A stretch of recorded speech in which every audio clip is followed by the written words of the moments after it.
Well,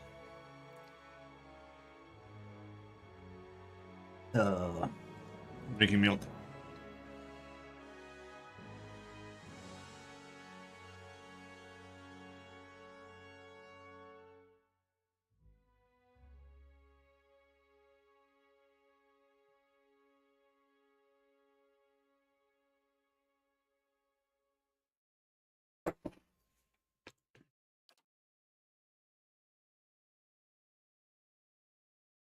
Oh, we're doing the White March. No.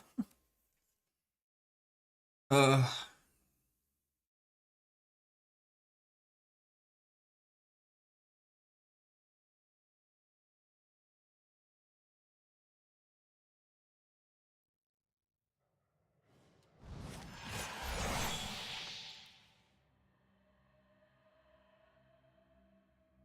right, we're still missing that, right? That's not what we found.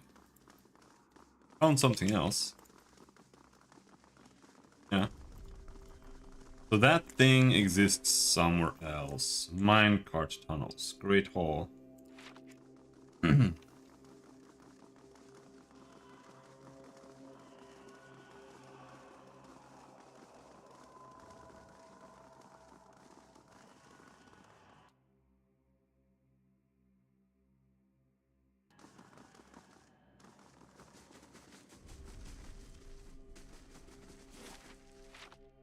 Oh! Why are you here? I've already been here.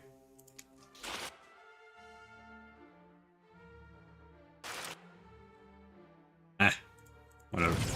You can handle that. Monkey's OP.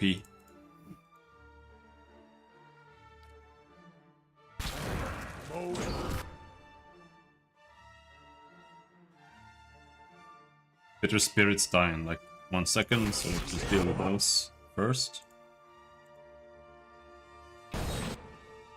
Then blast the beetles to hell. Well, after we switch weapon, of course.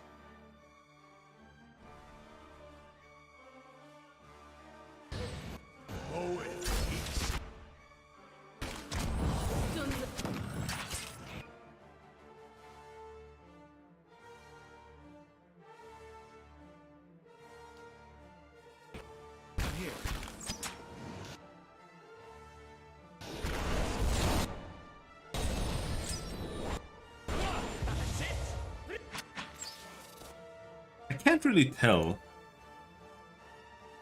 I don't think this gets more powerful as you level. Does it? But it just feels like it does so much damage now. But that's probably because he crits so much.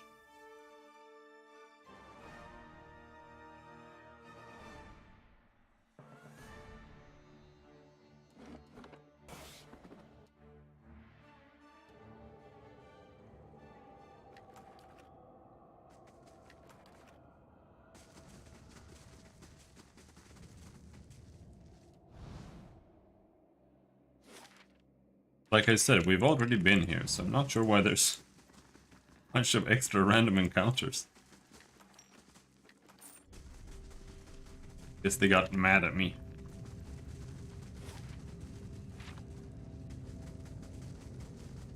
Something. I'll see what I can find. But I'm pretty sure we have been everywhere and taken everything. Except for...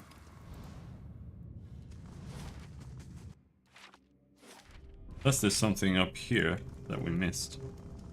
I don't think so. Be cautious. Be constant.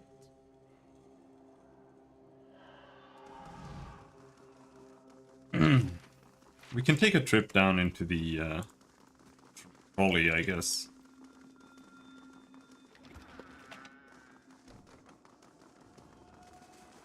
I was kind of expecting the thing to be on this level, since the treasury is on this level, but I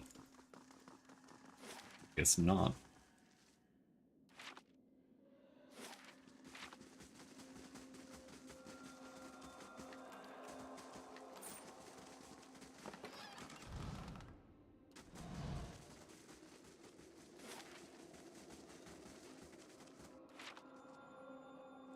But it's... I kind of don't like that the map is blotted out with black. In a way. It makes it really hard to tell, like, is this somewhere I can go, or is it just the edge, or...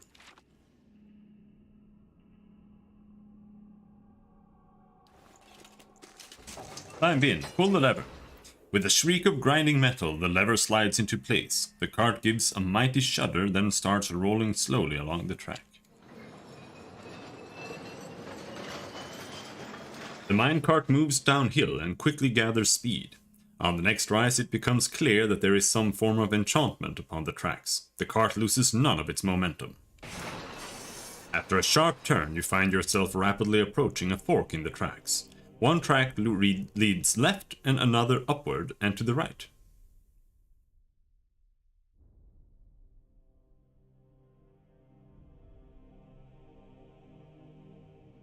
Okay. Right along. The minecart rattles away noisily down the tracks, turning here and there as it follows the tunnel. You pass glittering veins of ore and the occasional piece of abandoned mining equipment. Eventually, the minecart begins to slow. As you approach a lit cavern, you realize that you have come back to where you started. I'm here. Cool.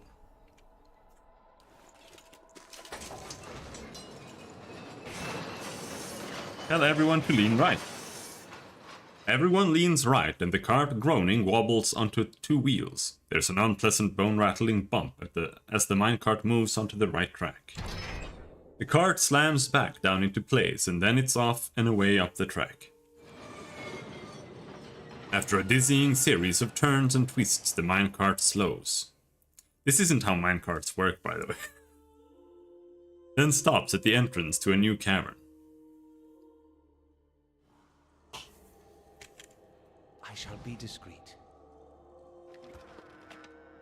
There's the shield. Yeah, that's what I thought. That it would be on this level. Dented minecarts and heaps of rubble block this tunnel.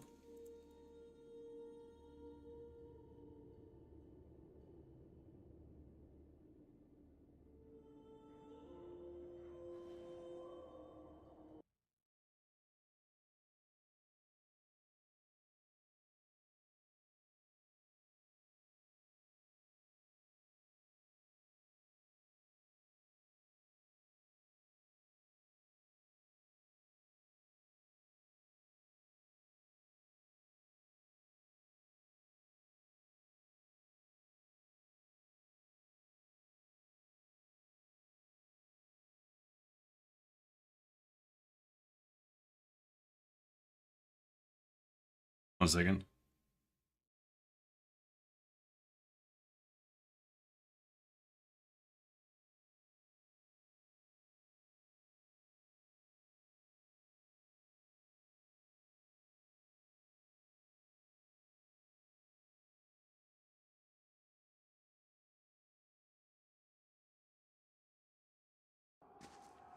At once. Certainly.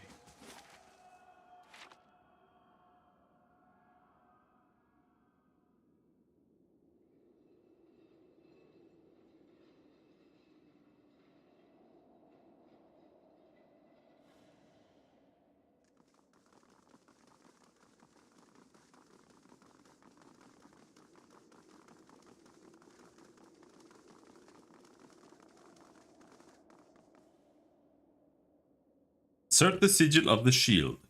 You hold the symbol in place, matching its protrusions against the hole in the circular depression. They align perfectly.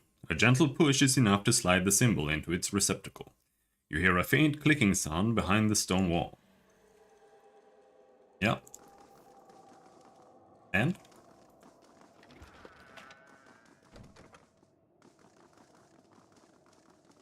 Now what? Does that just get rid of the traps? The trap is gone now. So that was useless.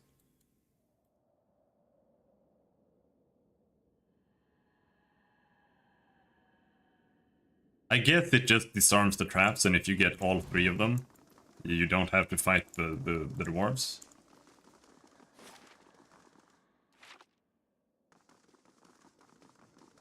Maybe?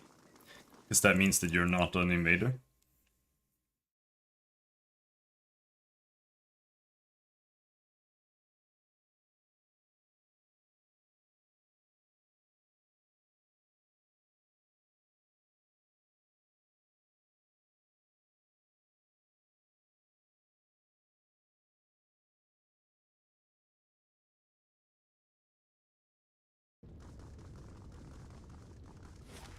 Stuff is happening.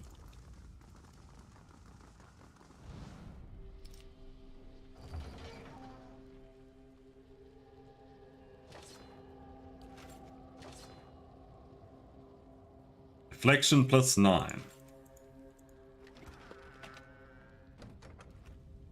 We've got camp stuff there. Be good to remember. Margaren's fire casts light in dark places. A star-patterned crack radiates from the center of this table. As if a hammer or mace smashed it, a pair of skeletal hands protrudes from beneath it. Let's see this stubborn bastard. It's done. Plus 10 deflection against ranged attacks. Grants mirror image. Certainly.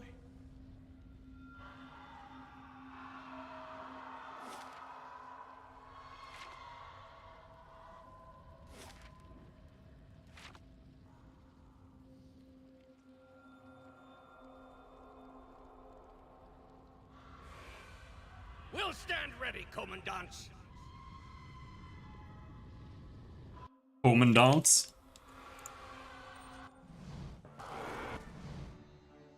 Oh boy. Big boys. I should have kept that on. Whatever.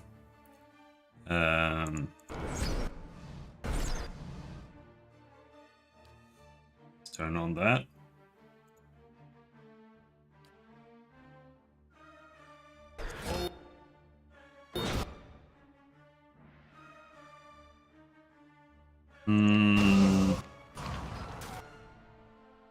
Did my dwarf go? She's in there. That's not very good. Oh no! I didn't give her an extra weapon slot.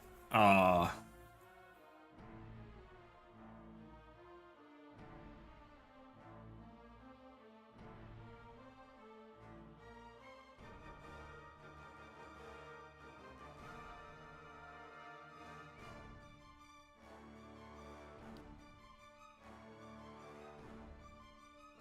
Now, you can't knock down ghosts, but we can knock down all of these guys. Deal with those fast.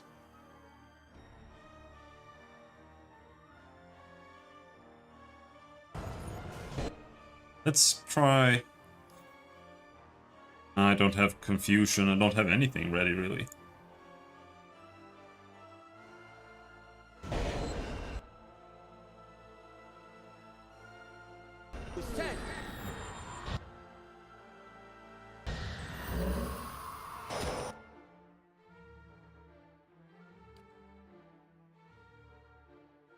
He's done buffing, then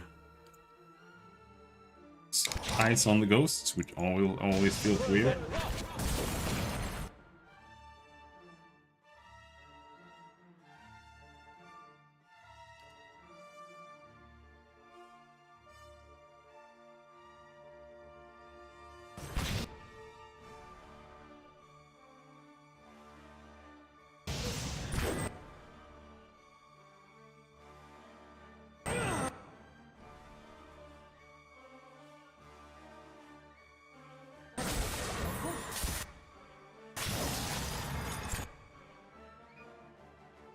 This is really tempting.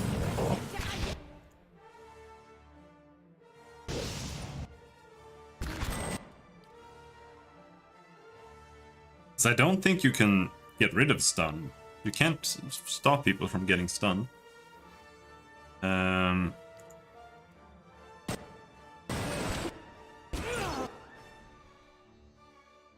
on, go in and do that.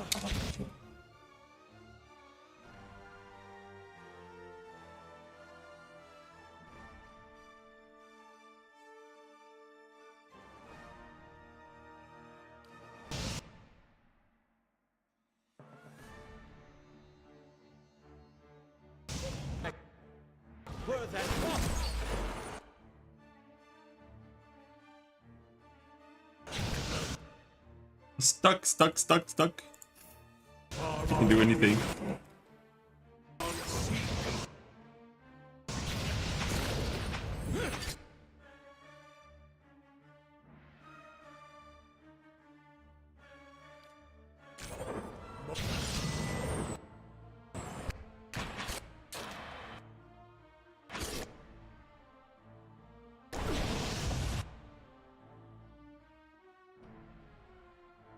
I just killed that guy. Everybody go. Can't get a good shot with this.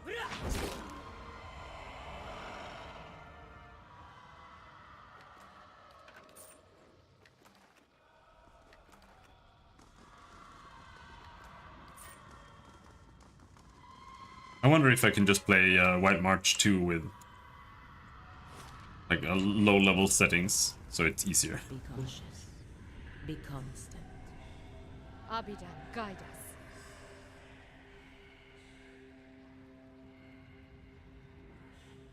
Boulders and stone blocks tumble from the broken wall. It would require at least a dozen Aumaua to move even one of them.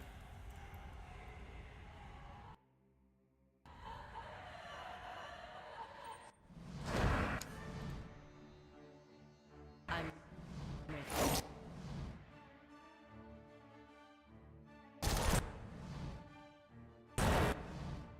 Focus the bitter spirits first.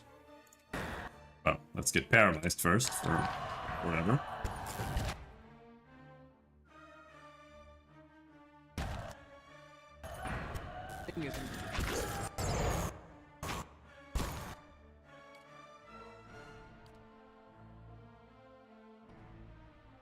Now, what do we have here? Put one of these down, I guess.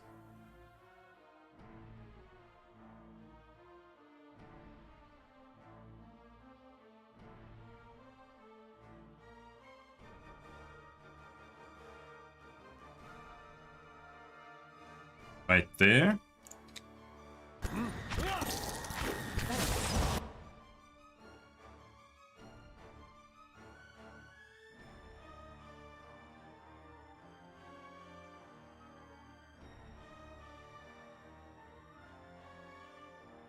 I'll have her hunt down the bitter spirits. Now, like I said, I can't amplify away these really. I mean, they'll still take the crushing damage, but I don't feel like it's worth it.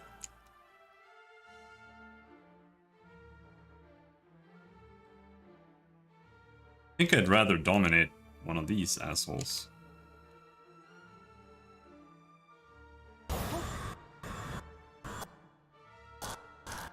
Let him through! Okay, the bitter spirits are insane. They just nuke the shit out of you. What the hell? I guess that's why they have no armor.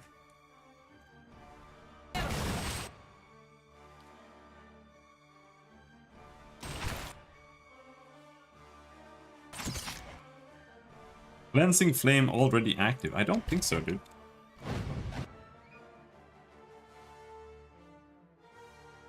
Hello, Todd. I'm actually a multi-streamer. I only stream on YouTube because it's easier to store the streams that way than going into Twitch and uploading them after the fact. To be perfectly honest.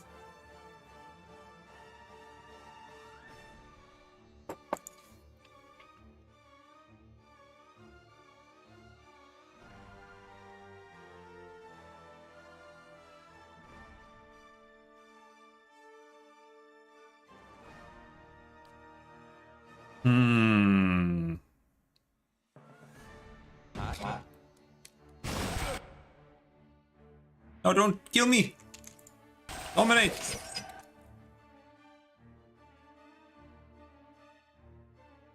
Did I miss? Miss? 14? Come on. Give it another try. There we go.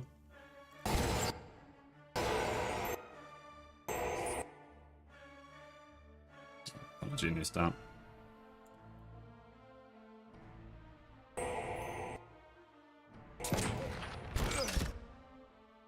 I'm stuck.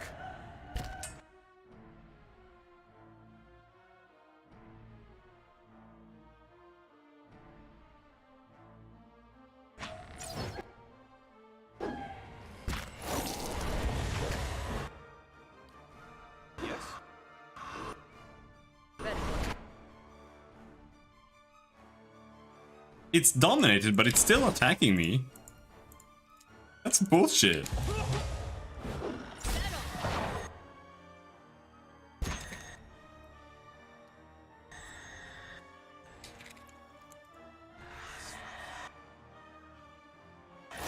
How's the game so far? We're actually making a lot more progress than it seems.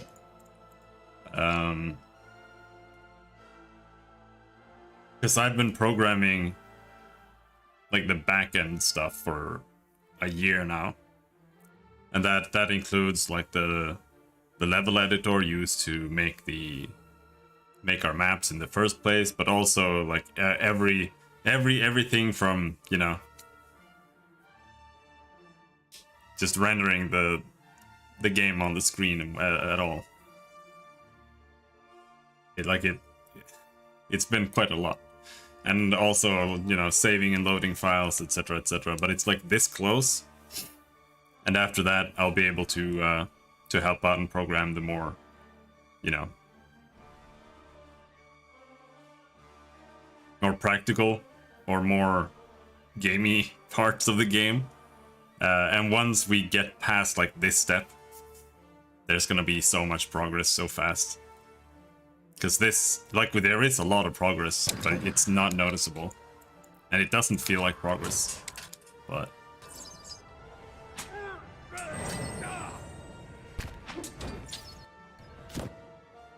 Got an arrow. still a lot getting done.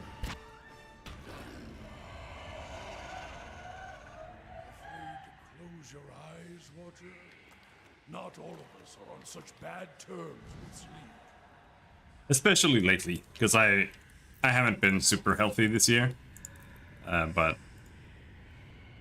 I've mostly kind of turned that around, so I'm getting a lot more done now, in general. More area of effect. Oh, this game.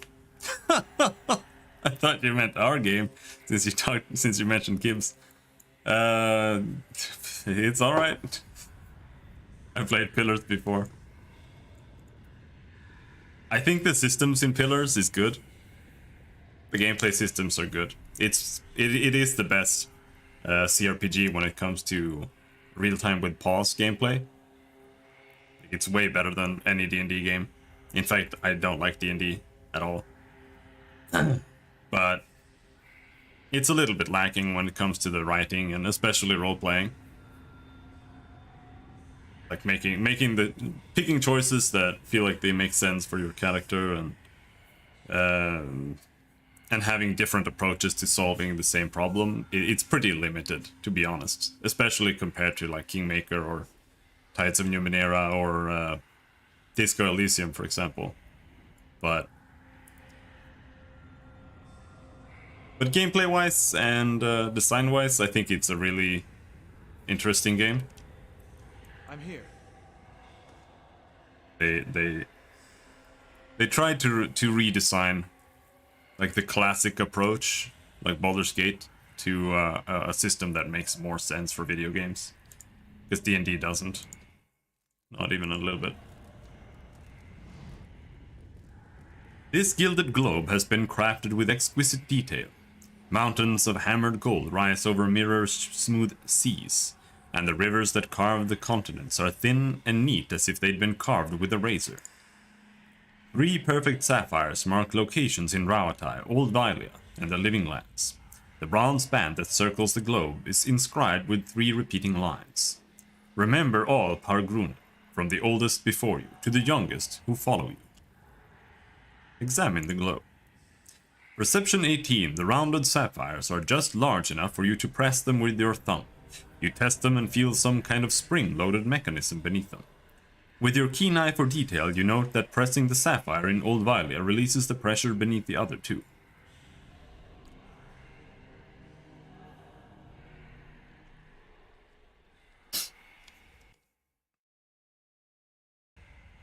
But we're actually in the White March DLC right now, because we've basically finished the game. There's only one dungeon left. And after you go in there, it's point of no return, so we have to do this now. And the DLC sucks. Like, there's a part 2 after this, so we'll see. But this DLC, part 1, is absolute garbage.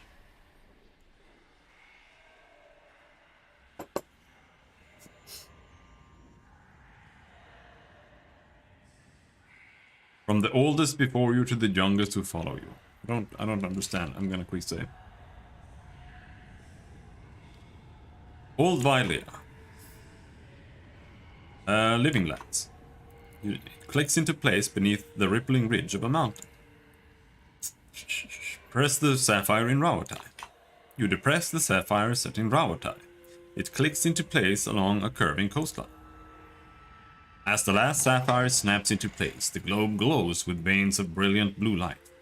Then it rotates a quarter turn. As the lights die out, you hear clanking gears and grinding stone from one side of the room. Oh.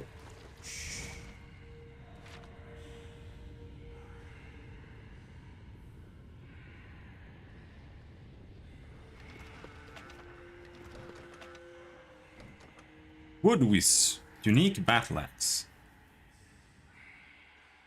Cast Nature's Mark on hit. Minus 10 deflection, minus 10 reflex for 30 seconds. That's pretty good. I like the chance to cast things when it's on hit, but if it's just on crit that you can cast something, it's kind of, I don't know. Advanced Purge of Toxins. Defense against disease. The plus 0.5 to crit damage multiplier is pretty nice though. I don't know if it's any better than what she has, however. Spell damage multiplier, plus 10% spell damage. That's pretty damn good. Yes. Plus 2 reflex save. The belt that I didn't get to look at. Well, I don't know which one it was.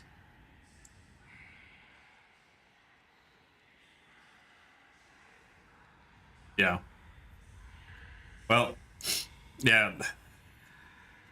Yeah, to be honest.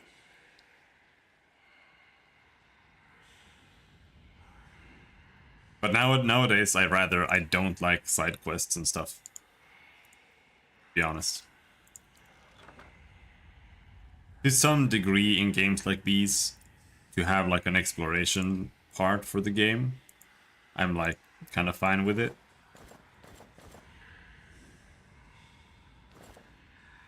But otherwise, I've started to prefer that a game is about one thing. Like either it's a game that's about a story, or it's a game that's about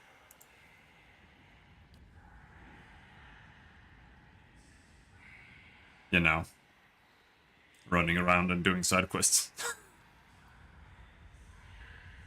Following more e-girls. Alright. Your funeral.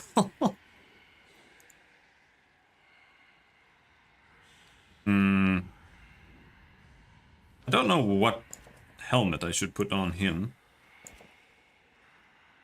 What about boots? Unarmed strike, constitution. Speed, move speed.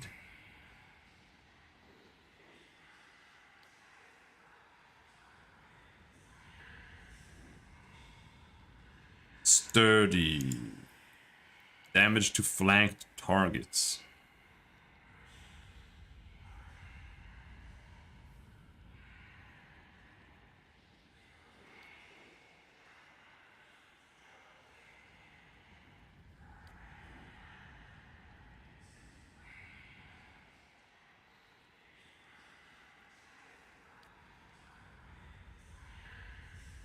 Constitution +1 is completely meaningless. Defense against paralyze is good. Just notice that he has 2 reflex boots. They're pretty shit. Now, we've got dexterity +1, dexterity +1, perception +1.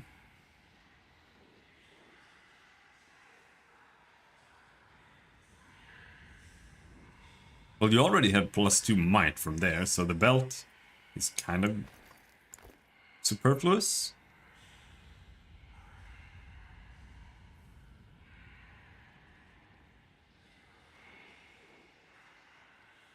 Don't seem to have any dexterity from anywhere.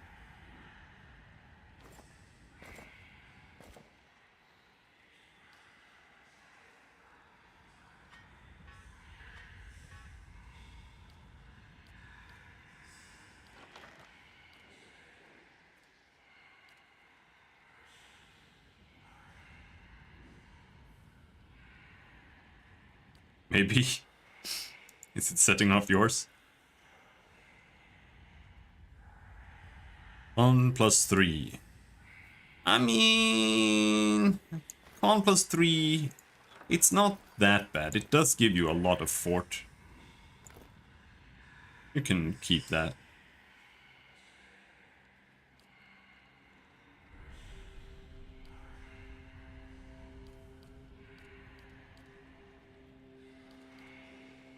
Yeah. I just wanted him to have more spell damage there. At once.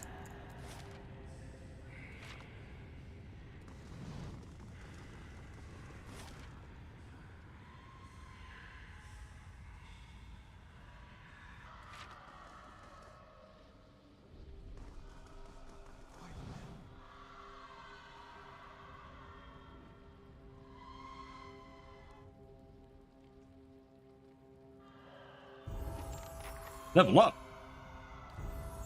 Awaken the White Forge.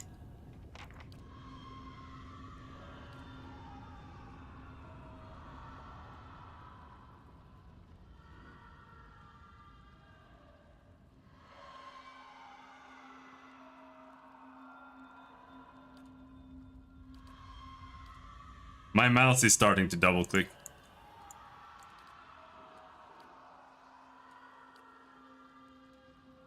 I kind of thought that it had already started doing that. I think...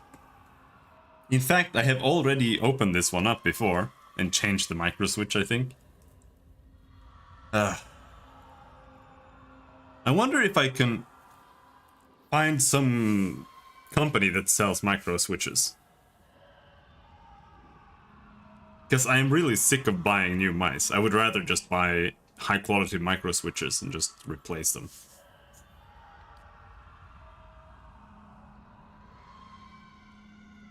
Yeah, this helmet is special.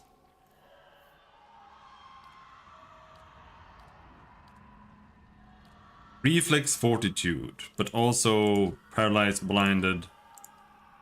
Defense against paralyzed, weakened, stunned, sickened, petrified.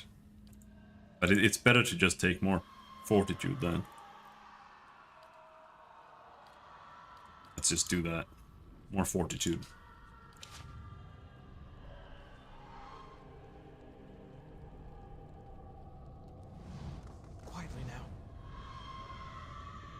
It's a big dwarf.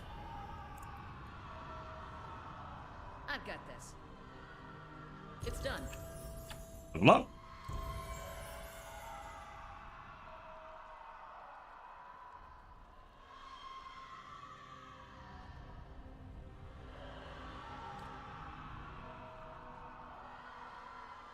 Oh, she does get one more level. This level we don't get anything in particular.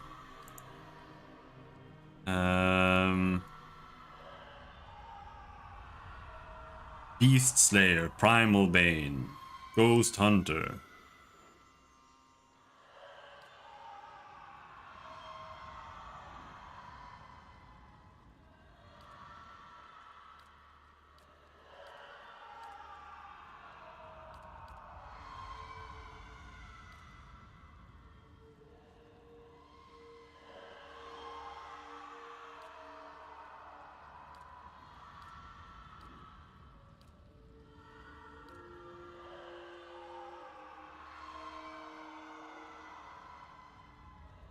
I'm gonna get more wheel.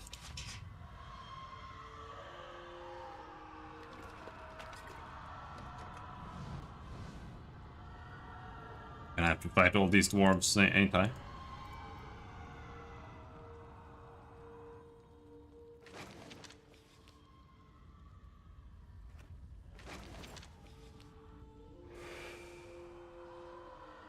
The Guardians will hold the door as long as need be. Everyone else is ready. So few of us remain. Lord Abidan, guide our hands and steel our hearts. Give us the mercy of your forge. It was worth leaving home just to see this. The interior of the forge is crusted with dark rippled stone. Fine hide armor. Why do you have hide armors in the forge? The pillar tugs at your essence. A pulse from the world itself moves through it.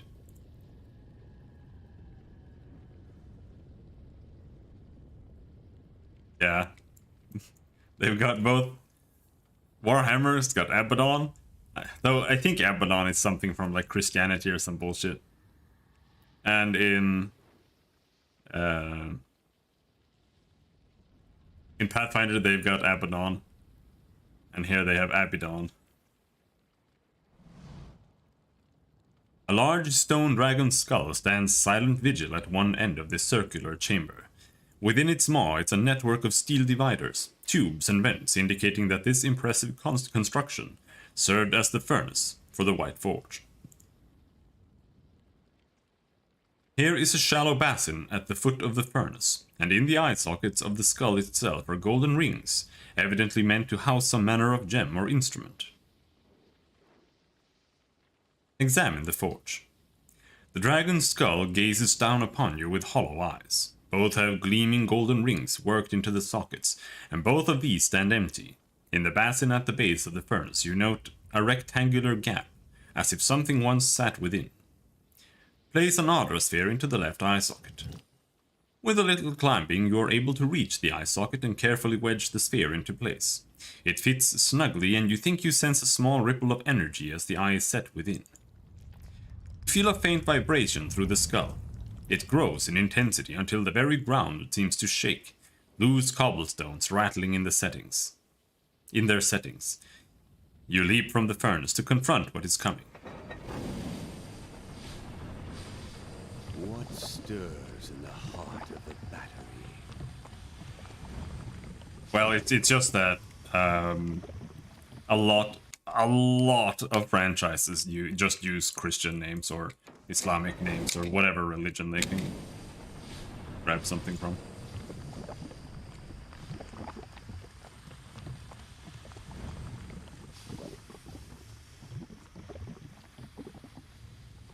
A large stone dragon skull, blah blah blah blah blah. Place the stone disc in the hollow space behind the basin.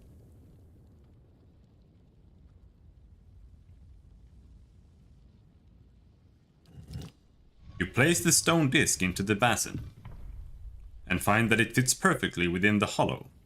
Before your eyes, the disc turns of its own accord, rotating this way and that way before finally sinking into position.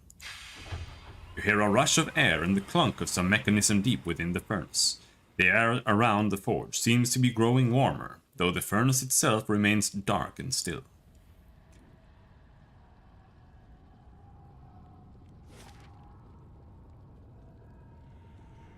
Apparently we're still missing one Adra sphere. I guess. There's a room over here. Maybe that's where all the screaming is coming from.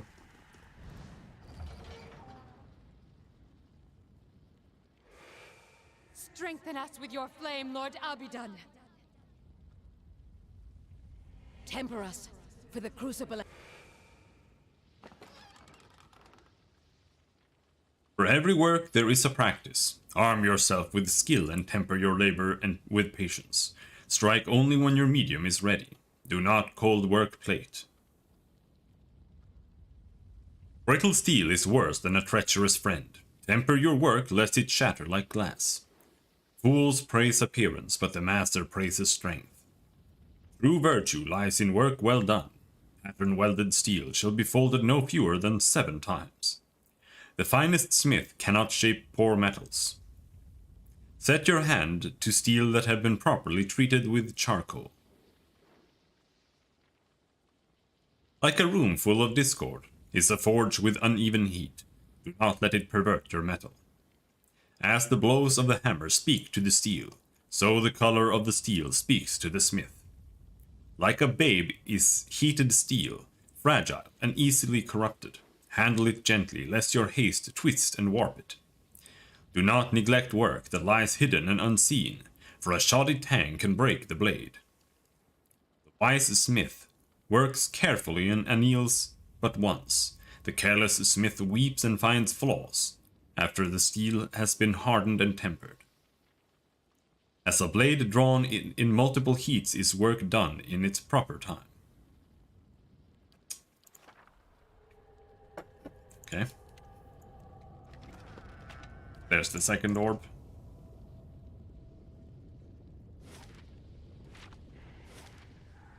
That's it. That's everything. There is a stairway there, but I feel like maybe we should finish this before we head into the random stairway.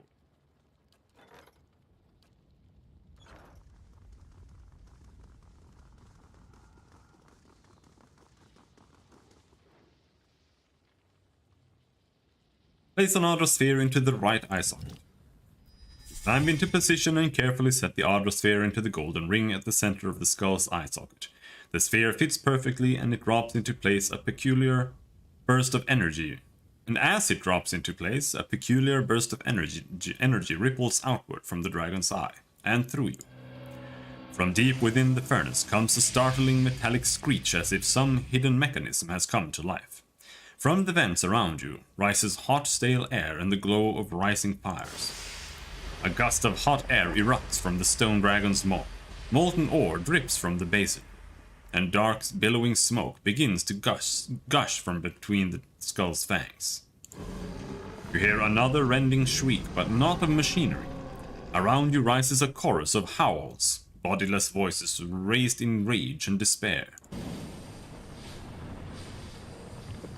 Angry dwarves! Remember yourselves, Pargrunen. Defend the battery. Knew it.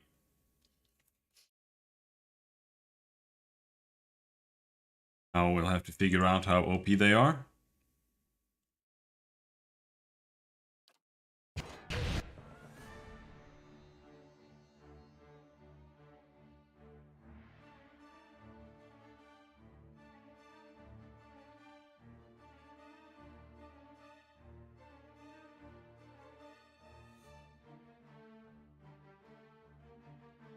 And then what? Immune to confused, dominated. They're not immune to paralyze. Not that that really helps us that much now.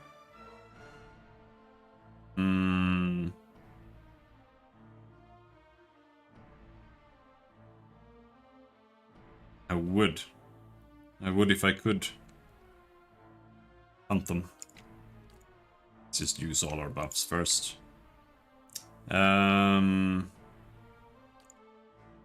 Let's make sure nobody gets dominated. Whatever reason they would get dominated. Immune to fire, damage reduction 26. Alright, I'm glad I still have my crossbow equipped.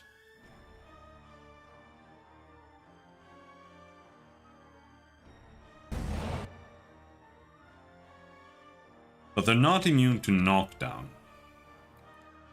Let's focus on that.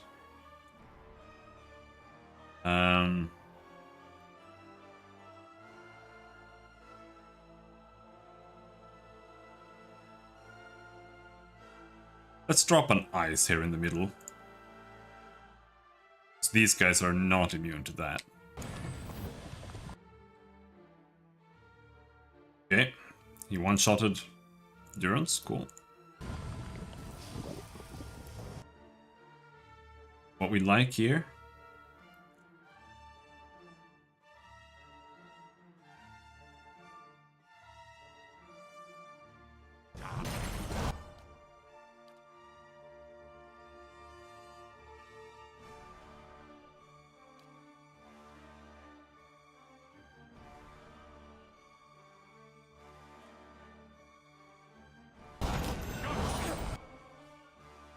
They don't seem that tanky. Like, they have 26 damage reduction, but they're almost dead already.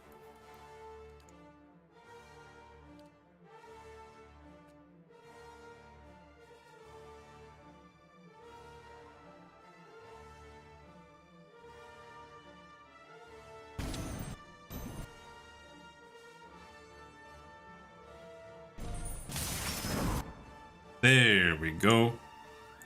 Now maybe we can knock all of them down. That would be very, very nice. Let's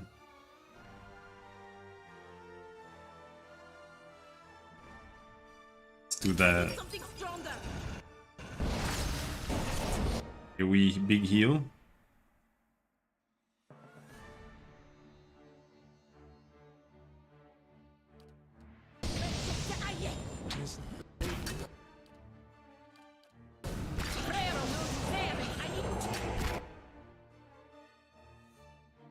Did they get knocked down? I'm not sure. I don't know if they are the worst part. I don't think so. Because well, one of the dwarves was a wizard, but they're already dead. They were spirit dwarves. So I think we're pretty much done already, to be honest. We can do this. This is a big AoE.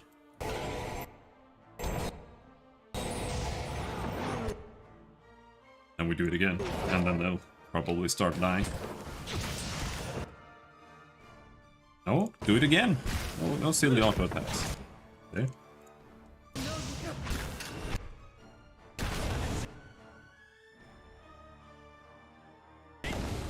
Yeah, see, they're all dying now.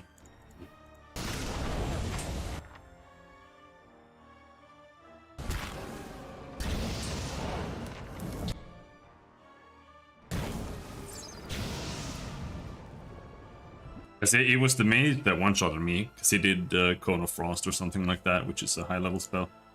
Which is weird, because he shouldn't one-shot me, because Durance has 357 fucking... Well, okay. That's because I cast a super spell on him. That gave him +8 Constitution and +40 max Endurance. But he still has like 200. So taking 80 or 100 damage shouldn't really have nuked him that hard. But apparently it did. Can you talk to this thing?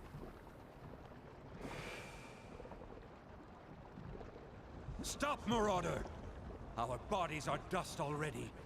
Must you profane holy ground with further violence? Flames roar and whip from within the forge. As they rise, their glow washes the room in a gory crimson light. Did the height of our walls offend you? Did we cross your borders? Sail you weak steel? Tell us, why did you invade our fortress?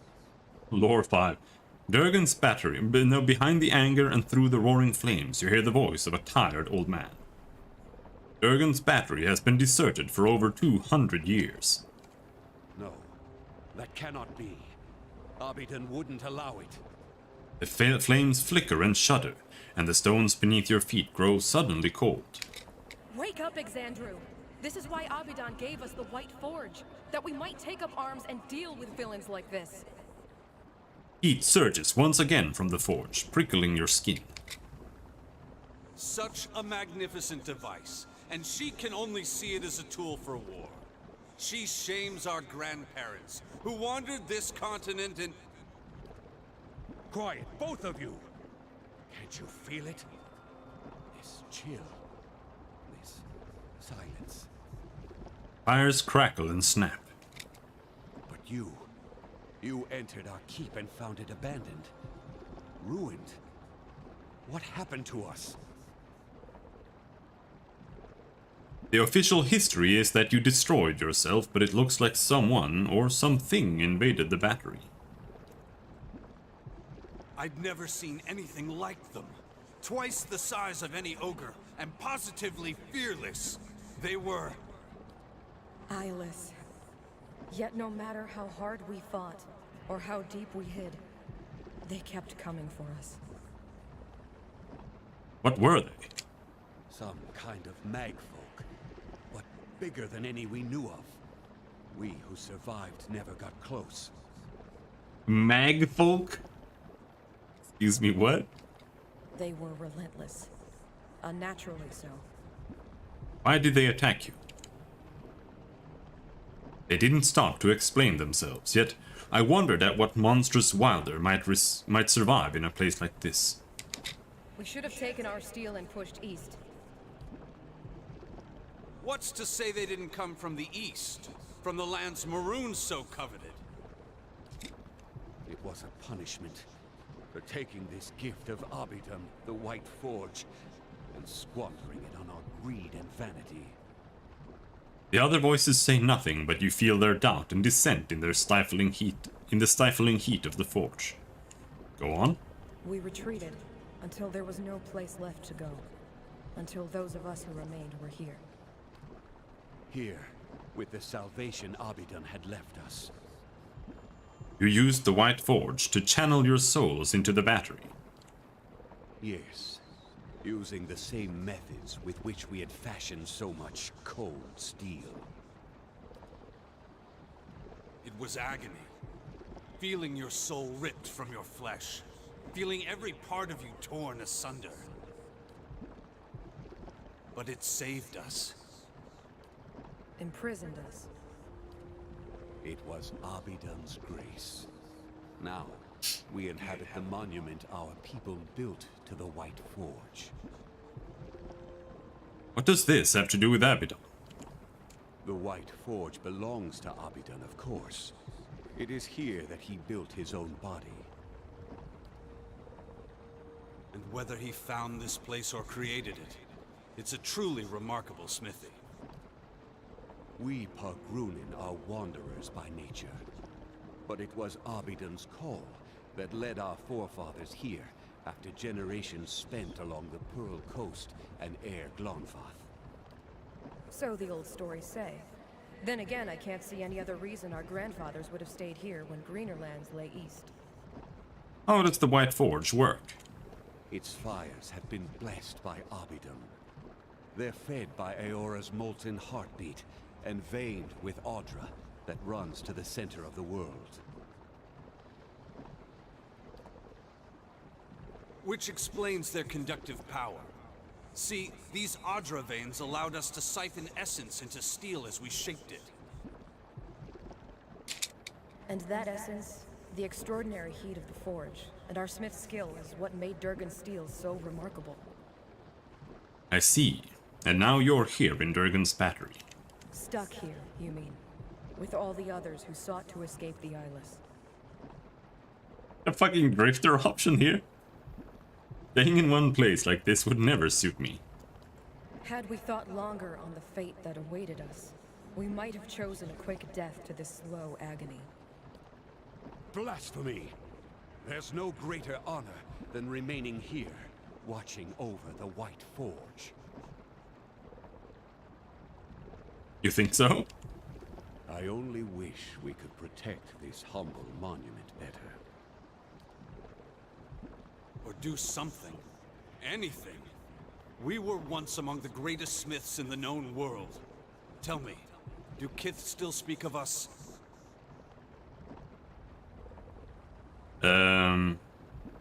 Yes, and highly.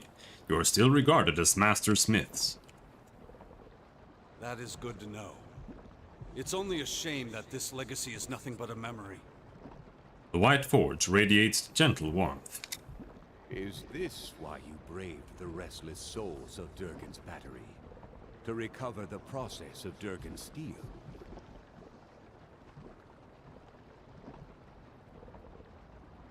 There's a village called Stalwart that's fallen on hard times. They asked me to find the White Forge. At this admission, you feel a softening in the essence of the Pargrunin. In one moment, each soul and fragment is distinct, and in the next they form an indistinguishable host.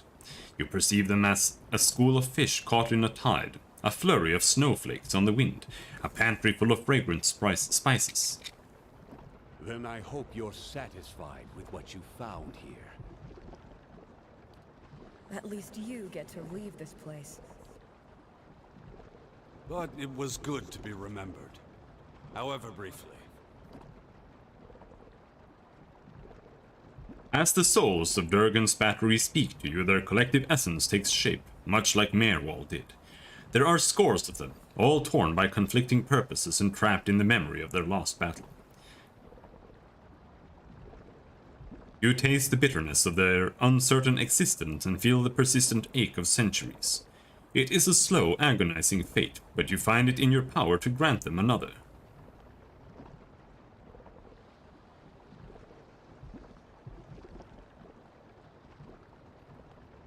Well, we did just align us with Bareth.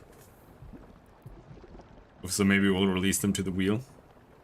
Release them from Durgan's battery. You're free to roam again, return to the wheel and seek new lives. You can also apparently bind them to the cannons and to the White Forge. But no. Release them. Nothing good seems to ever come from binding souls to anything.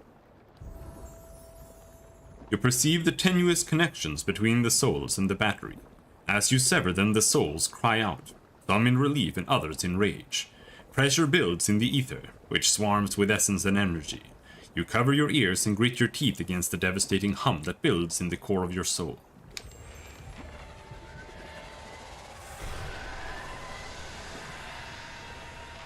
The White Forge is now available for your use. It has the unique ability to refine Durgan iron ingots. Multiple iron ingots are required to create a single refined ingot. After refinement, these ingots can be used at any time in enchanting recipes to augment weapons, shields, and armor with Durgan steel. Okay. Refined Durgan steel. Made Durgan steel. Now what? White Forge. We can make a weapon Durgan refined. Gives it 15 more attack speed, 20% of hits converted to crits, and a crit damage multiplier bonus. That's really, really good. And it doesn't use up any enchantment.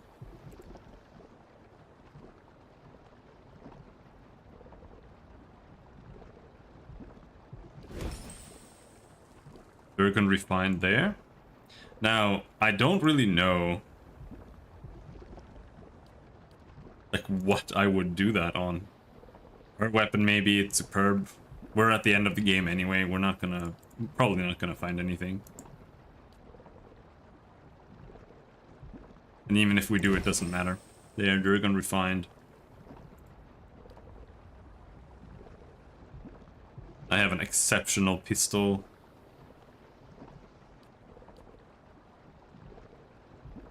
Exceptional saber. I kind of still feel like reinforced armor. What happened to my ingots? I thought we had 4 of them.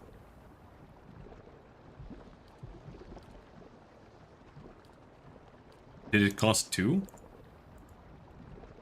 Yeah, okay, it cost 2. Never mind then. I'm here. Not the most important weapons. Adir's weapon isn't that important, because he's a slow-ass tank and he's got a shield and everything, so...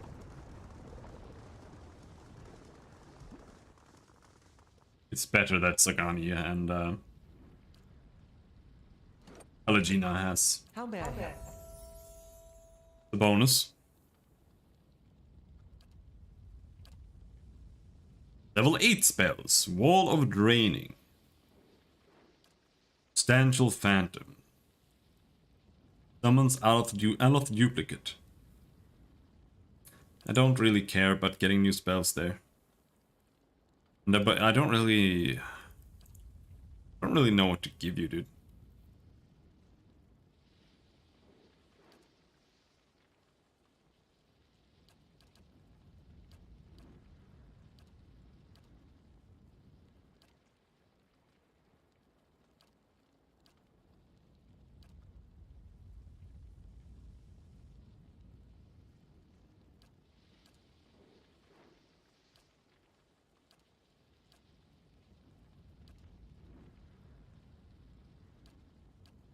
I might just give him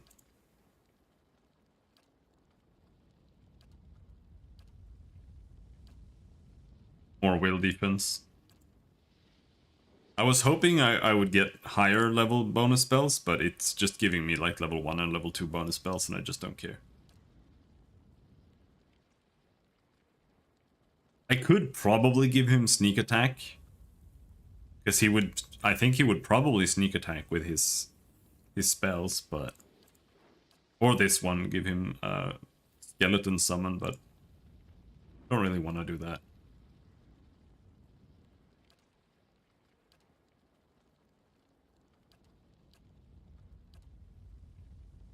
So, we'll just give him more will.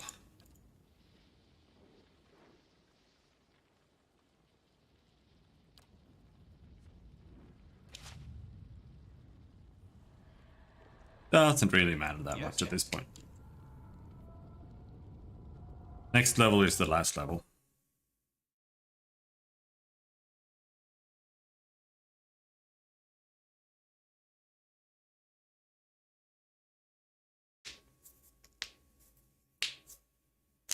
By the time you stepped out of Durgan's battery and into the new snow outside, word had already spread of strange lights rising from the fortress, and energy crackling in the sky.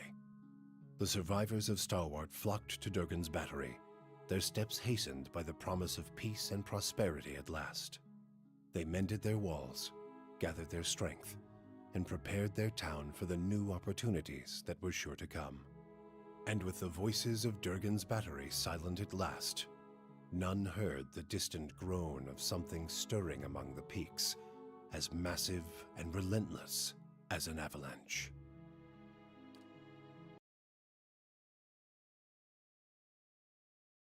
You have completed Pillars of Eternity: The White March Part 1. To begin the next chapter of the story, rest in any location outside of the White March. Outside, okay.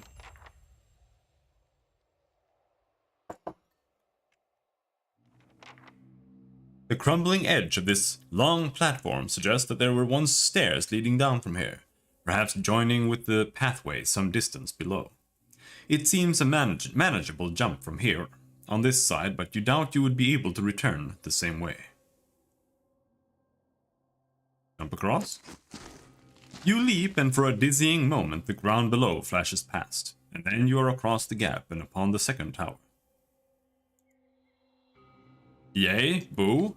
What's it supposed to do? Jump and kill myself? Not sure what you're upset about. As you grab the bow, it vibrates with a strange and familiar energy. Searching your pack, you find the silver arrow that you found lodged in an injured Winterwolf. As you hold the bow and the arrow together, the arrow suddenly snaps into place. You hear a crackling hum, and a pale ribbon of light begins to form between the ends of the bow. When you pull the arrow back, you feel a very solid resistance.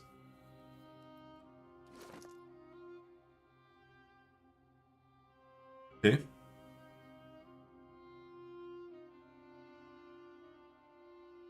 Storm Caller. Cool. Well, it's a hunting bow, so it's probably going to be super OP. Unfortunately, I just enchanted this. This is also why I don't really like this enchantment system. Especially not when you get materials that you're like, you get one. You get one, and you can maybe upgrade an item to like superb or whatever. Okay. Unless I know that this item is not going to be replaced, that's not going to be a fun mechanic. Because if I upgrade it and then instantly find something better afterwards, I'm just gonna be upset. So it's like a negative mechanic at that point.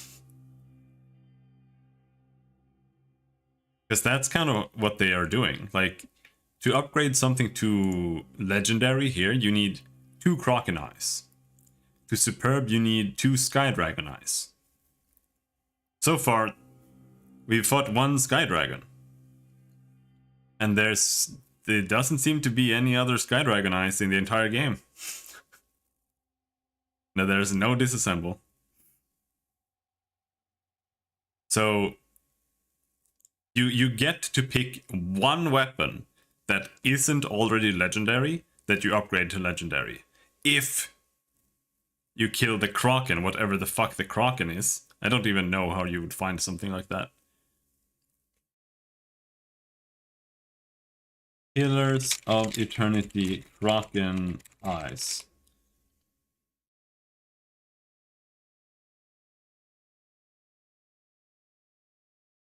It is added in White March Part 2.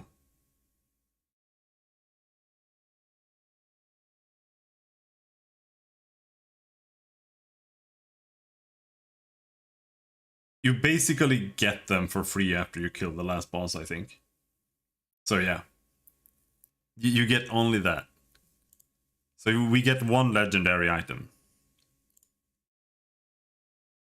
And that means if I upgrade something to Superb now, we can never upgrade anything else to Superb.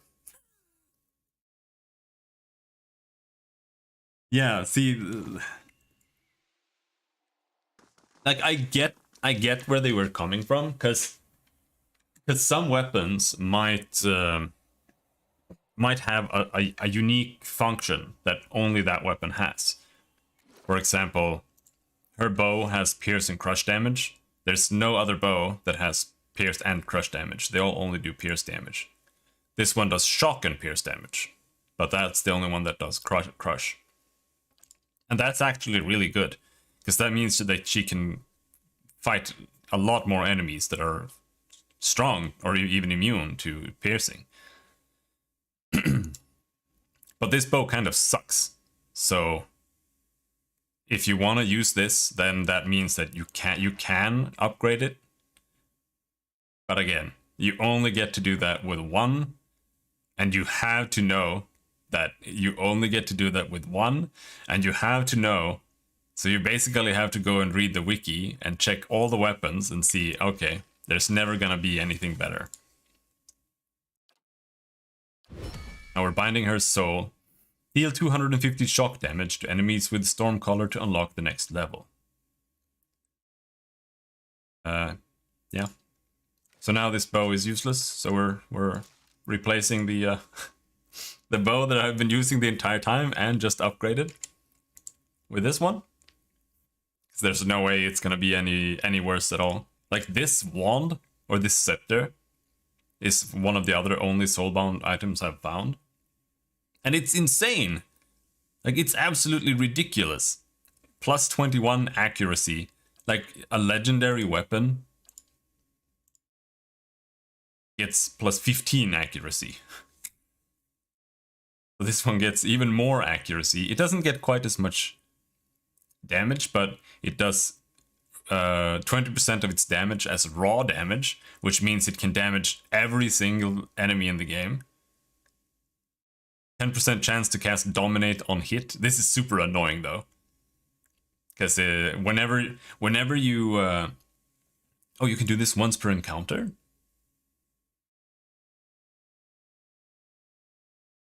Okay, so he can stun someone also. It gives him an ability that lets him stun an enemy every encounter.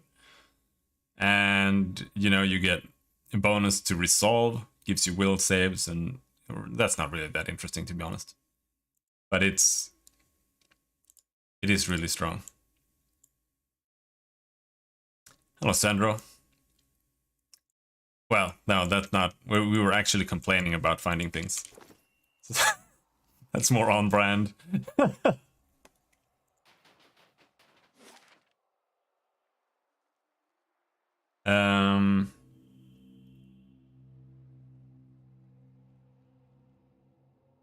Yeah, I felt like there was something I wanted to do before I left. Oh, yeah. Why are there enemies? Slowly now. I've already been here. Stop respawning.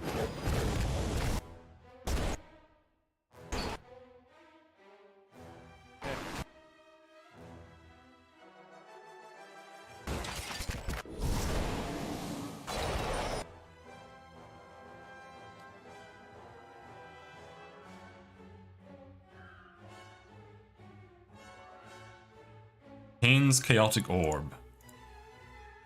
Really like any of these, but sure, let's go throw a fireball over there. And I'm paralyzed.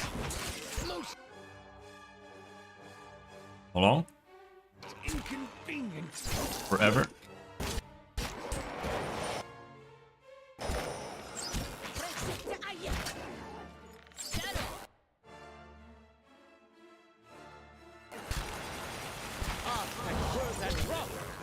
Listen to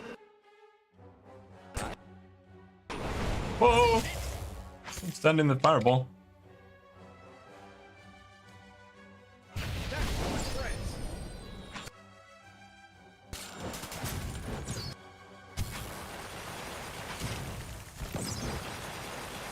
How much damage do you think she managed to do? Okay, she did 250 in one battle. Grants bulwark against the elements. That's really shit. 15 damage reduction against burn, shock, corrode, freeze. I really wish there was something like that for the priest. Just an AoE defense thing.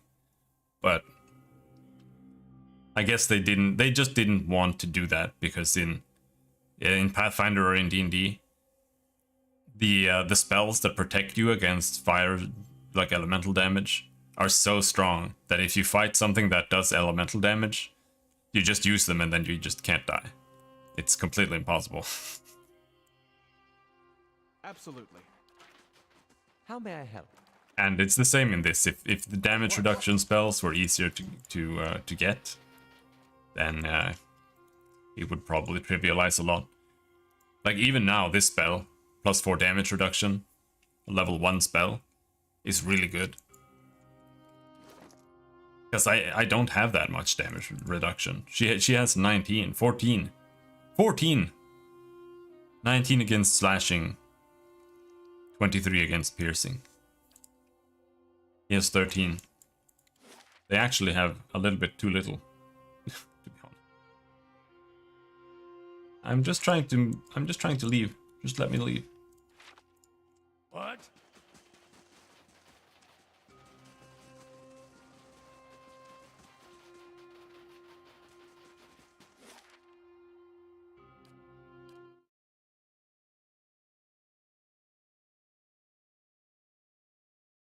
So now we're gonna go and start part 2.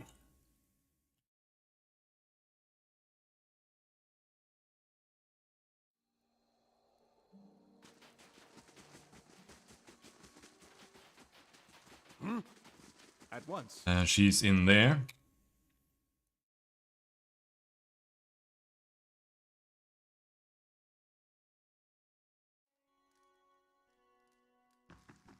Been 200 years since folks set foot in Durgan's Battery. Now you've cracked the place wide open, and with quite the display. Thanks to your help, we just might pull through. You've done a lot. She shakes your hand. And here, I've been saving these, some of the last gems we recovered before we had to close the mines. With any luck, we'll have them open again soon. So what happens now for Stalwart? Now it's up to us to use this opportunity to pull ourselves back together. She folds her arms. And it'll be a lot easier with Baron gone out of the way. She gives you a satisfied nod. But the best news is Taena. Used to say she'd forgotten more about mining than the rest of us ever knew, but she's starting to remember it. She lowers her voice. To be honest, I didn't really think anyone could open up the battery. It just gave folks something to hope for. But now I'm starting to think we may have a chance to set some real roots down. Got more going for us than we had since our founding. I'm glad I could help. So are we, but I'm hoping you'll make use of the White Forge too, if you haven't already. After all, it doesn't get much better than Durgan steel. If you can forge some into your existing gear, you'll have a powerful set of equipment in your hands. What's on your mind? That's how it works. You've got a sword, just add more steel to it, and it'll be better.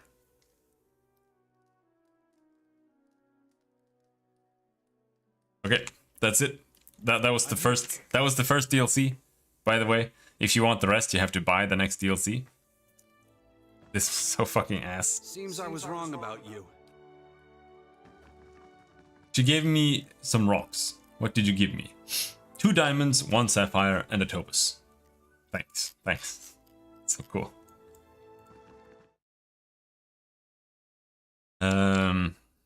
Now there's one thing left here that I want to do before we go and rest outside, but we can still rest here because I want I want these bonuses here.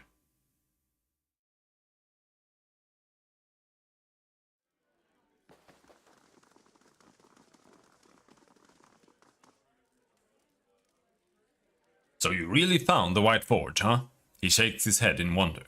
Hardly believed it at first, but I've never seen Renengild so giddy about anything. He cracks a crooked grin. Here you are. I was saving this up for a special occasion, and it doesn't get better than this. Genuine Fenland liquor. From over the mountains. All yours, my friend. Between the service and the weather, I could get used to this place. Don't suppose you've got more lead and key business in the area? We didn't have lead and key business in the area in the first place. It was just like...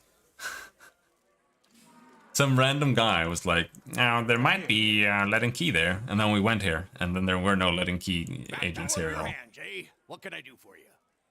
Like a room.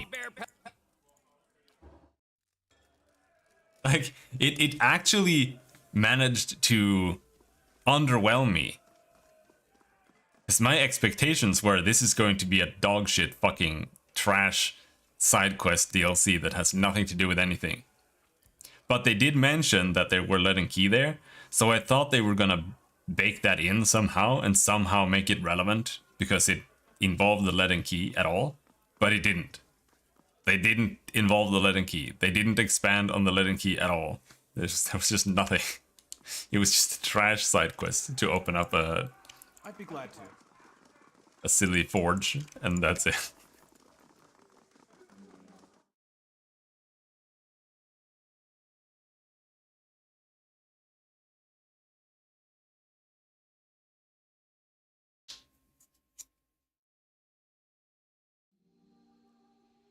But perhaps part 2 will be better. First, let's go over here.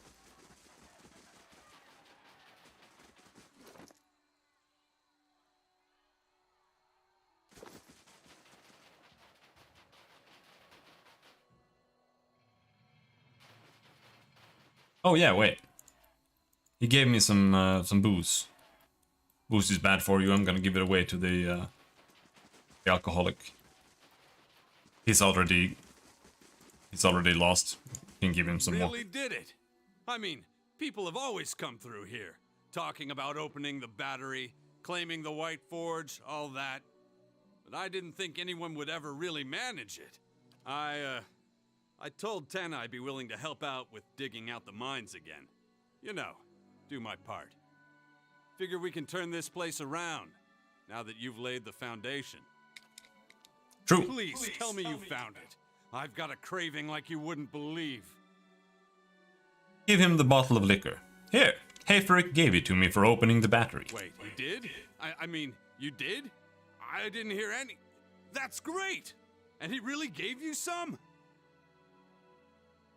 Rayfald looks down at the bottle in disbelief. This is just about the nicest thing anyone's ever done for me.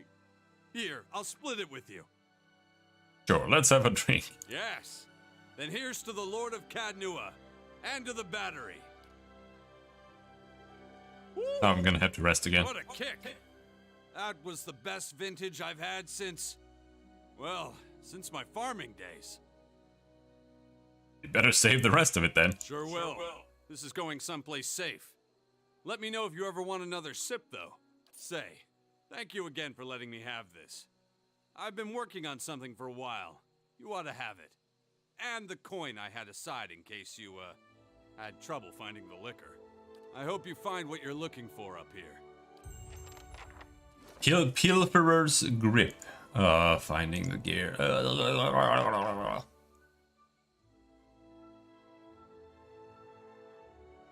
Where is it? Show me new items.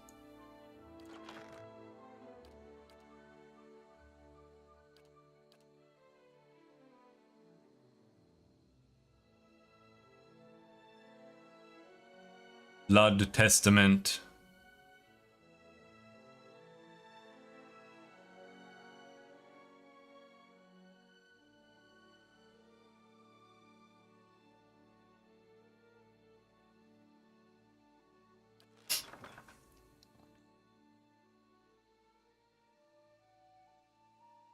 Yeah. Sly of Dexterity. Minus 10% armor speed penalty, plus 1 dexterity. I'll take that.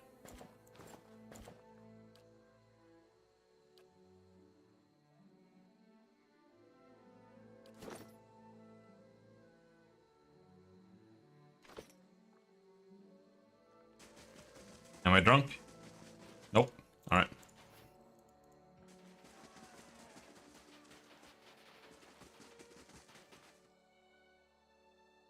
Let's go and die.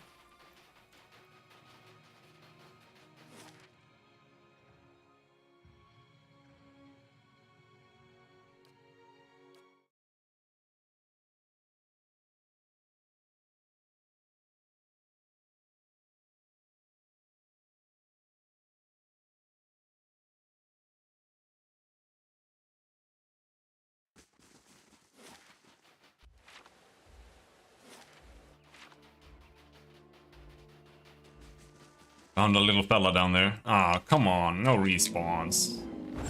Leave me alone.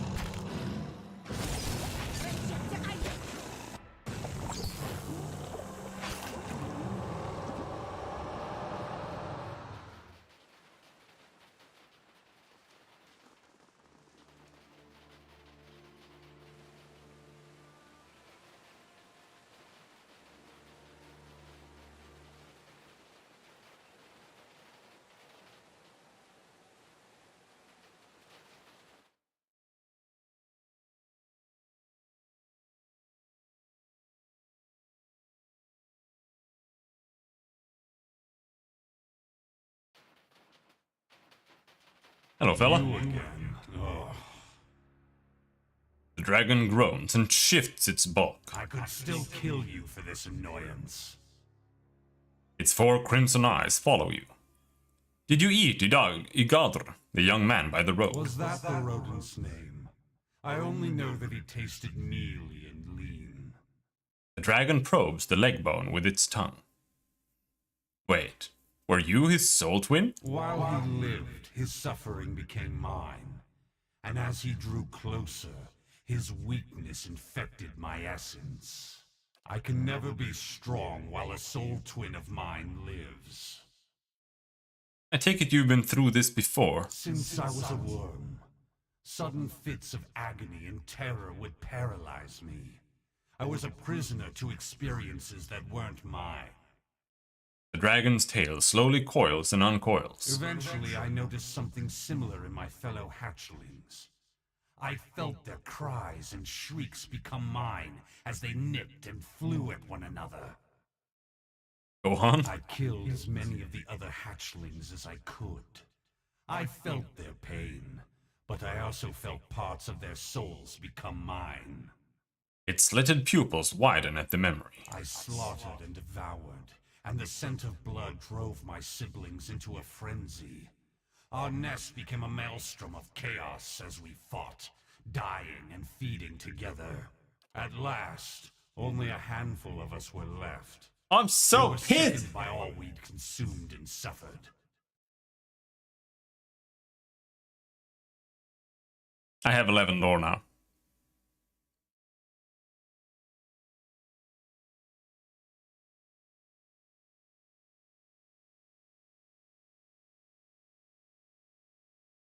I didn't think it was possible to consume the soul of another. Nor is it possible for most to feel the experiences of another so keenly. But it has always been this way with my soul twins. Our essence remains connected somehow. I eventually hunted down some of my missing siblings. Others returned to me in other skins and other lives, as that boy did. I honestly hate it. Like the fact that you have to have 19. It sucks. I would rather it was like, if you have 19, this is guaranteed. Otherwise, maybe make a roll or something. That would be a much better system. But because it means that you have one choice when you make your character. If you want to make the like one dialogue choice where your your skill is gonna matter, you have to only go for one. So you can't do more than one thing with your character. You have to only have stealth, only have mechanics, only have lore, you know.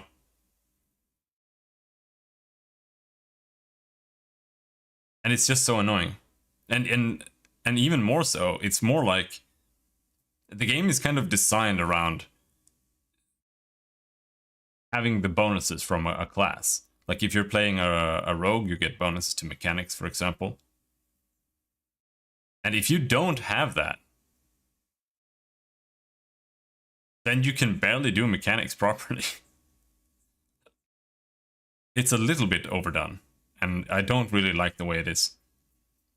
I don't really like the RNG in dialogues either, to be honest, but that's kind of why I like Tides of Numenero's system, because it has both. Like you can guarantee a roll, or you can gamble on a roll.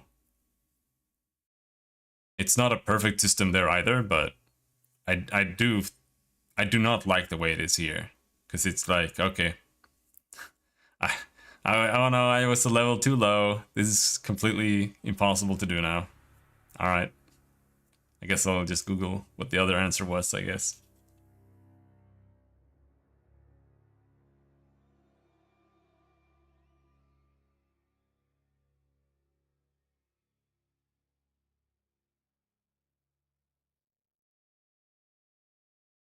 I understand. You do what you must to survive. Indeed.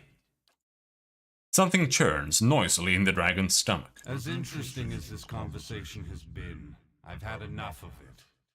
The dragon picks at its teeth with a claw and finally pops the leg bone free. It chews on the morsel, its eyes fixed on you.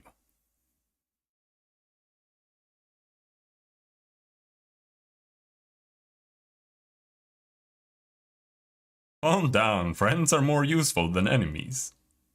It looks at you, still crunching and splintering the bone between its teeth. Finally, it swallows the jagged mass. Perhaps you're right. Yet what will you offer me if I let you go? It lowers its head to peer at you. As a watcher, I could sever your connection with your soul twins. Lies! You would make me vulnerable. How foolish I was to nearly fall for your tricks. Listen to my voice and know that I tell the truth. I will help you. The spines along its back relax, and it lowers its outstretched wings. Very well, but I warn you. The dragon narrows its eyes to watch you approach. As you draw close, you feel the shape of the dragon's soul. Something about it seems broken, and you feel a place that leaks essence like blood. Gathering the energy of your own essence, you extend yourself to the wound in the dragon's soul and cauterize it. The beast roars, and distantly you worry that it will bring the cave down on your head, if it doesn't bite you in two first. But you hold on, and as the wound in the dragon's essence fuses shut, you hear its shriek recede. At last, you pull back and feel the physical world take shape around you once more. Feel it. Some part of me aches, yet another part is healed. I no longer feel the tug of so many others. It cocks its head and gazes at the icy walls in contemplation. You have done as you said. Now, take this and consider the debt paid. It pulls something from the heap of bones and debris, Riona's I vambraces. won't harm you or those who travel with you, but I make no promises for any others who wander into my cave. Now, please, leave me to rest. Okay. Zagani level up, finally mechanics. I kind of want to load and do that thing again, but it also doesn't really matter that much. And it probably won't change anything. +1 weapon set there. I'm here. Bye-bye.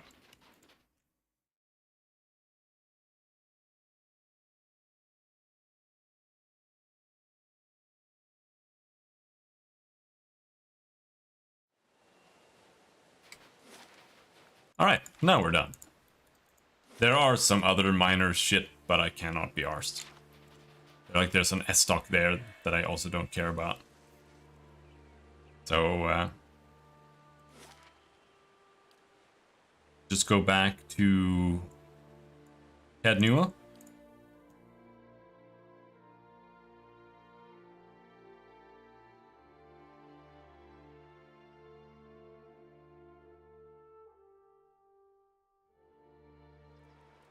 I must say, I'm impressed. You're impressed.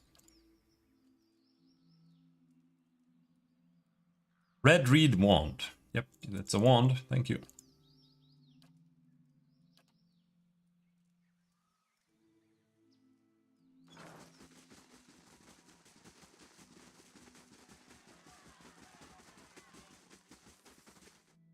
I think we have some items here, but nothing that is really useful.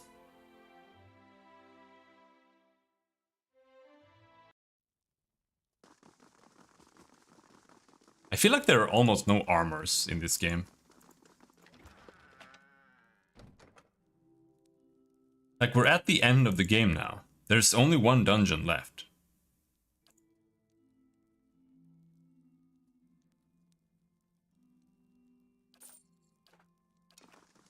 I'm here. But this is all we've found. And this, like, none of them are superb. Only exceptional.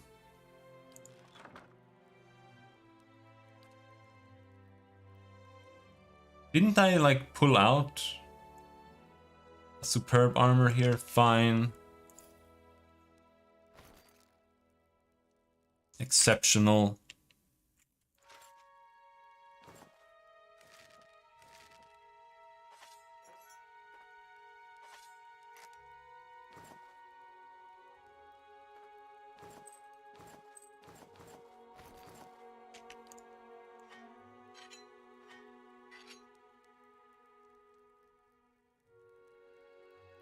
So this axe, it's not even fine or exceptional, it's nothing, so I have to upgrade that, and I don't want to do that.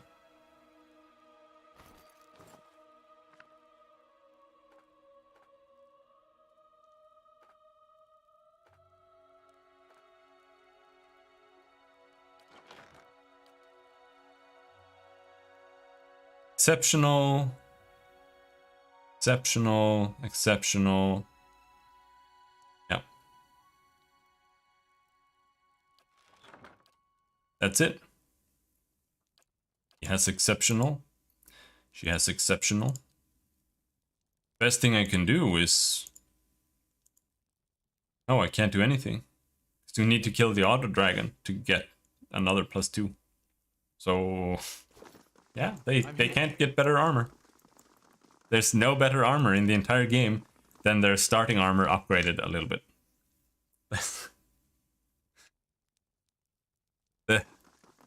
the items in this game is really pathetic. Greetings, Lord Robin. My name is Beralt. If you have the time, I have an urgent matter I'd like to discuss. Very well, let's hear it. You call for your allies and prepare to hear the petition.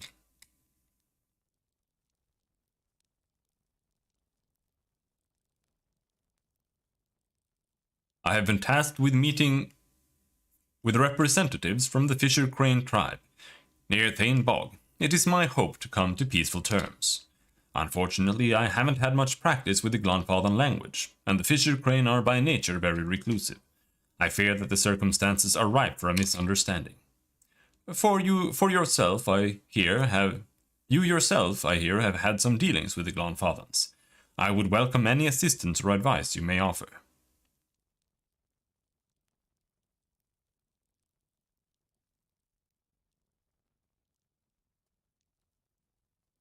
I'll have someone escort you. Oh? With whom will I be traveling?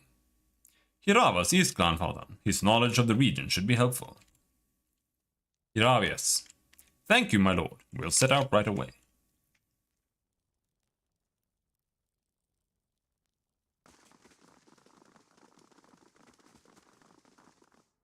And then we rest. and get +2 mechanics.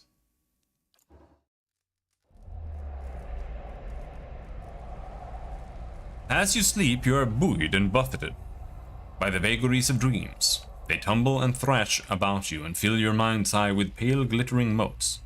They resolve into a light snowfall and a biting northerly wind. You recognize the mountains of the White March rising around you, and you shiver.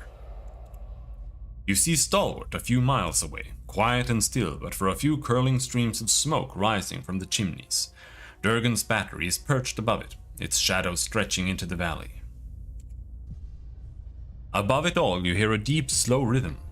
At first it sounds like a distant drumming, but then it grows louder, cracking through the dry air and booming from the mountain peaks.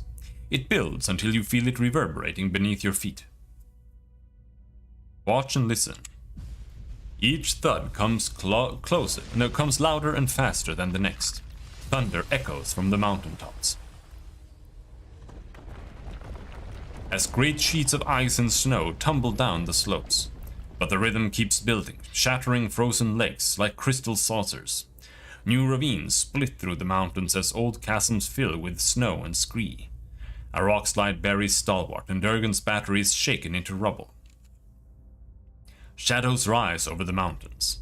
The vanguard of a massive army. You flee.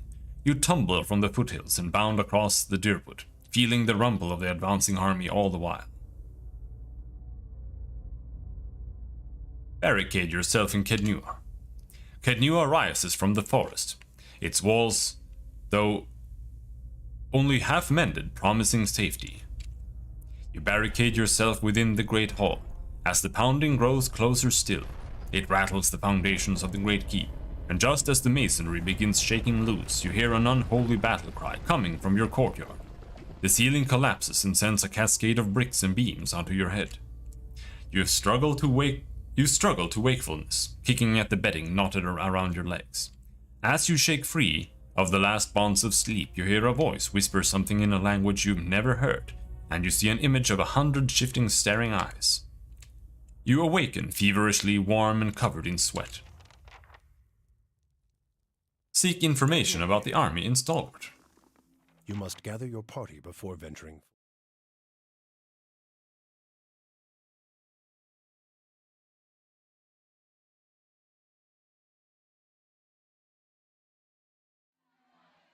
Last thing the Dyrwood needs is an...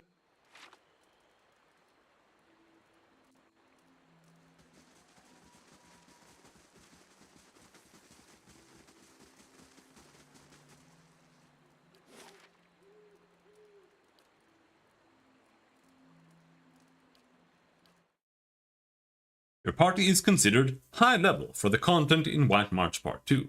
If you would like, the critical path can be increased in difficulty to give you more of a challenge. The rewards you receive will be the same regardless of the option you choose. Your choice cannot be changed once it has been selected.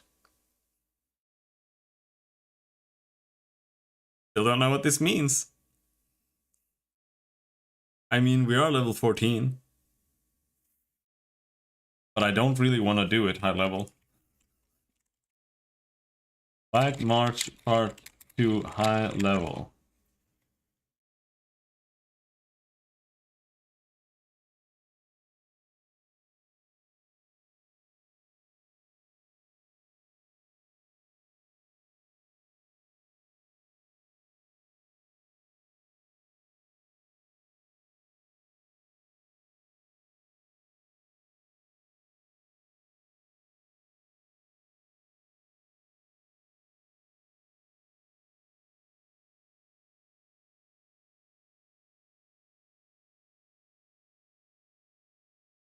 Well,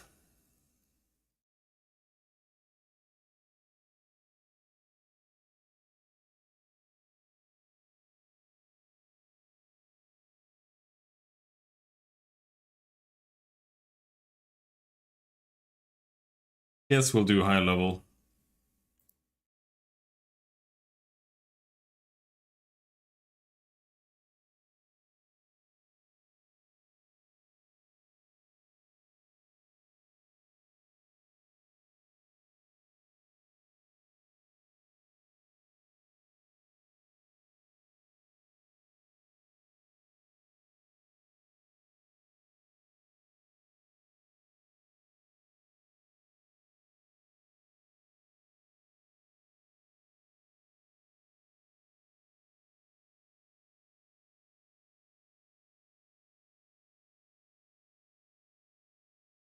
My party is level 13. I have had 3 entirely different encounters now where I had total party wipeouts.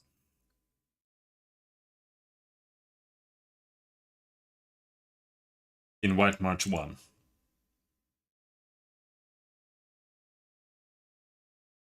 Yeah, I don't think I trust you. Alright, fine. High level. Standard is just gonna be silly.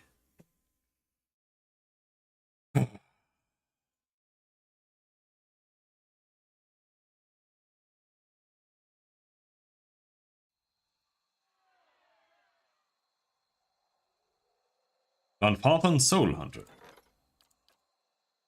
Sure, I'll hire you. You're completely useless, but let's hire you anyway. Gold Pact Knight. I'm here. While we wait, the enemy grows stronger. And you'd send more of us to die. Well, I'm not gonna stand around. Are you? You've done plenty, Darian. You approach the source of the commotion and see a throng of villagers. They're arguing amongst themselves and hurling questions and demands at a lone figure perched above them. A young man stands on a spur of rock, his clenched fist held aloft. Steam rises from his wild hair and flushed face as he shouts to the gathering. Been a week since our people left these gates. A week since the Iron Flail took them. He paces the outcropping, his eyes burning. You see a few scattered nods in the crowd. Yet we wait here behind our sturdy new walls, hiding in our rebuilt homes. We've done nothing. He brings his fist into his palm with a sharp smack. The crowd erupts, bristling with pointed fingers and pointed words. One woman steps forward, her eyes lock on the young man. Who are you to tell us how to defend our own? You ain't been here 2 months! Several of the others grunt and hoot. You feel a shift in the crowd, like a changing tide. Hey, an angry mob. See? We're not so far from home. True, dude. And since I got here, I've been working alongside the rest of you. Don't start with that again. A handful of others nod along with him, but they cringe and flinch as another villager joins in the fray, shaking his finger at the young orator. Well, it was your idea to send our people to that damned fort in the first place. If it weren't for you and the other leeches that come up with you, we wouldn't be in this mess. The new accuser raises a chorus of furious cries. Darian raises his hands for calm, but the crowd's wrath is snowballing. Stop, everyone! A dozen heads turn in your direction. The villagers recognize you and their eyes widen with hope and reverence. Relax, I am here to help. Then you know about the Iron Flail. You'll stop them? The other villagers whisper and cluck, their hopes still diluted by fear. Showed up a few weeks after you opened the battery. Demanded we give him the White Forge. He avoids your gaze, scraping his boot against the rock. They're led by a Darek Sendamir. Comes from an old Rayed Saren family. The rumor has it the man's half mad with visions. Claims one drove him here to take the White Forge. They're not the only bloodsuckers around here. The villager glares up at Darian, but most of his fellows are ignoring him by now. Darian raises his voice above the ruckus. Our crew at the battery locked their doors and told the Iron Flail to go back to Rayed Saris. Instead, they built a fort in the middle of the wood. So we sent a committee to reason with them. But that was a week ago. We haven't seen our people since. A low rumble ripples through the crowd. Darian hesitates. That can only mean one thing.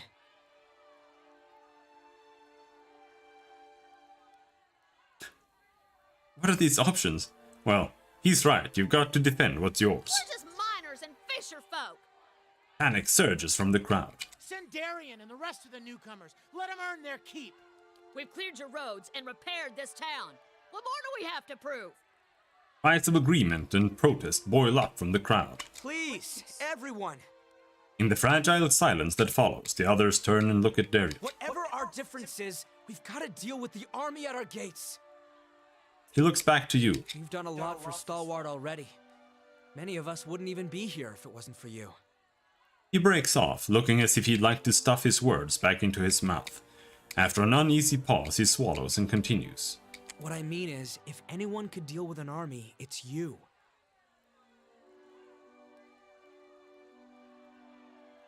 A Very well, I'll help you. The Iron Flail cleared a patch of forest north of Durgan's Battery, built their fort there. It'll be well guarded, so if you can get in without raising an alarm, you may have an easier time of it. The important thing is to deal with the commander. If you can get rid of him, the rest of the soldiers will scatter. I see. Anyway, we've got our work cut out for us here. He gives the crowd a purposeful look, grumbling. They start to disperse. While you're out, stop by the battery. Wangra and her team are still repairing the heavy cannons, but they've made a lot of progress elsewhere. Thought you might like to see how far it's come. Oh well. Nice, we're starting out with a random fort, with some random dudes.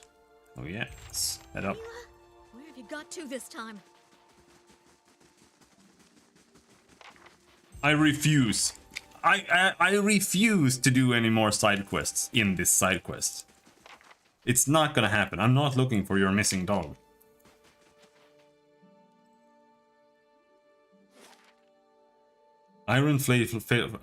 Whitestone Hollows, that's new too. But Iron Flail Fort.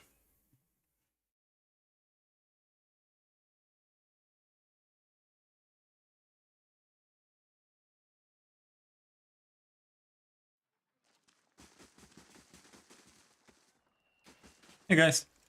The soldiers watched you warily as you approach. Once you're within speaking distance, one of them gestures with his pistol. That's far enough. What are you doing here? You lost?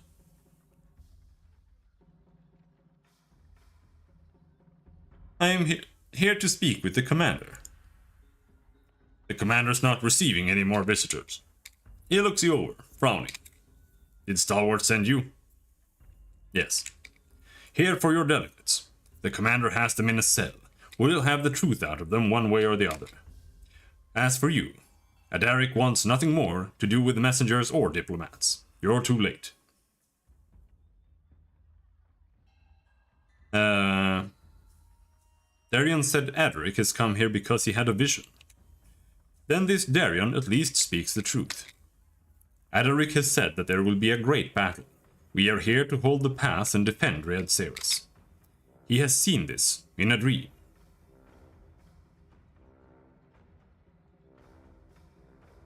He had a vision?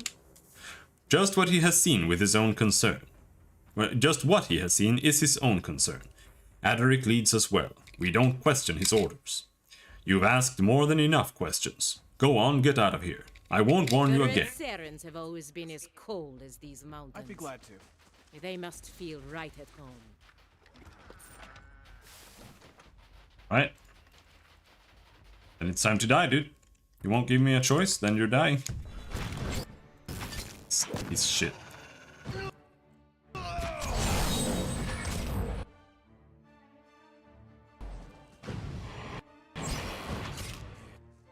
What's the next step on the bow?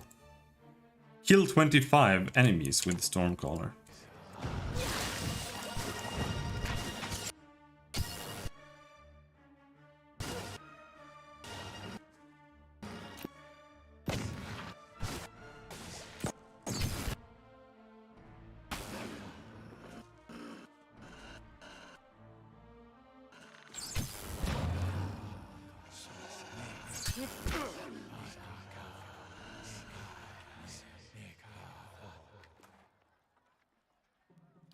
Itumak did the killings.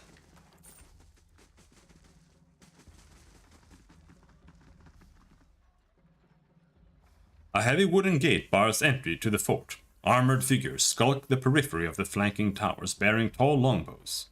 It would take considerable force to stage a frontal assault upon the fort. Inspect the gate. Though not a permanent structure, the fort appears remarkably sturdy. These walls could easily delay an intruding force long enough for the fort's inhabitants to rally a defense. Okay, so we can't even go that way.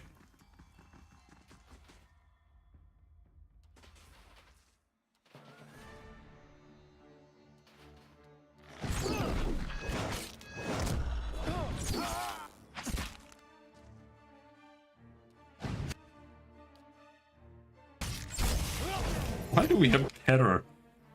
Is it because of the war dog? I guess so.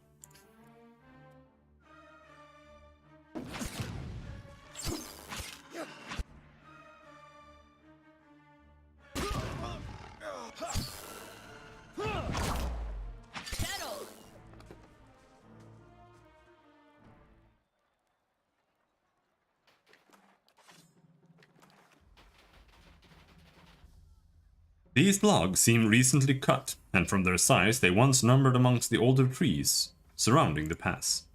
Just ahead of you, the gates to the fort remain shut fast. You spy archers moving along the tops of the watchtowers, scanning the surroundings, but somehow they're not noticing us killing everybody, and the chill breeze carries the scent of burning pitch. Launch an assault on the fort with a battering ram. Are you kidding me?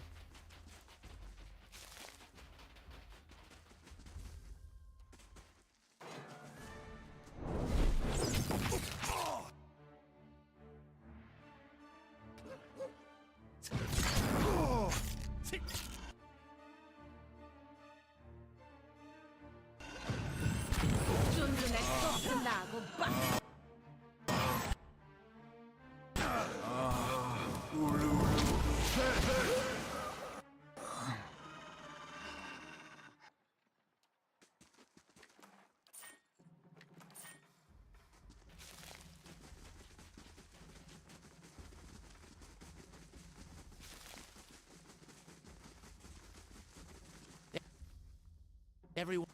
Come on.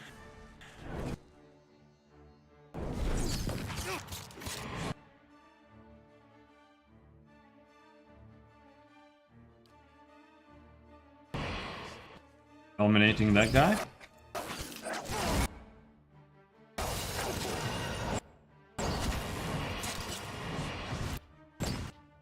Oh. Probably not stand there.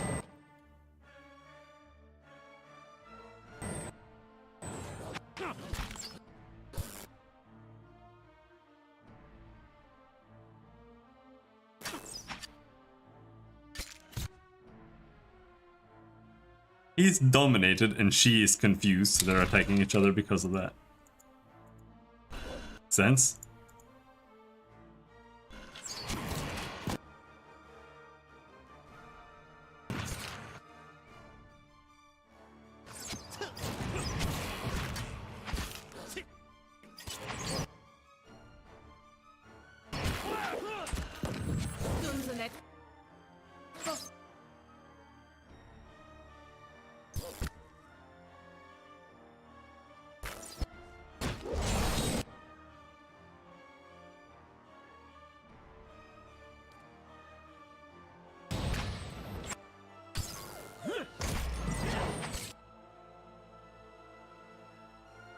How may I?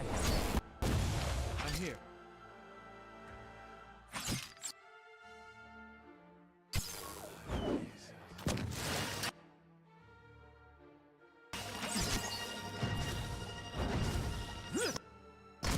Parade! This.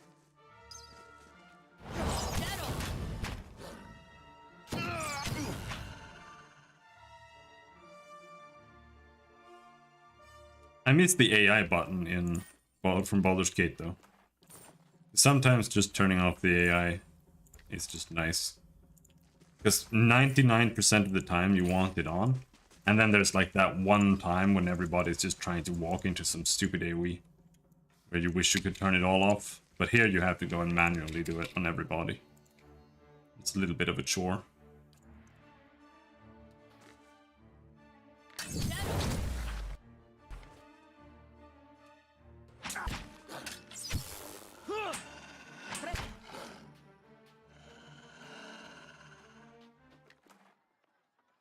I'd be glad to.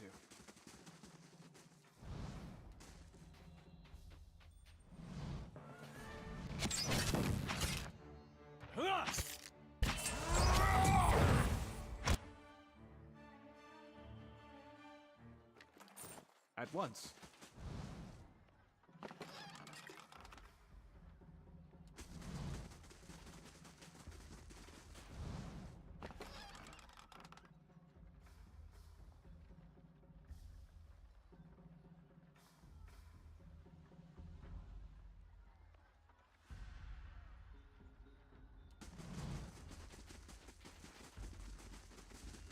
Here, I brought you a scarf.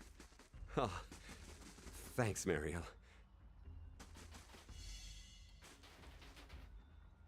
I can explain. Well, wait, who are you? You're that lord from Kid Newa, aren't you? The woman's cheeks are rosy with embarrassment. What are you doing here? Are you here with that army? No, we're just villagers. You're well armed, considering. He squirms. Please, just keep it down. Alec may be asleep on duty, but he's not the only one around. Do you know anything about the delegates from Stalwart? Just the obvious. They didn't do a good job of negotiating. The commander's been in a fury for the past week. It's not like him. I need to speak to the commander. Can't help you. And I don't just mean that they'd string me up for it. If you'd come before the delegates arrived, you might have had a chance. As it is, it looks like we're in for a fight, and the commander's not taking any risks. I'm, not supposed to be out here. Makes the three of us, right? What can you tell me about the commander? The commander? His eyes brighten. He pulled the iron flail together himself. He's a good man. He believes in Rayed Seres, more than anyone. He gave us our pride back, told us to keep faith. Sometimes I think the Vigilant speaks through him. Careful, he'll go on for hours if you let him. Very well, take care. Now, where were we? I don't know, but I'm gonna steal whatever's in this.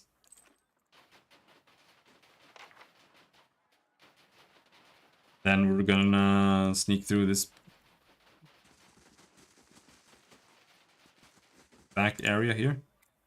Observing it from below, you notice that the watchtower at the side gate appears to be unmanned. You find no hostile faces peering over the fence either. The roof of the tower crosses over the fort walls. Climbing it may provide a means of getting inside. You can make out voices past the gate, engaged in scattered conversation. In the bright light of day, the camp bustles with activity. A discreet individual could try to open the gate before the alarm is sounded, but it will be risky in broad daylight. Examine the gate. Okay.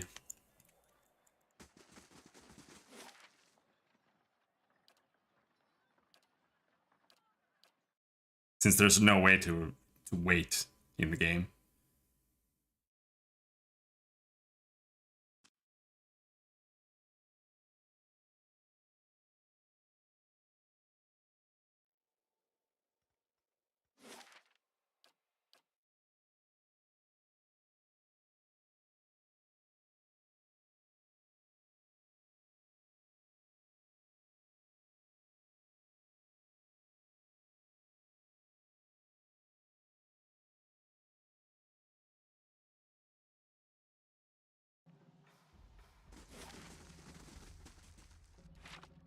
Right, let's go kill everybody up here. Like, no reason. Other than that they were rude at the gate. Alright then. God, I hate this DLC so much. It's so garbage.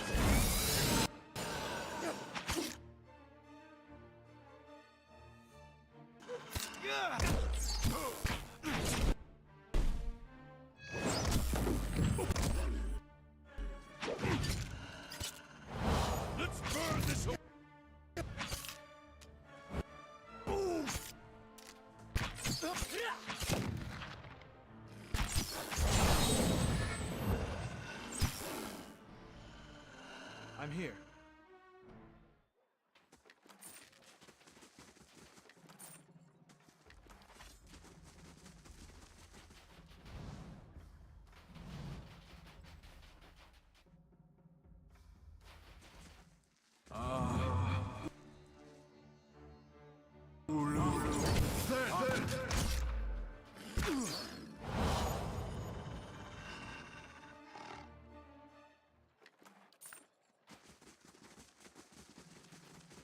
So Itumok can do slashing and pierce damage. Mempugra! Got a Mempugra up here?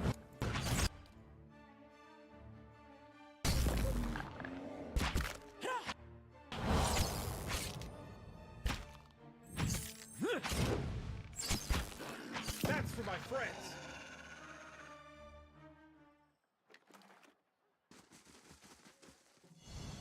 What's this, Itumok? Bronze Abaddon statuette. Okay.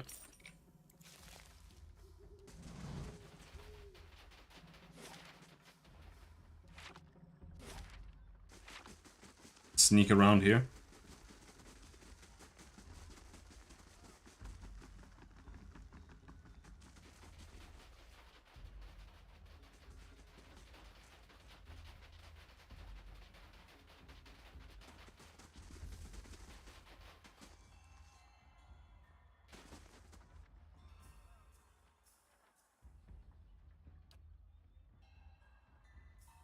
Throw a grappling hook onto the roof.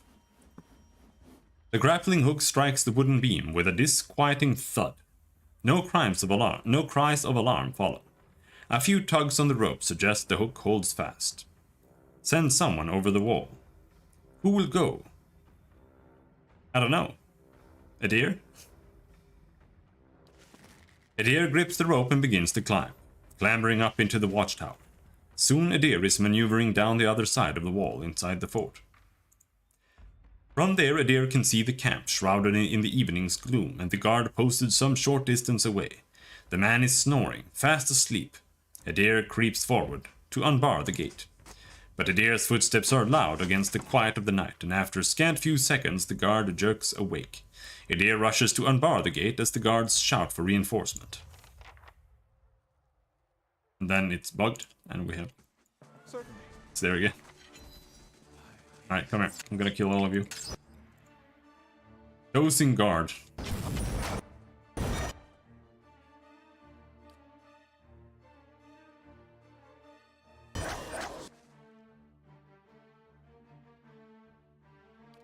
And let's see here. What do we want to cast?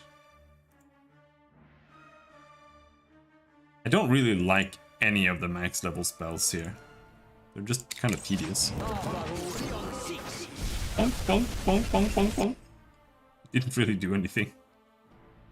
They're just a little bit petrified. No Confuse, on the other hand. It's a bigger spell. Alright then.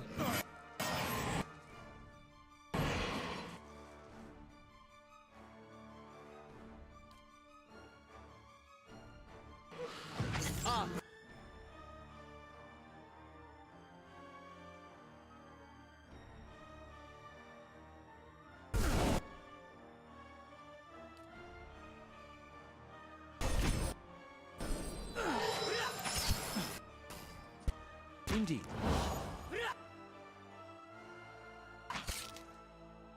Yeah, we confused a couple of dudes. That's...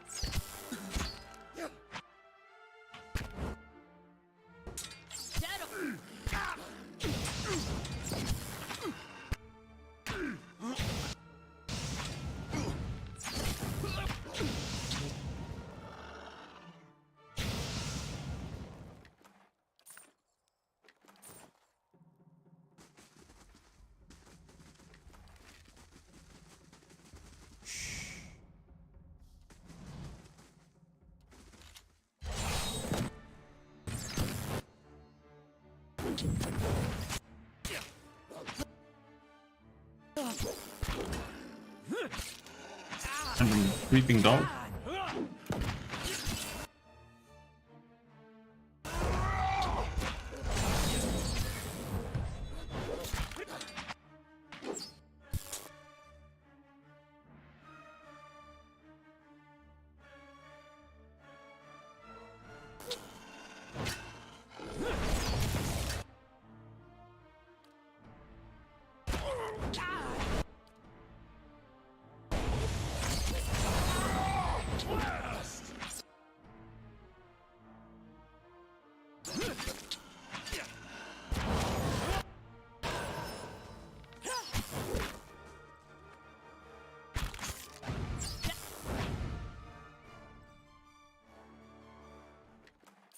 At once. Drive them back!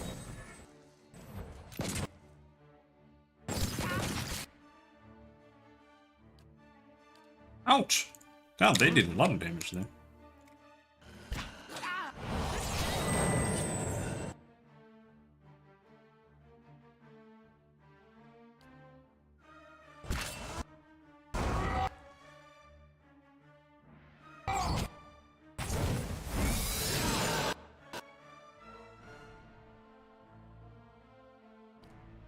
Also paralyzing snowball. Oh. I shall.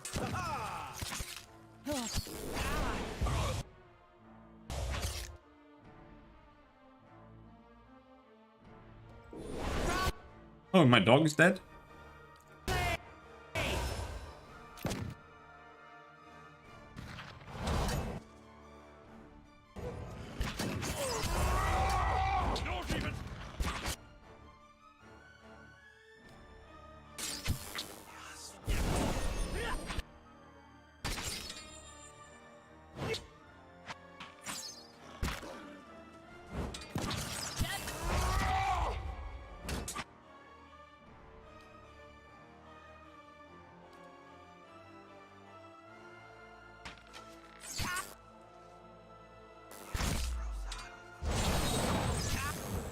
That's not very helpful. There.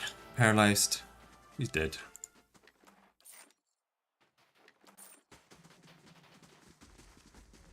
There's really no point in killing everything in here either.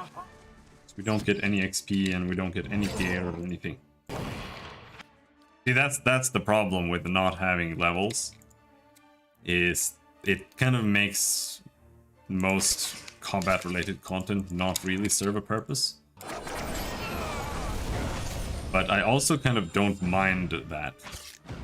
Because otherwise you kind of force it to have a... like, oh, I gotta go and kill everything here. So we get all the rewards. You know, so it... While I think it's a problem, I don't necessarily think it's... that much of a problem. Depends on how you design the game. But a lot of design depends on how you design the game. And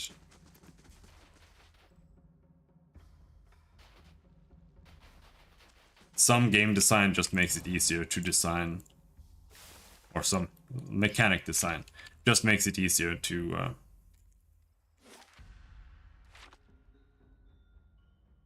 design levels and stuff, and just design encounters and whatnot.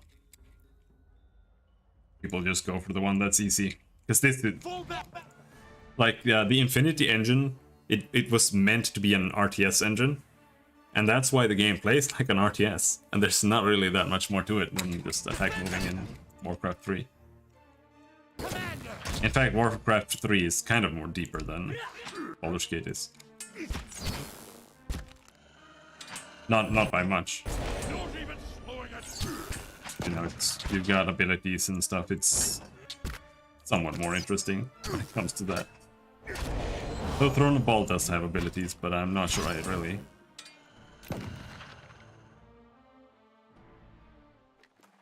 count that as part of the core game.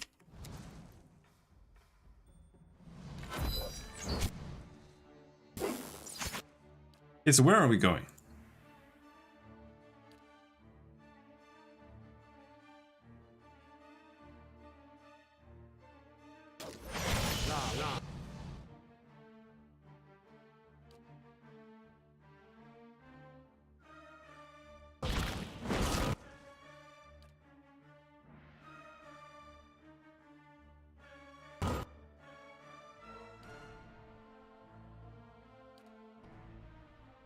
It's still missing?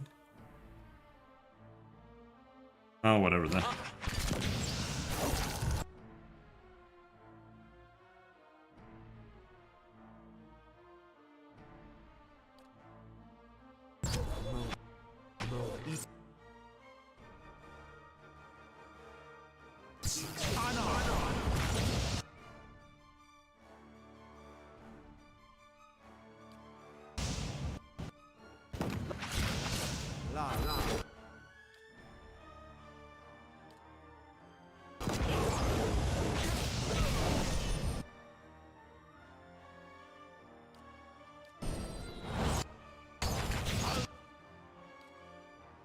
Is it that guy that keeps blasting me? Someone is blasting me.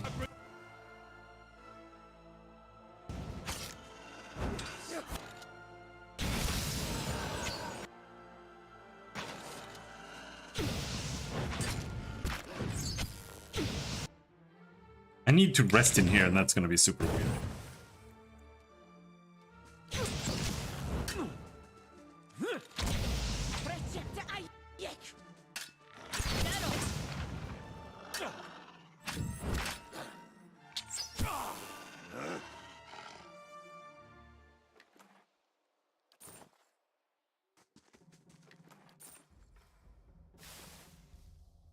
A war pup. Stole a dog and put it in my pocket. We do it. Laying low. Drill yard, siege equipment. Oh, there. I see his big place there. That's probably where he is. So let's take a nap here in the middle of the yard. I'm here.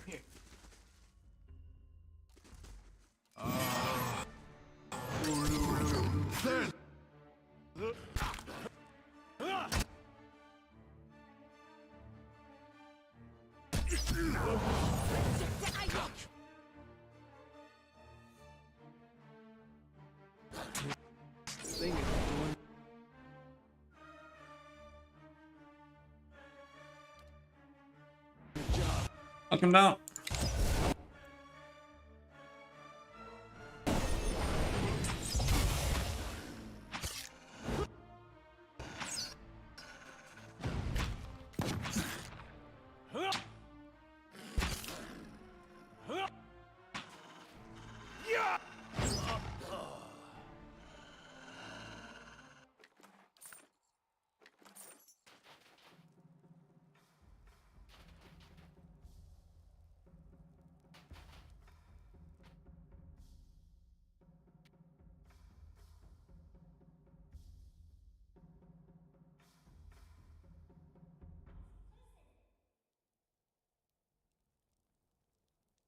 Enough! I've had my fill of... What's this? Steady, men. Our guest has arrived. The Iron Flail commander is a younger man, lean in build. His brown hair is unkempt, his eyes fevered. At his feet is a grate, set over what appears to be a pit. You hear a smattering of anxious cries rising from the cell as the commander steps forward. I heard Amazon was offering free banana pizza in Brazil for views with the Rings of Power. You gotta get any offers? No, I don't eat pizza anymore. I don't eat bananas anymore either. I'm sorry. Now if they gave me some beefsteak, maybe I'd watch Rings of Power. Chaos outside. For an instant, I believed you, woman. His boot comes down hard on the grate. He's only a common assassin. You must be the commander. Yes. Those were my men you slaughtered out there, you. Aderic's words die in his throat, his expression frozen mid-snarl. It isn't clear what happened, not until you start to feel it too. Unbidden, your senses drift, as if you had reached out towards the source of essence. You feel an ache in your chest, an almost painful sensation of being pulled forward. A sudden wave of memories flood your mind, clear as the day they formed. You see Odima's campsite, ravaged by the Buick, the halls of Kednur. You tread wet cobblestone beneath Copper Lane, seeking the leaden key. You climb winding steps to the top of a tower that parts the clouds. The image wash over you, tracing lives and emotions from 100 different times and places. Not all are your own. Slowly you become aware of the sensation of being watched. Reach out. You direct your senses, tracing the invasion to its source, Aderic. Conviction burns through him, bright as a brazier. Brazier.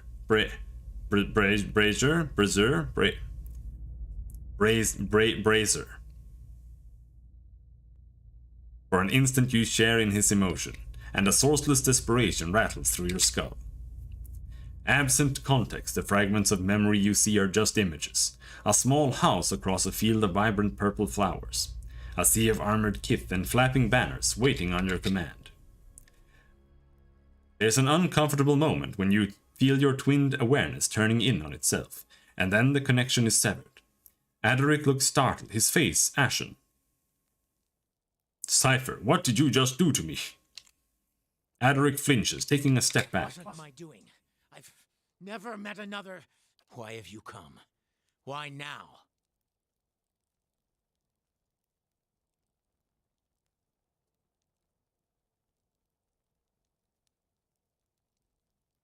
I came to find out what happened to the delegates. Delegates? You tore through my camp, killed my men for them? What kind of reaction did you expect? You held them captive without notice. They'd like to paint us as the unreasonable ones back in Stalwart, wouldn't they? Well, yeah. I never planned this. It wasn't my intention. We wanted to negotiate. Stalwart sent delegates to discuss terms of peace. I offered them the opportunity. I was generous. Adric paces a few steps before he gets hold of himself. Stalwart sent soothsayers, not diplomats, to frighten us with stories of the moon going dark, the earth shaking. It's true! It's all true! The waves will swallow us all! A shrill voice suddenly rises up from the pit. Adric stomps down angrily on the bars, drowning her out.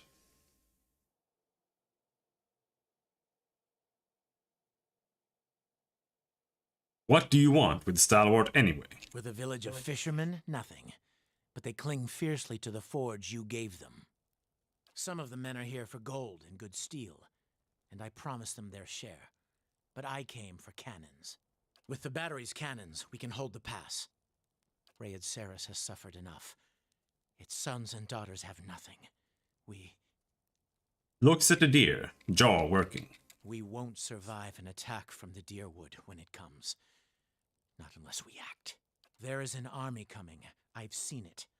Pouring down from the mountain. It will crush Stalwart and come for Rayed Saris. Adaric's gaze is distant. The Iron Flail will be the wall that safeguards my homeland from the worst these fire worshippers can bring to bear.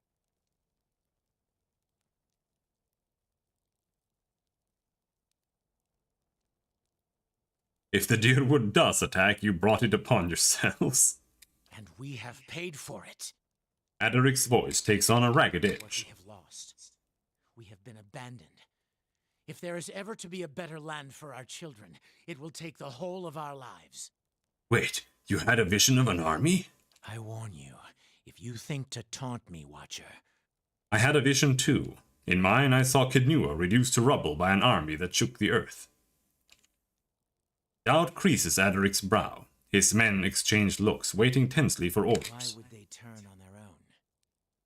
No. You're trying to trick me. This is all another distraction.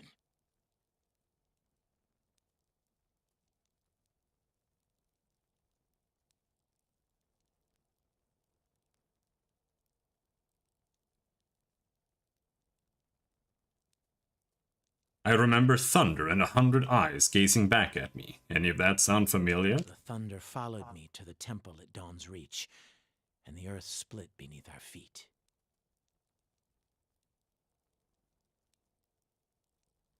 You read my soul. What did that tell you? That you're soft-hearted, but it hasn't seemed to stop you, and that you have seen and done a great many things. Things I would not have otherwise believed.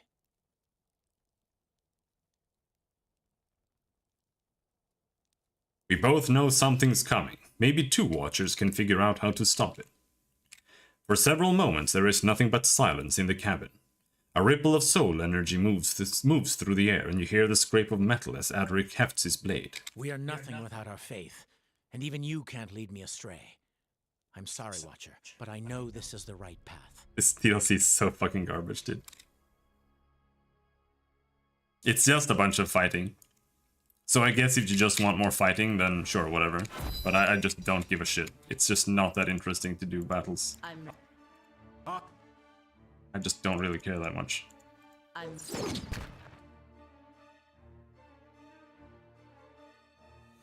Especially when it's just over and over. You're just fighting the same enemies, more or less. Like, they're not that different.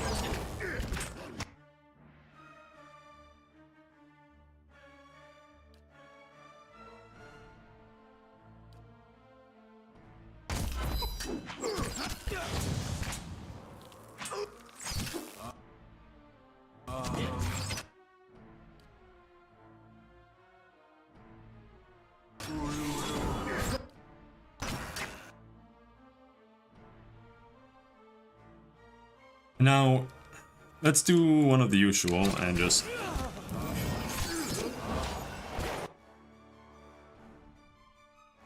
Fail to dominate him? Are you serious? Dominate the boss.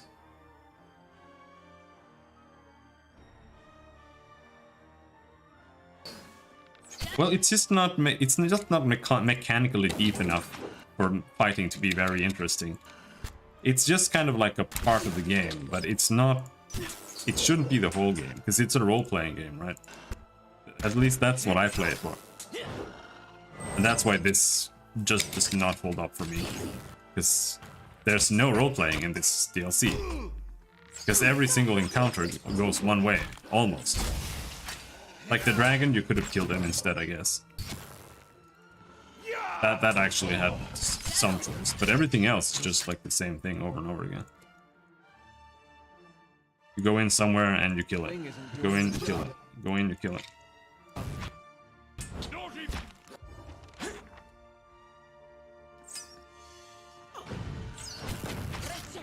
It's really, really poorly designed.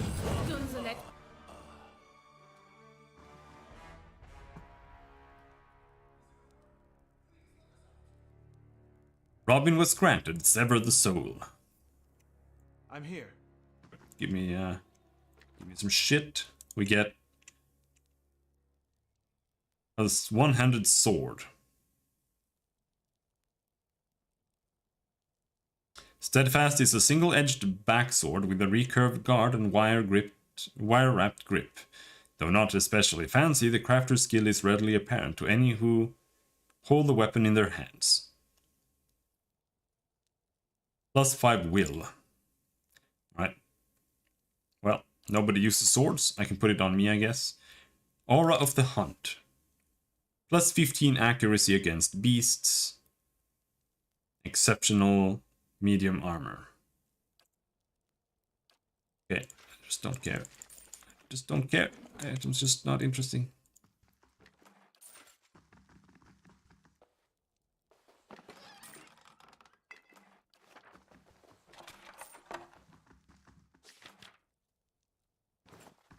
You know, I've never really liked, though it doesn't really apply as much in games like these, but in games like Diablo, for example, I never really liked items having like big unique effects that much. I always kind of wanted it to be part of something else, like you have another slot that is like something that's attached to the weapon or something like that you can put on any weapon. So like you find unique swords, but you also find like a unique weapon attachment, like a jewel or something, that you can basically put on any weapon or something like that. So it's like separate. It's not entirely the same way here, but in this game for sure. It's just that none of the items are interesting ever. And even now, they're still not interesting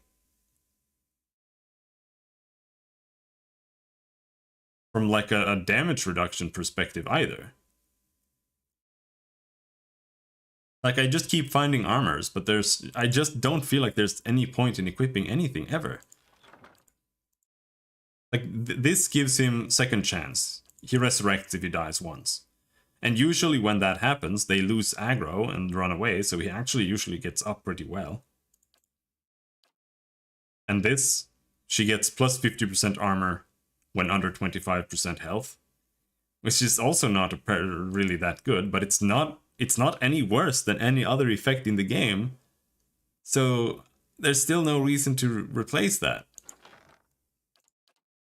Like, there's no other armor that's really worth giving her. It's just not interesting. The only thing that's like worth equipping is random belts and stuff, but even then it's just, you know, it's +9 deflection. Everybody's gotta have +9 deflection.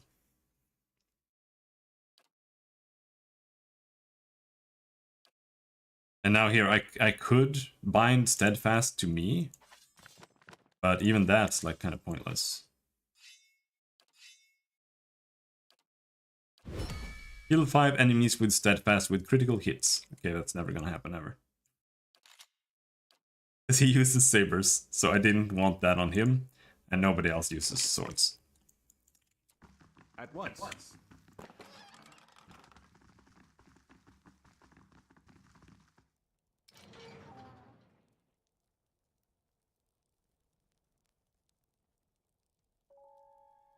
Oh, thank you. I thought we'd never get out of there. Are you hurt? Just let everyone know how happy you are to be alive and we'll be even blah blah blah blah blah. Are you hurt? No, a little bruised perhaps. The cold was the worst part. Abaddon bless your blade. I thought that madman would kill us all. The commander wasn't the problem. One of the delegates points an accusing finger at another, a woman standing apart from the rest. We might have come to terms if she hadn't goaded him, shouting at him about omens and curses, demanding he leave the march. You know how superstitious the Red Serens are. The commander went white as a sheet. She sabotaged the meeting. The woman in question is dressed in unassuming robes. She bears the accusations silently, her eyes closed as if in prayer. Hello, Keb. Does this game have neat character team dialogue? It's okay. Like, it's alright. Like, the writing in the game is alright, but it's not much more than that.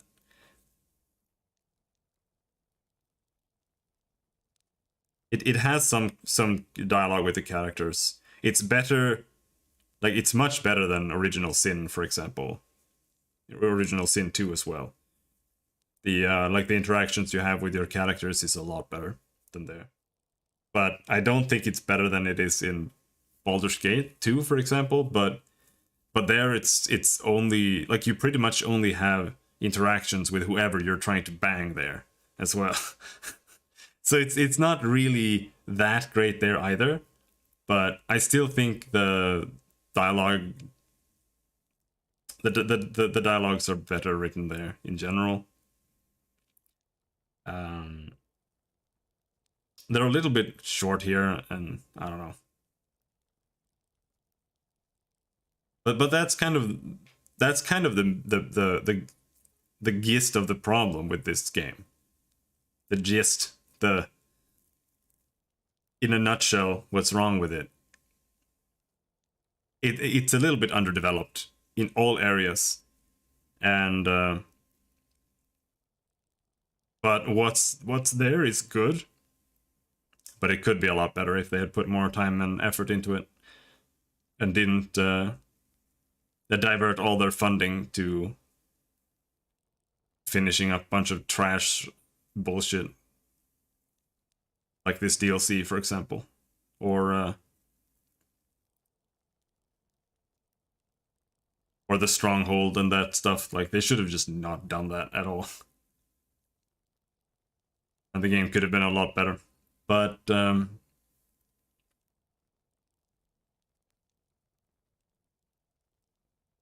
actual style of the writing is fine. Because it still feels like old school fantasy writing, which it feels like...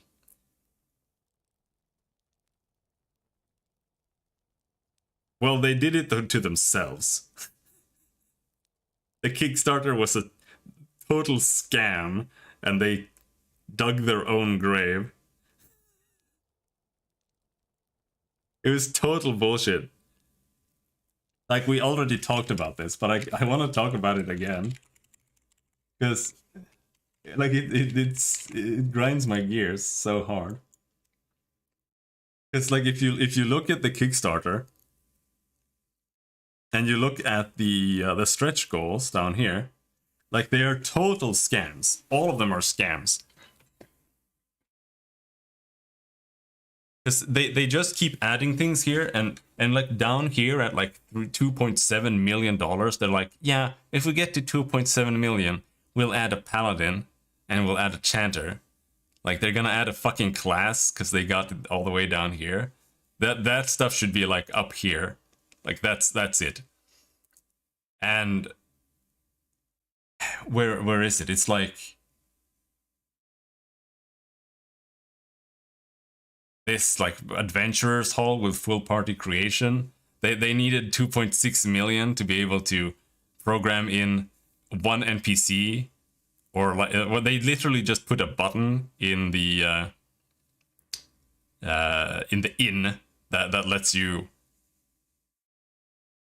like go into the basic character creator that they already had, and then they just like add another main character to your party that doesn't interact with like the story. That they needed that for that. But then they also had like the stronghold and like this fucking giant dungeon here. I don't know if that's actually part of this. New companions, player house, big city 2. But honestly, I think this, the stronghold and going all the way down to that fucking dungeon with the dragon at the bottom, that should have been cut entirely. Every single stronghold mechanic should have been cut from the game. I don't really get it.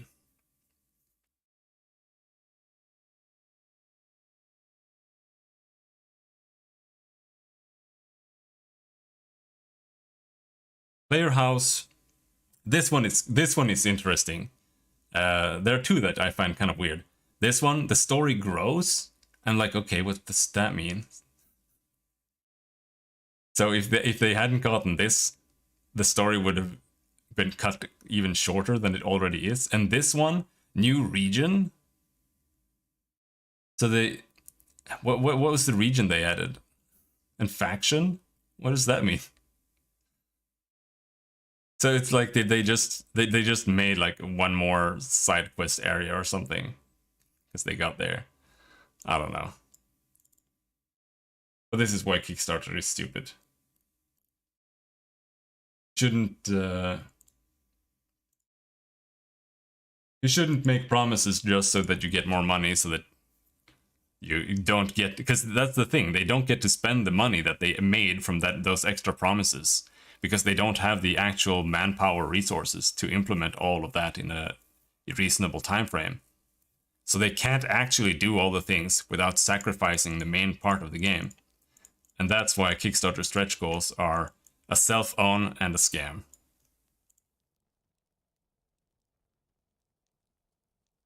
Anyway. The woman in question is dressed in unassuming robes. She bears the accusations silently, her eyes closed as if in prayer.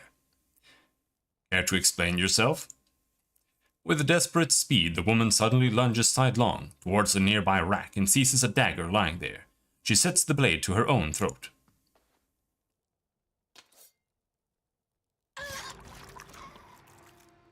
Why? Is to attract a publisher. They don't need a publisher. They didn't need a publisher. Like, Obsidian was already around. Plus, we already had digital distribution at that point. They didn't need Paradox. They got $4 million to make this game. They didn't need a publisher at all. And honestly, Kickstarter to attract a publisher is also disingenuous. Because the entire point of the Kickstarter is to not need a publisher. Otherwise, you just go to a publisher.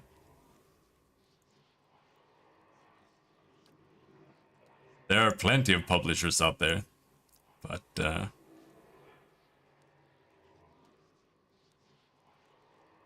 proving interest is all it's actually used for? I don't know about that. The thing is, for $4 million, they already had all the money they needed, so...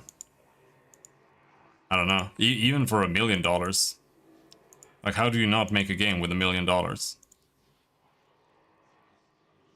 you'd have to be retarded.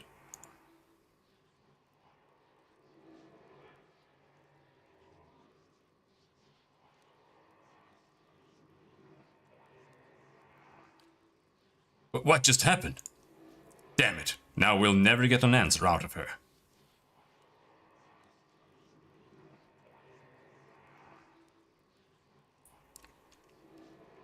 $1 million is 5 to 10 devs for a year? Well, yeah. That's a lot of devs.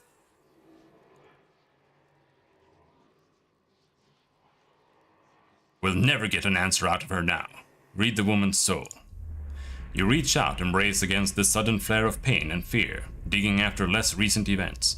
There is a copper taste in your mouth and a pain like fire in your throat. Under the brute terror of death, you find a comforting thread of resolve, of satisfaction in duty fulfilled. You follow it. It leads you stumbling into another memory as whole and vivid as the first. You walk the dark halls of an abbey, dimly lit and quiet. Your footsteps loud. A blur, and you are standing in a dimly lit room facing a robed Daumaua. You recognize him as Kaoto, the High Abbot. He beckons you forward. Step forward. The memory blurs. When your sight is clear, you are standing in front of Kaoto, and he is smiling gently down at you. Drive the raid Sarens from these mountains, and you may yet spare many lives. The Tidebringer will be here in a week's time. Should you be delayed in your travels, report to him as you would to me. He will enter the reliquary and call off the army of Eyeless in my stead. If you are caught, sister, you know what you must do. I will pray for your return, but we will take comfort in the knowledge that you have joined the rest of Andra's favorite in her keeping. The words jar you loose from the memory, flinging you back into the moment of the woman's death and then into your own skin. But traces of her memory join yours. You know the path to the abbey to which she was to return, buried in the mountains to the north. Is the name Eyeless familiar to anyone? The Eyeless? They're a figure of speech for when you can't remember something. You say, must be the Eyeless took it from me. Yes, but there's a story to it. They're supposed to do the bidding of the Lady of Lament. Andra points, and they come, out of nowhere, wipe things from the face of the world. That's why whenever something up and goes missing or gets destroyed with no one there to see it, you're supposed to thank Andra that the Eyeless didn't come for you too. Do you know a Kaoto? Kaoto? Oh yes, he came through town some time back, stopped by at the temple in Stalwart. This was just after the town decided to rededicate it to Abaddon. He didn't seem too pleased about it. He was dressed like a priest. Maybe he took offense. He's a Daumaua, tall fellow, very polite, considering he's apparently the leader of some fanatical sect. I think it's clear we haven't been in the best judges of characters recently. Yeah, I know.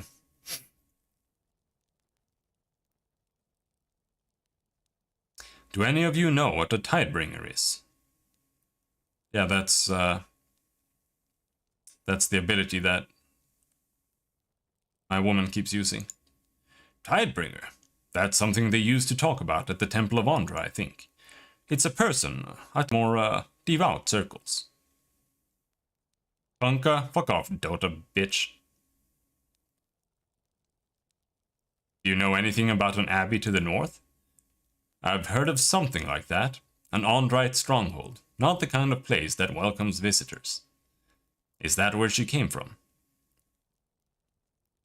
Yes, and it's where I'll find the reliquary so I can call off their army. What, another one? Gods, it feels like everyone on Eoria is after the battery now. Why would these Andrites want the Red Sarens out? I doubt it's for Stalwart's benefit. Competition, maybe.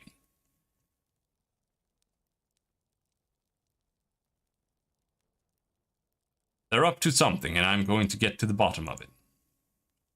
If you do mean to go to this abbey, be careful. There have been stories about traders wandering north and getting scared off or even killed by strange guards. They're a secretive bunch. I suppose you could always try to sneak in. I doubt you'll be welcome otherwise. It sounds like this Tidebringer would be. Welcome, I mean. Maybe I can convince them I'm the one they've been waiting for. It's skulking around isn't really my style, I say after crouching for the entire game. Well, you'll get your fill of fighting, I'm sure. A sudden deafening crash from outside makes the delegate jump, startled. A rumbling like thunder follows. You hear further sounds of smashing timbers, panicked screaming. Oh no, what's happening? I thought you took care of the soldiers. I did. This is something else. Yes, well, we'll wait here, inside. Okay.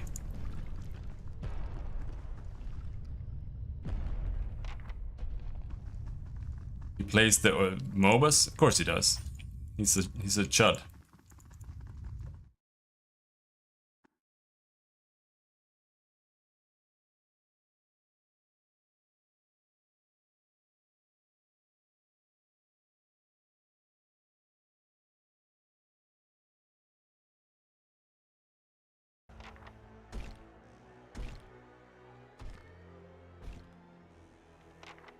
Oh, fellas, eyeless hammer.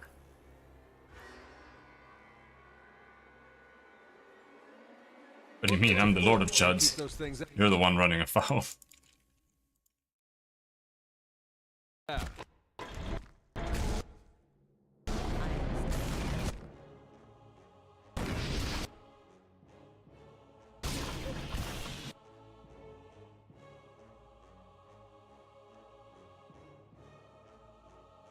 Okay. Let's throw snowballs at them. Oh. Oh, they didn't want to get paralyzed.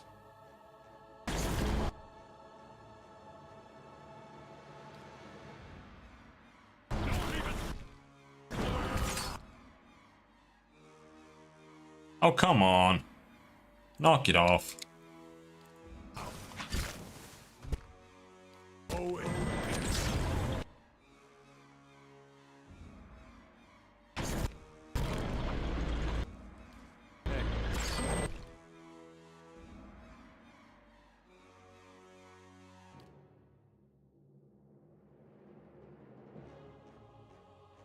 Immune to confused.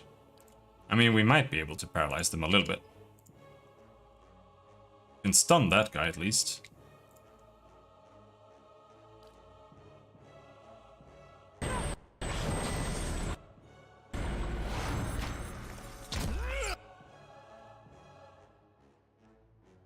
Shock DR reduction. Okay, so they get DR reduction. Maybe they use stuff. But whatever. Keep shooting them.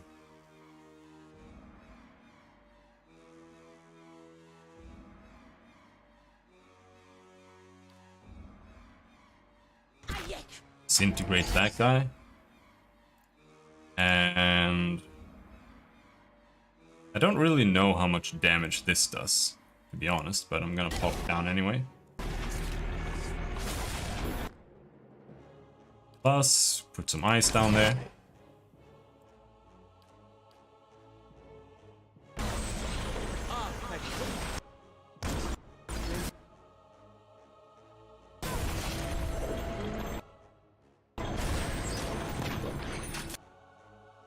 Now, she can probably keep that guy occupied, as long as Itamak doesn't croak. And also do that. What's he doing? Calm down. Don't kill my dog. Paralyzed.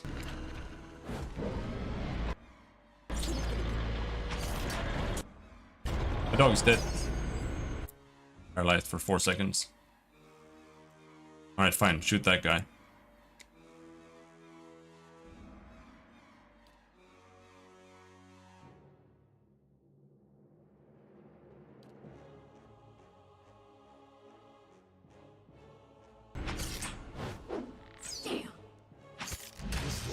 Doing the job. Yeah.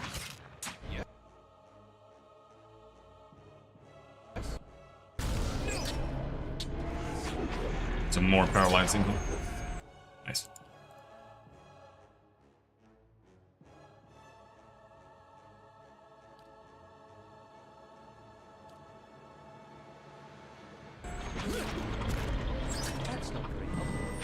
Kill my friends. Okay, so which one is it? It's that one. Turns her into a giga Chad.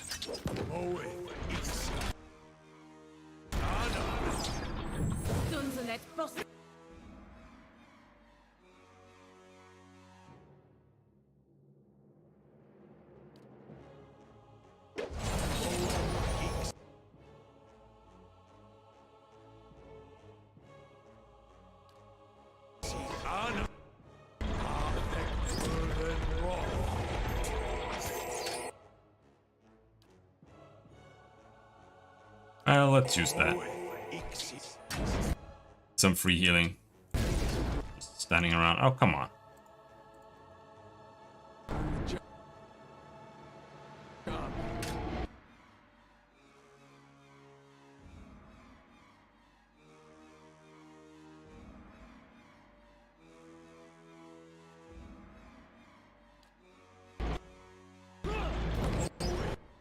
Oh, Jin is dead.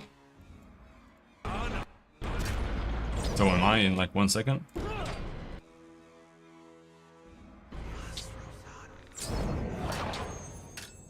But they are paralyzed.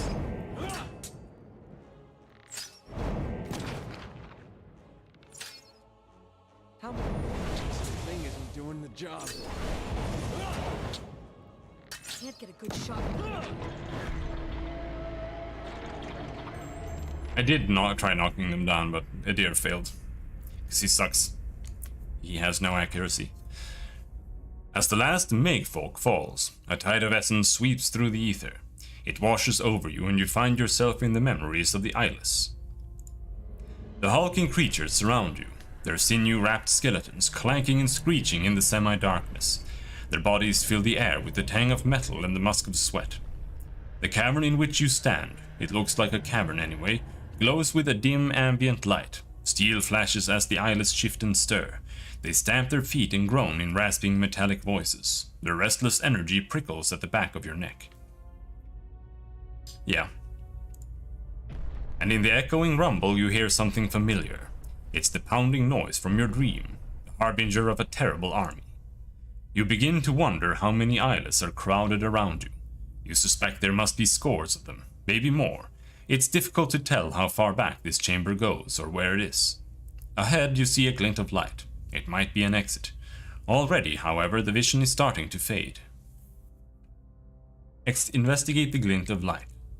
You push past the lumbering Eyeless and cling to the wilting shreds of the vision. The light up ahead is blinding after the dark of the cave. You rush toward it, even as if it fades into a pale blur. You can't see where you are, but you hear a cold wind whistling through the gap and feel a spray of moisture sting your cheeks. The vision ends, returning you to the frozen and blood-churned mud of the fort. These abominations stink of a god's cowardice. Stinky. Yes? Look at their butt.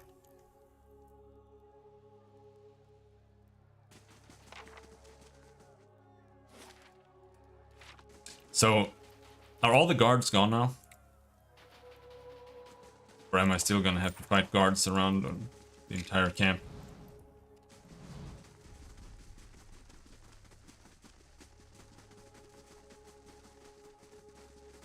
Like the guards are gone?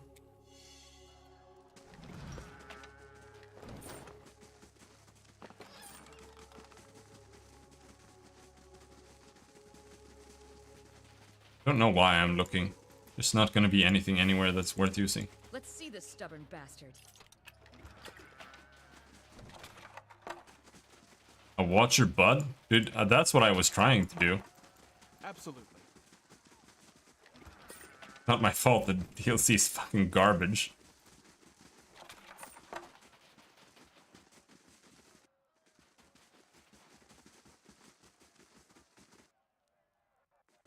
I don't know. If there is any other outcome, which I sincerely doubt, I have no idea what it would have assumed would be a correct choice. Yeah, because he won't let you in. It's so garbage. I hate this so much. Okay, where are we going? The Abbey? I'm just gonna go back to town and rest first.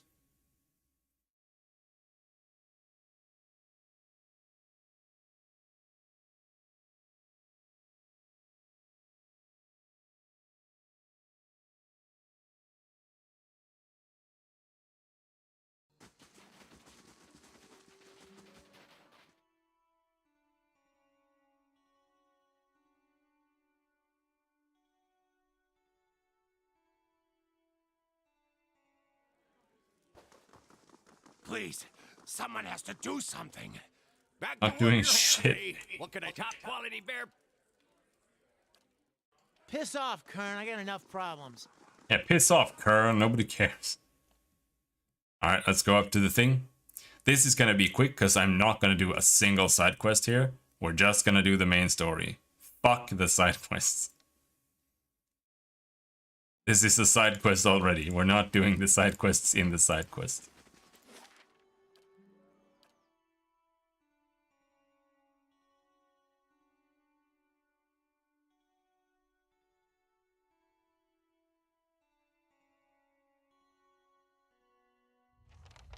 I just hate this DLC. I just want to get it over with. A dwarf, clothed in but a few straps of fur, puffs up his bared chest with every drag from his pipe. Come a long way to get some air, have you? I'm looking to get inside. Are you now? He pulls the pipe away from his clenched teeth and points its long stem to the path ahead.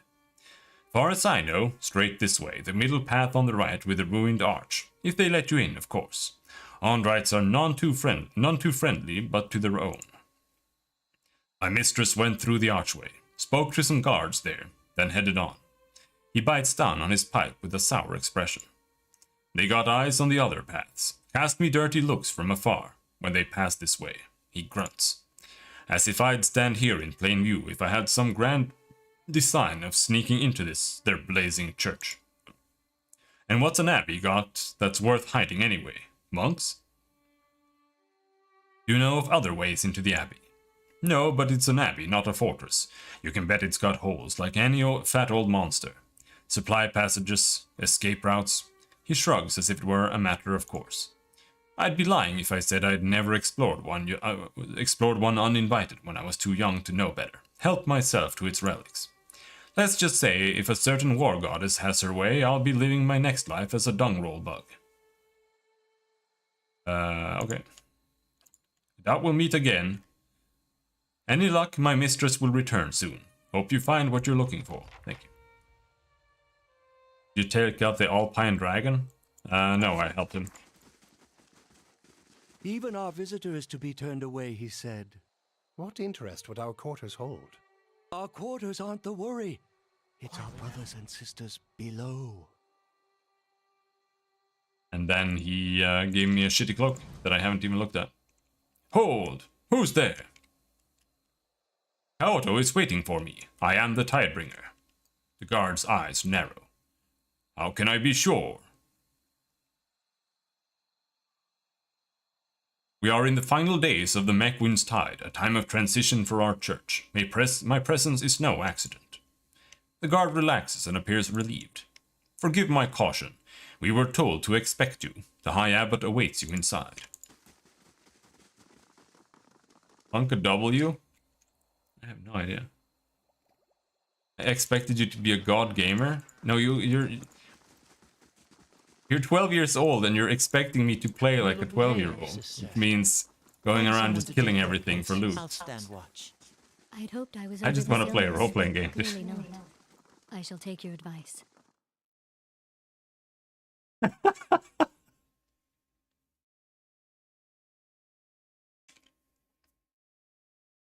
I honestly think there's too much fighting in this game. There's way too much. It's kind of like I prefer the amount of fighting that was in Tides of Numenera, because there was almost none.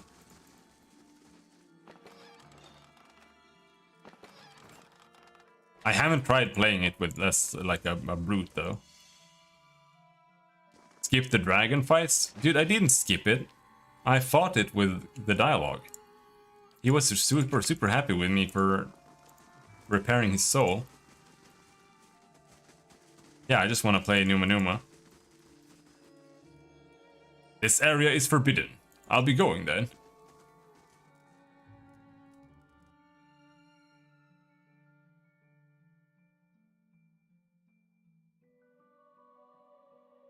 Did you just throw me out?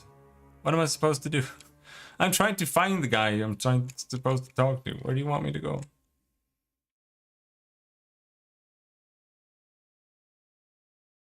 I mean, I don't really want to see him, but we're just gonna get to him so we can kill him without killing everybody else. This area is forbidden. Why? This DLC is so ass. Where am I supposed to go? Okay, maybe I'm supposed to go somewhere else. Maybe he's not here. Maybe there's another door. Giant skeleton leg. Halls of silence. Okay, let's go somewhere else. Man, my mouse is just collapsing.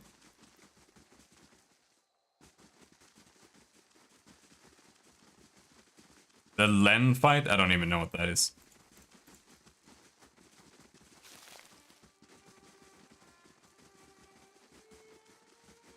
I should not have peered over the edge. I could see no bottom. Ha! Perhaps if you pray, the lady will allow you to forget. You stand at the precipice of a fissure that time has torn into a mountain, upon which the abbey stands. Whistling winds call out from the depths of the crevice, mournful wails hinting at the great descent from the edge into the dark and lonely spaces below. Encased in centuries of rime, a gargantuan skeletal hand hangs awkwardly above the gap. Its fingers are splayed in a pained pose, eyes preserving the circumstances of the victim's death long after the flesh rotted away. With only the ominous moaning of the crevice to disturb your thinking, you consider your options. Inspect the area. I won't see the sun for months now? Yeah, I know. Where do you think I live, dude?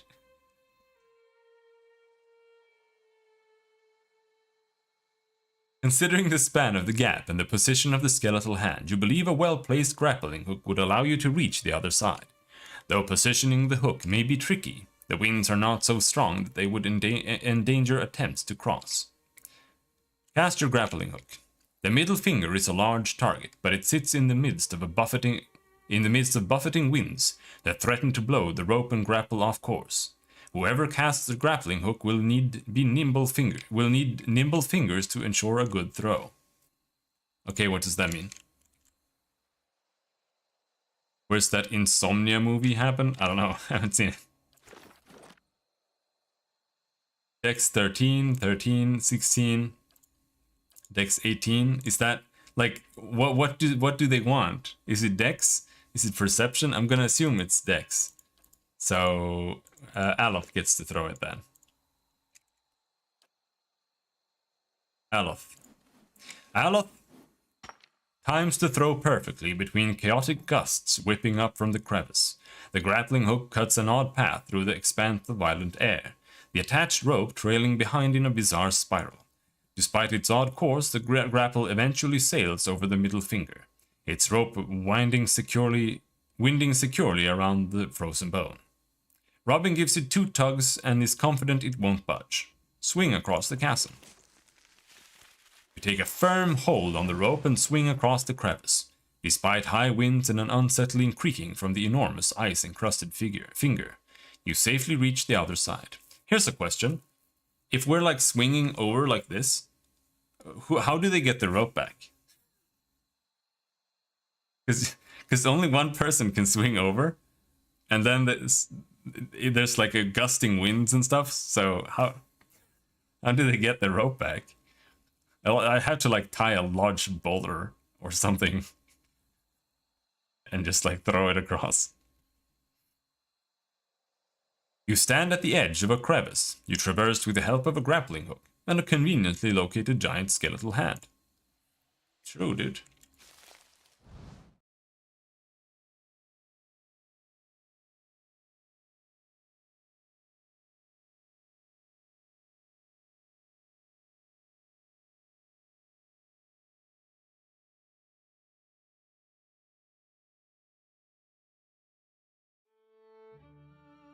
Surprisingly, Norway is actually not more northern than Sweden. The majority of people in Norway live way more south than most Swedes, I think.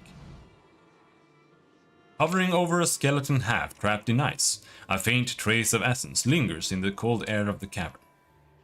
Reach out to the essence. You let your soul envelop the essence, memories spread in a thin mist under you, dim and torn, their scattered fragments floating like motes of dust in the twilight.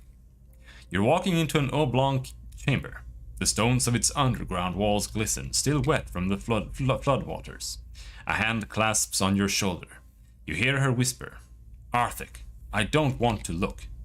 The memory vanishes and now all you see is a slab of stone. You're staring at it just inches away from the wall. Your fingers trace circles on it, digging into the moss that clings on its weathered surface. You're not sure how long you've been touching it. Perhaps you've always been. A scream jolts you. Its echoes thunder throughout the halls. Your ears hurt, a pain that digs deep, burrowing into your head like a twisted dagger. You run. Others run. You don't know them. You can't remember them, but somehow you take comfort in their presence. Yes, they will help you with the pain. The noise, you'll kill it. The anger of the memory subsides, and now you're sitting down on steps carved on rock. Dozens of skeletons lie below, beneath frozen water. Their jaws hang open, silent. Yet, what's that? A low rumble, gargling, growing, deafening. You snap your head to the side in anguish and see it. The water rushing down the halls, pushing you in a torrent of white foam. You fall, your mouth opens to shout, but your screams are muffled as it fills with water.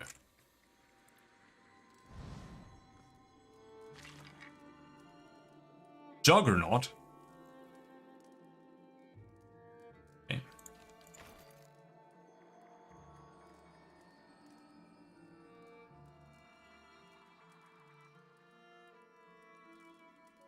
His door is sealed shut.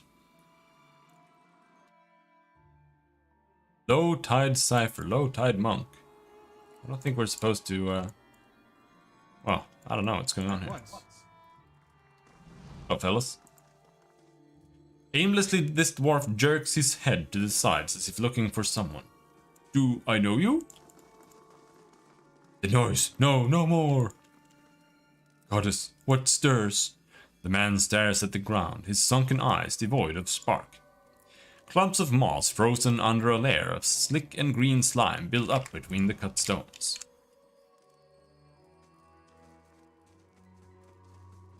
Okay.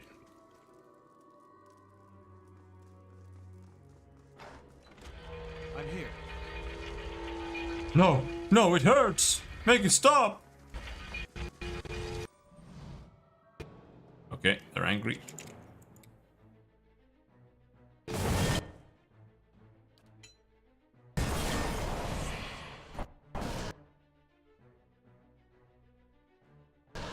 Guys need to calm down. Prone for 11 seconds. Oh, come on.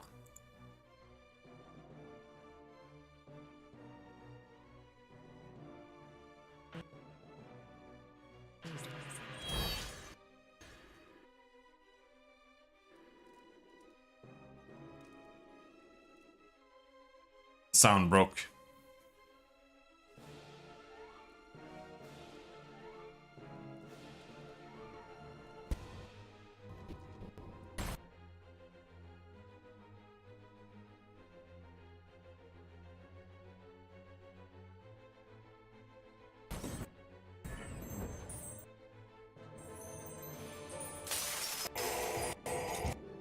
How is this the encounter that's gonna kill me?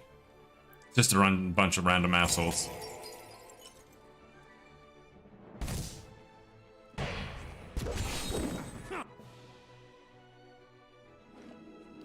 Oh my god. I should have just done low-level campaign here.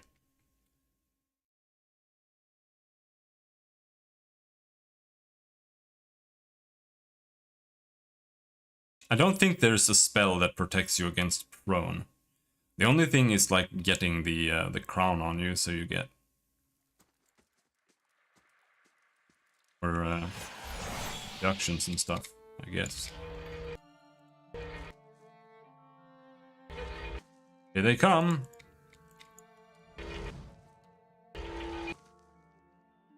There, we just kill him and then use the crown.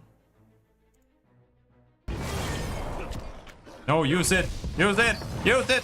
Faster! Use it!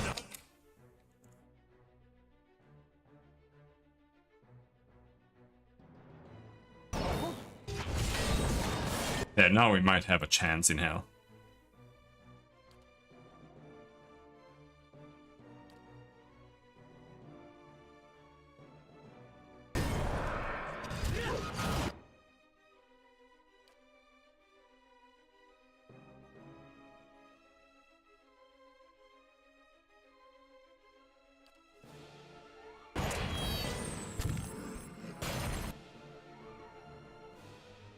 Come on, shoot somebody.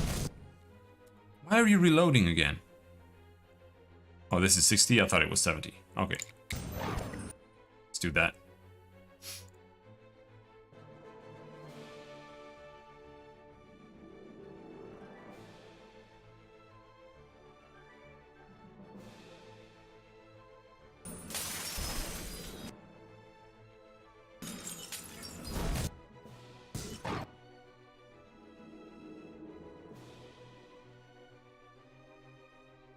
There, and then we just nuke him, kill him.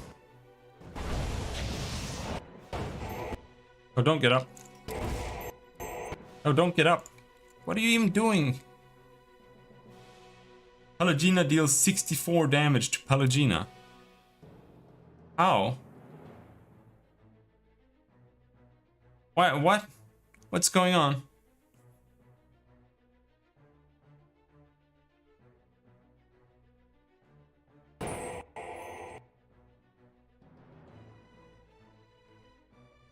All I did was activate Sacred Immolation.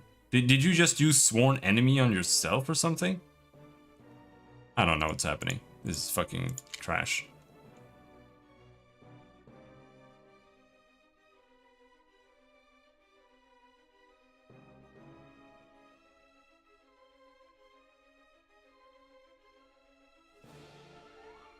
Do we have any monks here we can mind bend?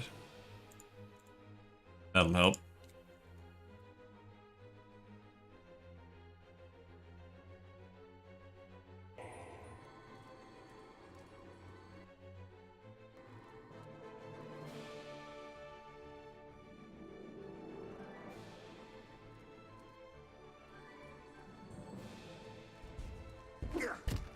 Now he's prone for 20 seconds. So we only have a deer left here. If a deer can fuck him up, then we have a small chance here.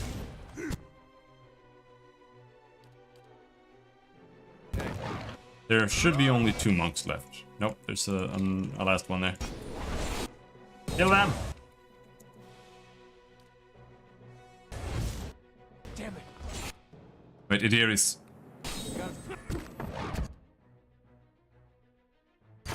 It's not knocked down anymore. Come on, fuck him up. One dead. One more dead.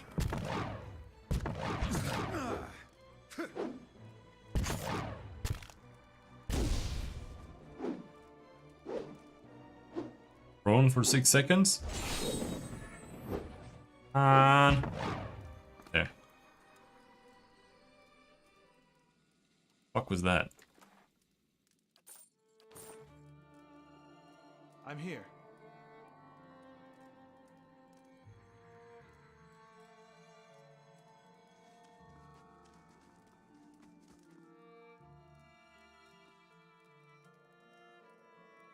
I shall be discreet.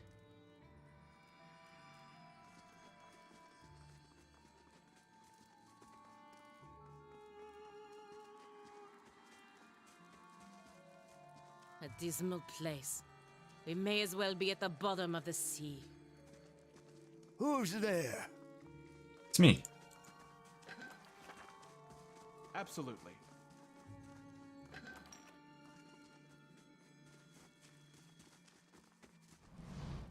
Tufts of downy grey hair sprout from the back of this man's scalp like shrubs. Scalp. His lower lip curls inward over a row of teeth that appears to have mostly fallen out, and a musty odor hangs about him like a fog. Is that you, Edith? I thought I'd lost you. I called for you. I wanted to search, but the blizzard lasted days. I'm so sorry.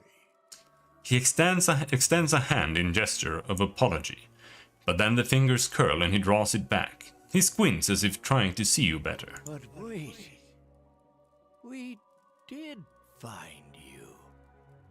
When the thaw finally came, I saw you rigid, frozen. You cannot be Edith. No, we are in the Abbey. Gift bearers. And you must be the Tidebringer. His eyes widen. Correct, I am the Tidebringer. Then listen well, Tidebringer. Kauto does not know what he asks.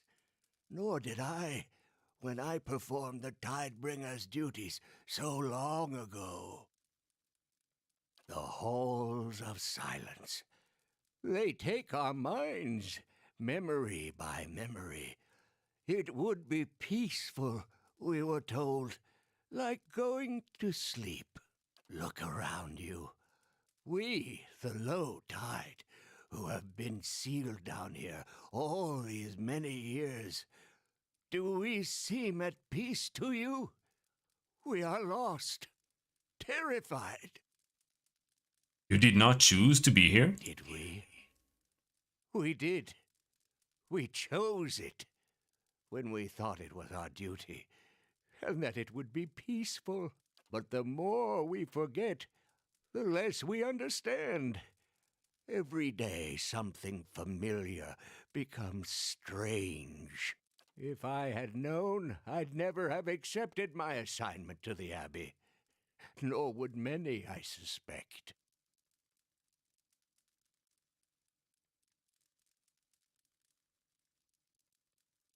I think this is Theos. But I'm not sure. I think this is Theos' voice actor. Who are you? No one has asked me in I don't know how long. Who was I? I was the High Abbot, wasn't it? High Abbot Ferentis. That was me. Or the one before me, if not. No longer, though. I am just another brother of the low tide. I remember a woman. Was she my wife? She had curls in her hair, and she spoke softly. What became of her? I carry so many memories that I took from strangers who wanted to be rid of them.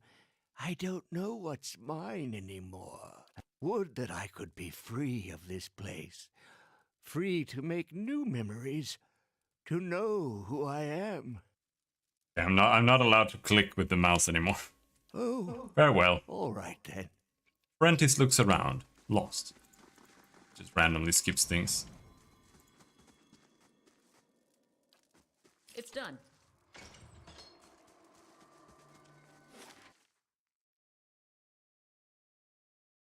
Well, we're actually going the wrong way. I think.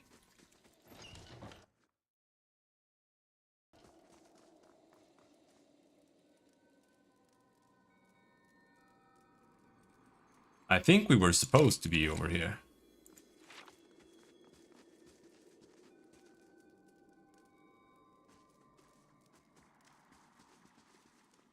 Let's see this stubborn bastard. It's done.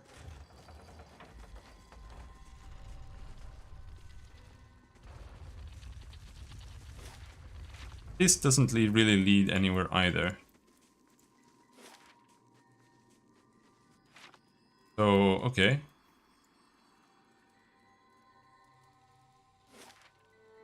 Okay, we're just going somewhere, I guess. Maybe down there.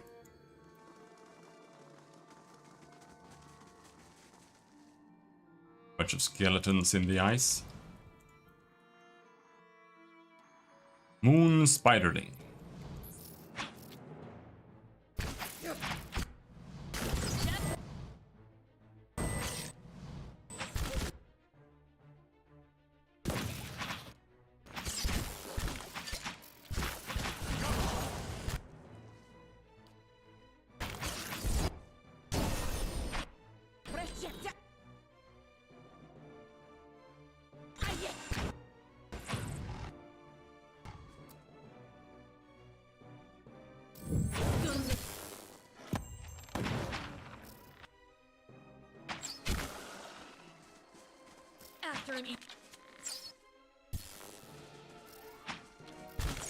I'm just letting her kill them.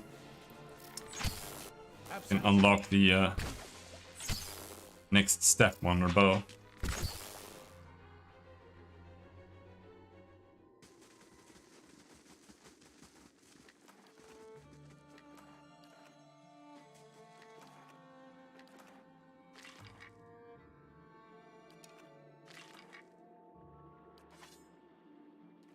Alright, we can rest. So we were just supposed to be out here. Is that what they're saying? It was just, we're supposed to use the tree and climb down from there.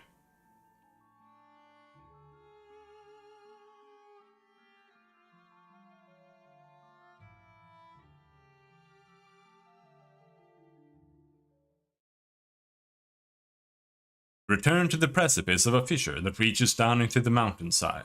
Wind wails up to you from its depths, and an enormous encrusted skeletal hand still looms over the gap.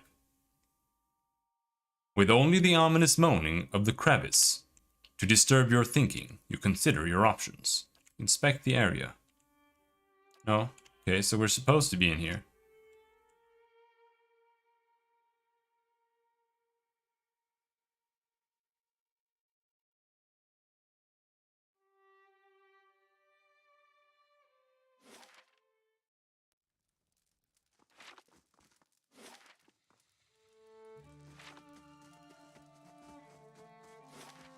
So really all we did was get through this. Like we just got through this without just fighting one guard. That's all this did. Very cool.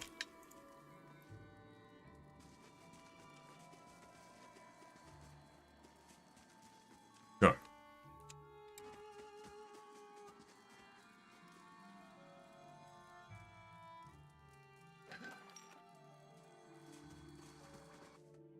No, don't come here and find me.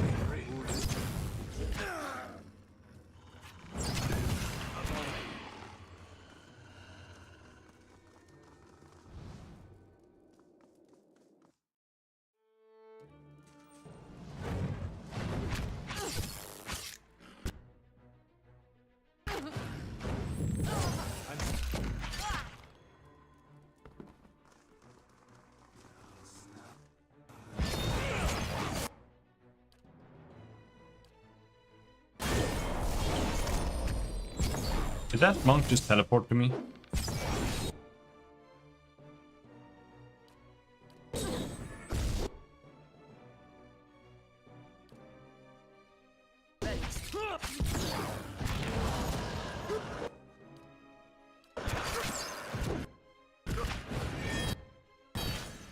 I'm dead.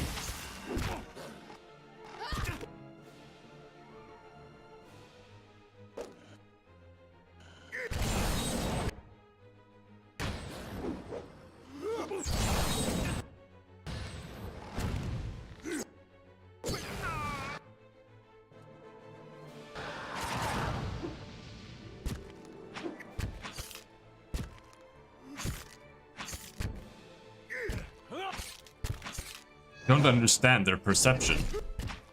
Like they have like 120 accuracy or something.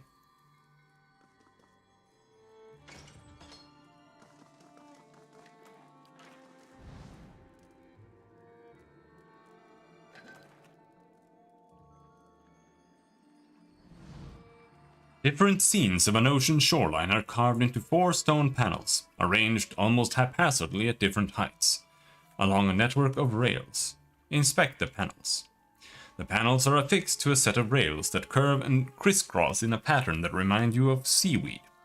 There are 4 depressions in the wall behind the rails in which the panels look like they would fit. The panels show variously a barren shore, a city in flames, a flourishing city, and a tidal wave. Arrange the panels. It appears that any panel can be slid into any depression by following the network of rails.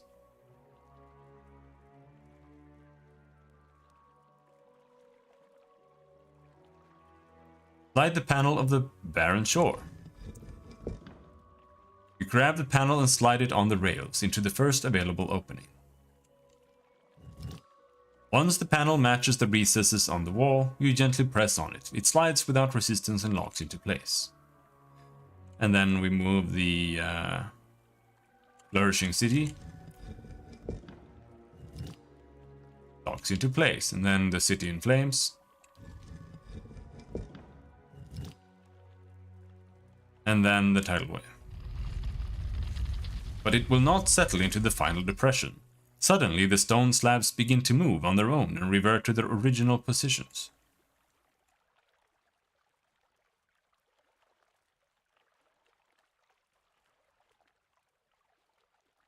Okay, let's try City in Flames.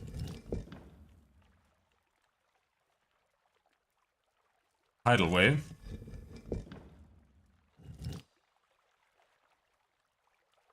Barren shore. Flourishing city. The remaining panels retract and lock into place. Behind the heavy stones there is a metallic groan and then a steady whir. A small tile about waist high slides back. Beneath there is a carving. It shows an image of an ocean wave curled around a crescent moon.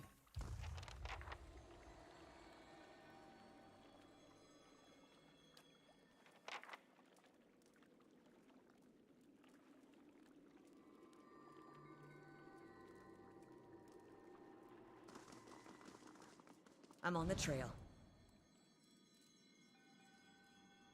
So? Alright. Fuck you. I'm gonna go and just kill everybody.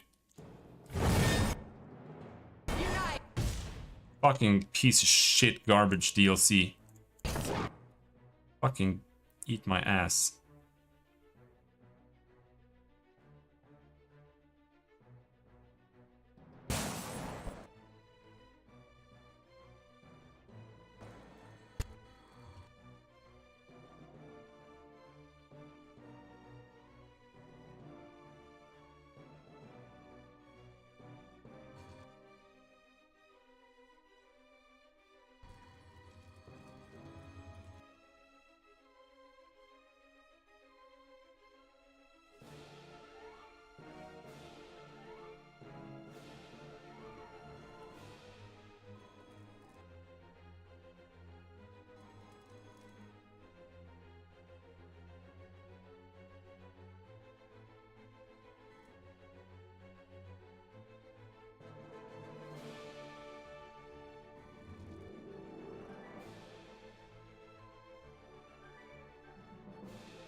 Oh shit.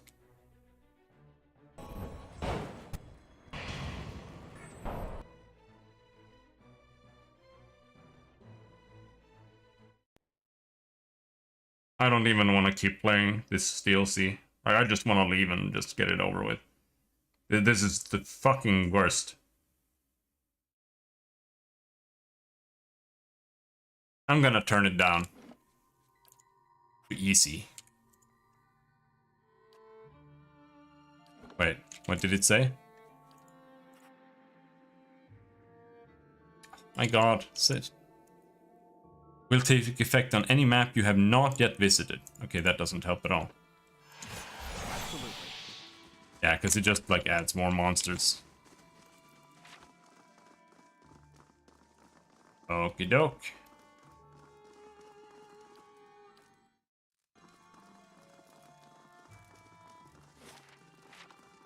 Didn't save after killing all those guys.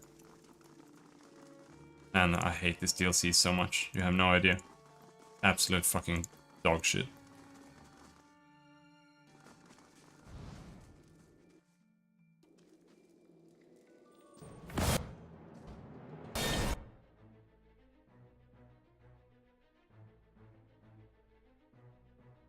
There's one cipher there. If we can confuse the cipher, maybe we can live long enough to be able to play the game here. The monks also need to die fast. Oh, no, never mind, he got stunned. You can't program enemies to do this. It's so annoying. No, never mind. It's they just have the psychic backlash feat. So whenever you target their will defense, you take damage and get stunned. Why are they teleporting? This encounter fucking sucks. This is like playing original Sin 2. Everything just teleports to you instantly and then you die. There's no gameplay here. Nothing's happening. Abilities aren't being used or anything. I don't think we need to fight this encounter at least. So let's just skip that.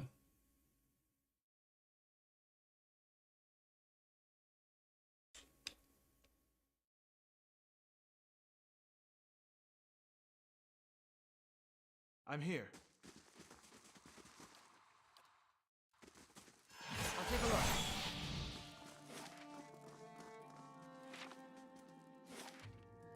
But clearly there's something missing, like... Are you shitting me? I didn't even save after killing those spiders?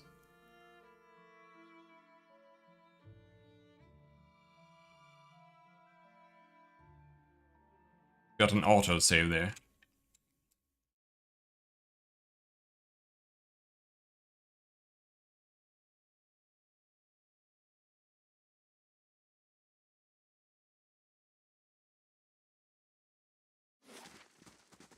There, killed the spiders at least.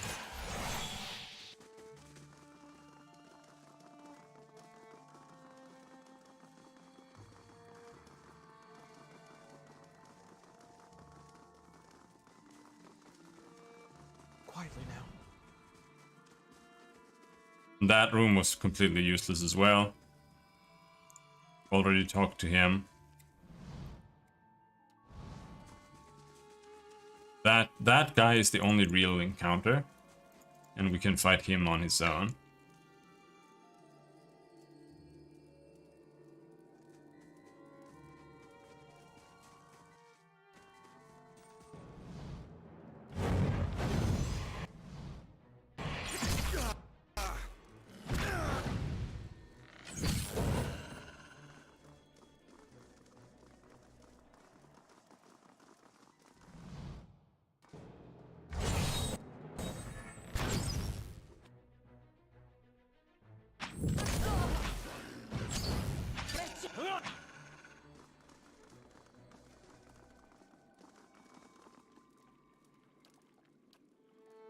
Or was it?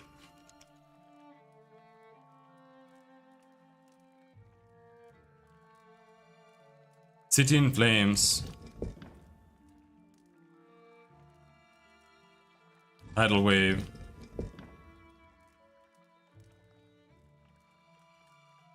Barren Shore. Flourishing City.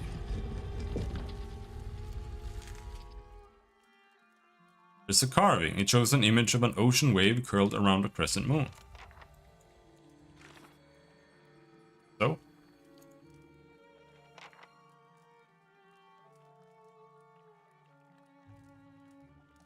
There's something I need in order to complete the sequence and trigger whatever mechanism it governs. Yeah, see, so it was just like completely impossible to sneak in here.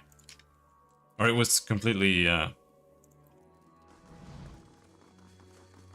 pointless. Because now I still need an item from somewhere. Maybe Ferentis knows. Ah, hello. What is it you want from me? There is a relic, an aspergillum, it was called. What was it? He thinks for a while with a pained expression, his lips mouthing words. Well, it doesn't matter. It controls the floodwaters, but also the outer floodwaters. Andra's Witness. That is the name. It is down here, but I don't recall how to reach it.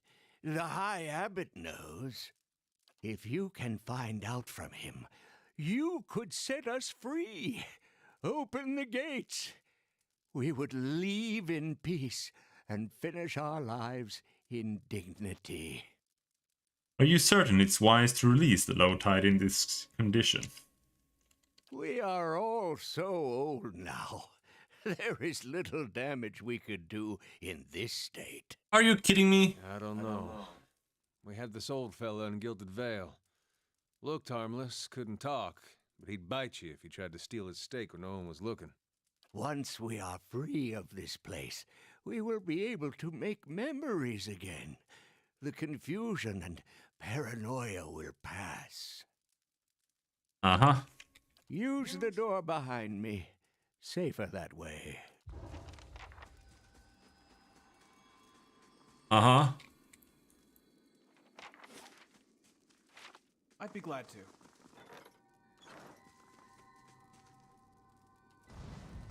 Now I need to recover Andra's Witness. But first we need to go out and we need to kill every single person here.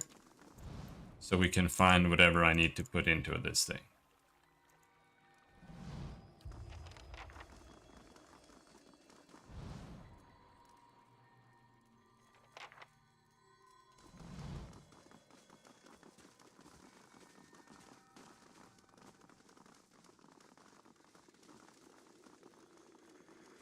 Yeah, this sneak path was completely pointless.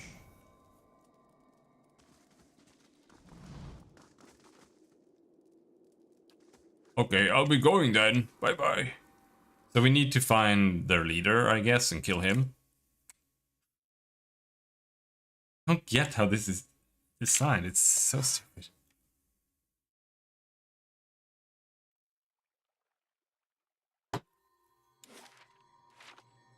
Where did you put me? Where the fuck are we?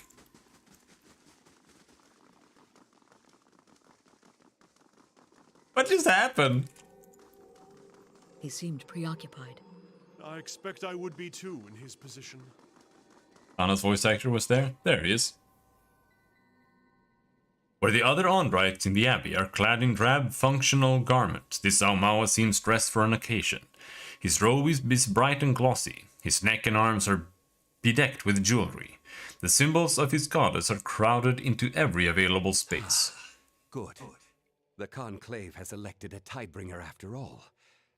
I had begun to worry. He looks back up, noticing your company and nods. And they took my advice in providing you an escort. Very good. I am sorry I could not make your journey easier. I am Kauto, the High Abbot. I came as soon as I could. And just in time. The May Queen's tide is nearly past its peak. Much longer, and we'd have had to wait another year. The rules of the Rising are quite clear on that, unfortunately. When you are ready, we will begin with the recitation.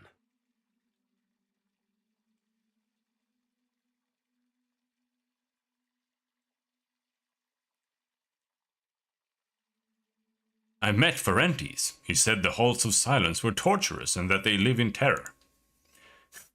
Kauto looks like he's been struck. His face is stony, but beneath it are 100 ticks and twitches that he can't completely suppress. He takes a breath and composes himself. I understand. It must be a frightful experience to lose one's memory while living in solitude. But what Ferentis had forgotten is that we all understood it wouldn't be easy. We hoped for the best, of course, but if we had to suffer in service of our god, then so be it.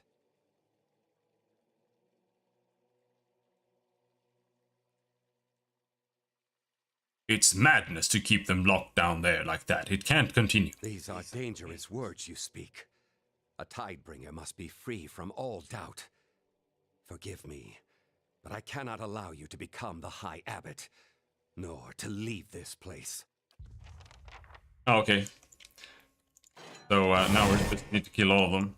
I couldn't kill a room of them, but now we're gonna kill all of them. Sure, it'll be fine. There's just a bunch of these fucking retarded monks coming this way here. But there is a way. This is the way. There we go. We dominated him for 26 seconds. Now we can have him just kill everybody for us.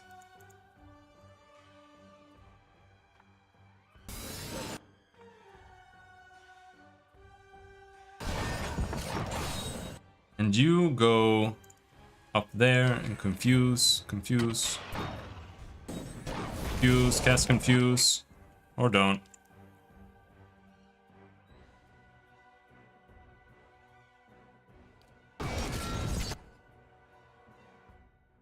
Okay, how about we confuse down here then? Nope, never mind.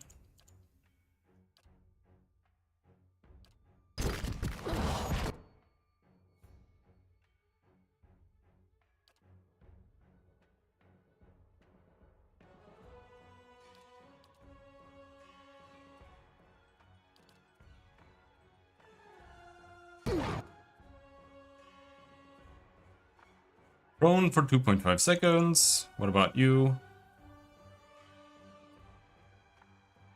Oh, she's standing. Alright.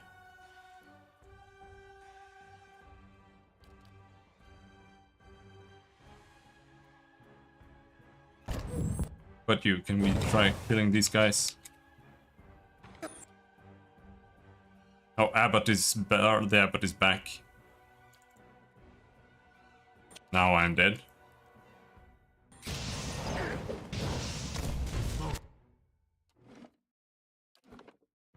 Fine.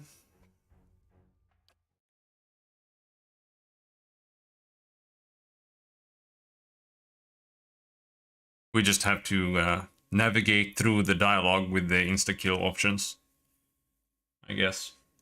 Fuck, this fucking DLC is so bad. I hate everybody who has opinions on video games. You're all fucking wrong about everything. Fucking retards.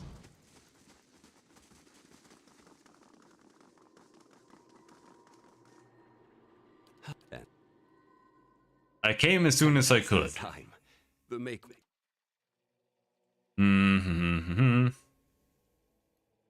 The Conclave mentioned something about a reliquary. Yes, of course.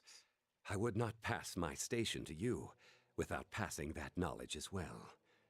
It is the Abbey's most sacred chamber. When the rising is complete, I will take you there myself. In fact, the ritual demands it. About the recitation. You seem nervous. The Conclave chose you for a reason. For a devout follower of Ondra, the answers will flow naturally to you. Of course. I remember my own rising. The Conclave sent me on the same exhausting journey. When it came time for the recitation, I could not remember a word. But it all came back in time. Our goddess smiles upon the forgetful. Our library is open to you, as are the grounds outside. There is a beautiful mural out there that you should see, if you haven't yet. And you may, of course, speak with the gift bearers here, if it helps your recollection. Fuck no. Take your time and examine these things before your recitation. I understand, High I know Abbot. you will not disappoint when the time comes. We can begin the recitation. We shall commence the rising. First is Anthu. Last is Dianthu, for the tide comes at the end and leaves at the beginning. Okay, hold on, I'm gonna open the library. White March. Recite.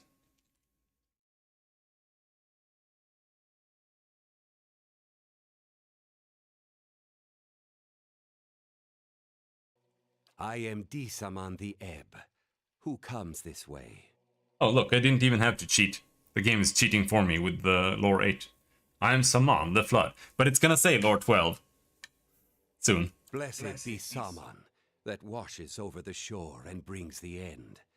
Blessed be Disaman, that returns to the sea and leaves behind the beginning.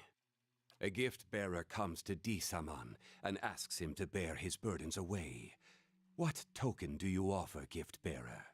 I give myself, for a gift-bearer has no other tokens to offer. The token is received in Andra's name. Tell me of your burdens. I have none, for all that belongs to Andra is forgotten. In Andra's embrace, our burdens are lifted. Kaoto appears pleased. He nods. The Tidebringer shows himself worthy of his charge. Your purpose here, Tidebringer, is to perform the ceremony of the Rising.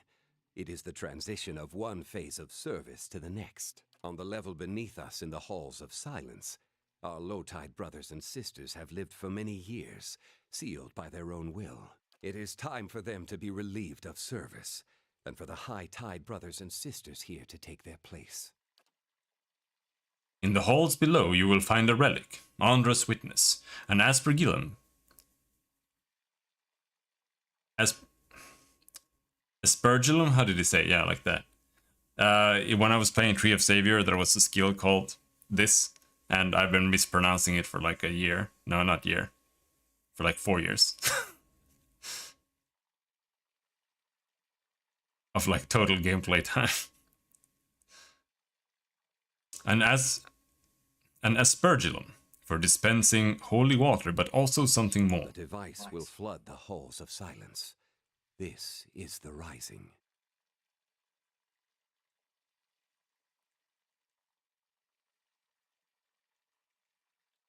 What do I do when the Rising is complete? The high tide is to replace the low, and stand vigil in the Halls of Silence until the next Rising. When you have completed the Rising, bring Andra's witness to me here. I will show you the last of what you need to know. Once I have Andra's witness, what do I do with it? The device it operates is a simple valve mechanism. It will be clear to you when you see it. I will return once the Rising is complete. To reach your destination, you will need to know the sign of the tide, which is kept only by the High Abbot. It's said that it is the first knowledge lost when the Abbot joins the low tide in the Halls of Silence. Watch carefully. Kaoto contorts his fingers, the fingers of his right hand into a particular curl shape. Then with his left hand he traces an arc from center to end, simultaneously with his index and little fingers. I trust you will perform your duty, Tidebringer.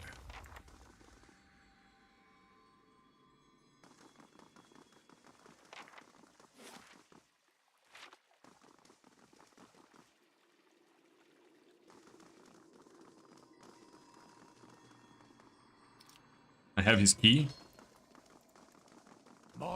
I'm just gonna sneak through his gear. I'm here. Still can't disarm the traps. Fuck this game, dude.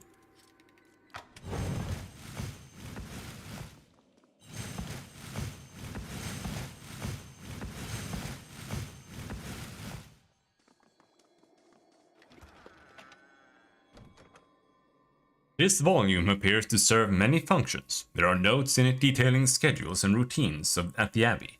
There are favorite passages from Andrite texts annotated with personal insights. There are also descriptions of dreams. Many seem purely symbolic, but one entry is of interest.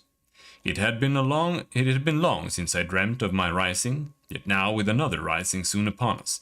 This is the 5th time in a week. Perhaps channeled here, I can put it to rest. I am walking through the halls of silence. I feel eyes on me from all sides. Angry, vengeful eyes. I arrange the panels and curl my hands into the sign of the tide. The right as the wave, the left tracing the crescent moon with my 2 outer fingers. The way opens to me. I climb the steps and Ondra's witness is installed there. The old aspergillum set to operate the valves. I use it like a lever, and the water rises. There are angry shouts, and when I cover my ears they are louder still. But the water continues upward, far past where it should. I climb as high as I can, but I feel it icy on my feet. Then it is over my head and I cannot breathe. Suddenly I am outside the reliquary, looking at the Veil of Tears. The witness is in my hand, and the veil parts for it. I step through to the one place in the abbey I feel protected. Only when I pass inside I come out in total darkness. I call for help. I am shouting, screaming for help. There is no answer. I stop. I sit there in the dark, waiting for what seems like ages. Then I realize I don't know who I am. We're still just recovering Ondra's witness, it seems. So you can sneak in here and steal that. Kind of, I guess. I have no idea where I am right now. They call out sometimes. Even the guards below think it's strange. Out of the way. Huh? Most like. They surely long for her embrace. Let's see this stubborn bastard. It's done. Unique club. Margren's fire casts light in dark places. There.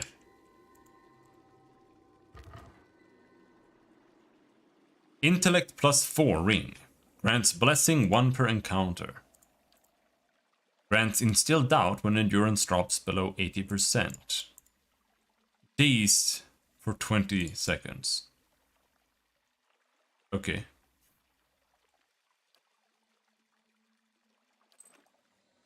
I don't care.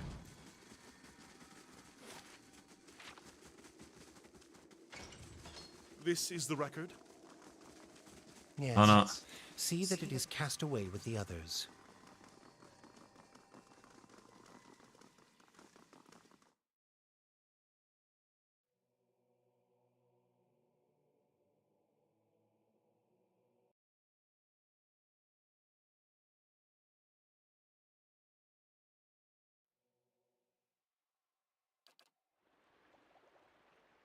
A long time ago that was. Saw the Johnny. abbot holding the wit.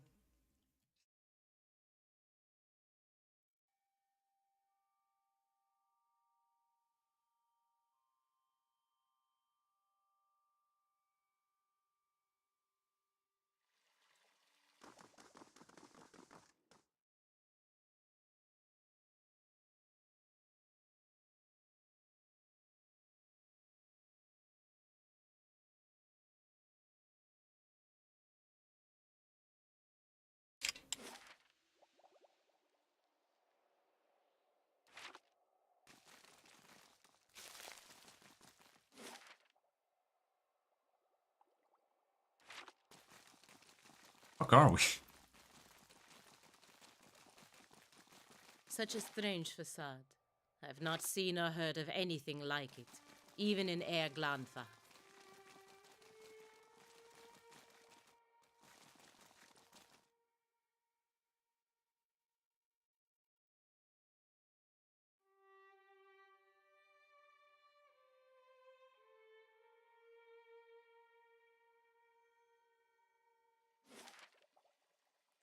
There's the Hall of Silence.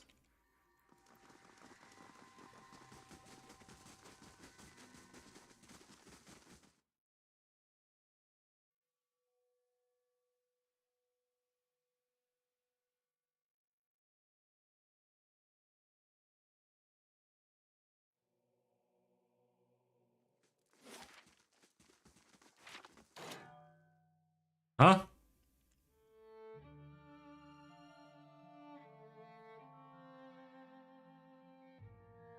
Whoa.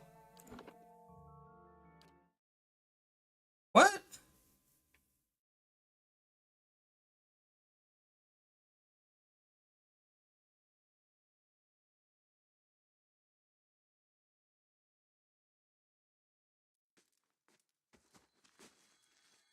This area is forbidden.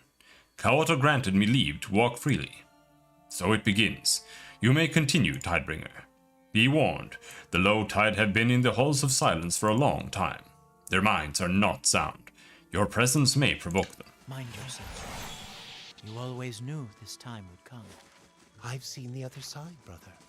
I'll find its waters again, warm and soothing. Wave-crested key. Make sure they receive extra. I'll not let them fall into the goddess's embrace with empty stomachs. Their supplies are bountiful, sister. I have seen to it.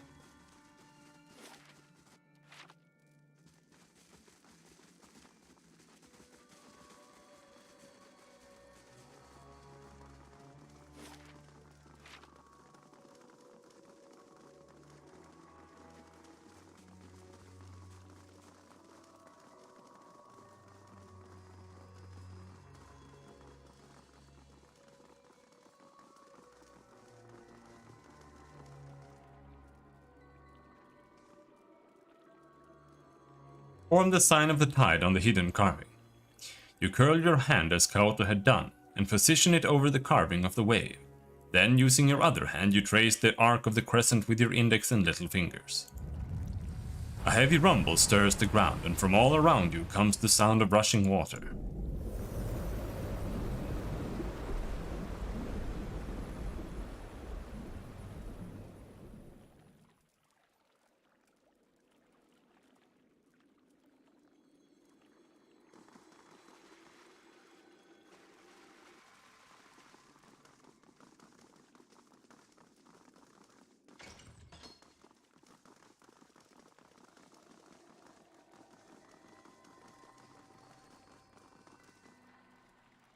Bedded in this deep semicircular slab is what looks to be a vessel for sprinkling of holy water. In this context, however, it looks more like a lever. There are images engraved on the wall behind it. One of a rising wave, one of an open gate. Point the object toward the open gate. In the distance, you hear the mechanical snap of rusted locks and the groan of iron hinges. Too bad I already killed all of them.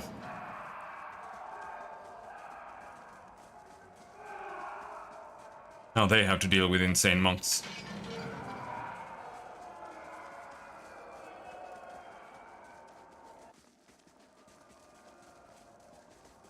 What? Stop them! Our brethren, do not harm them.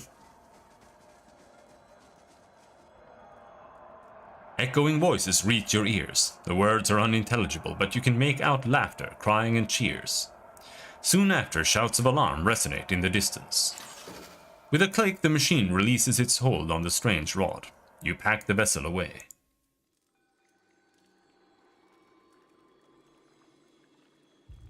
Let's hope we don't run into any of them on the way out.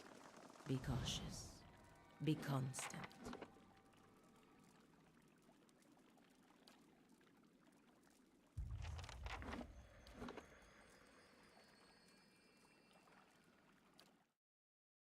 I'm gonna make a save here, because that looks like it might be a pain in the ass. So we're gonna load, and we're gonna make a save that is pre the choice. So the game doesn't fuck me in the butt.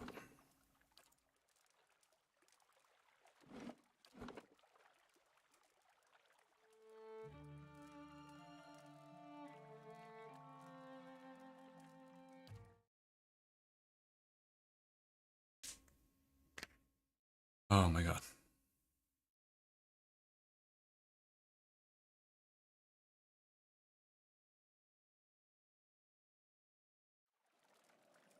Absolutely.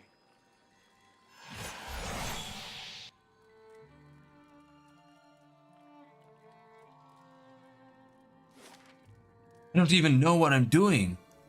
Why do I have this thing? I have a thing now. Why?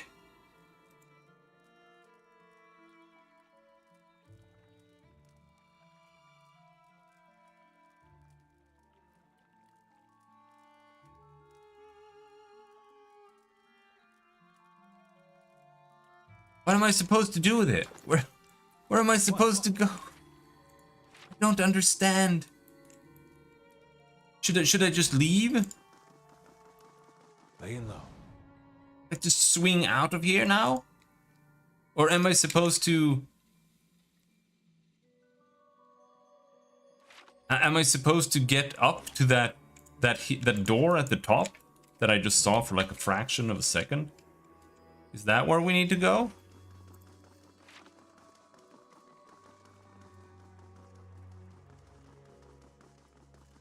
Just so bad.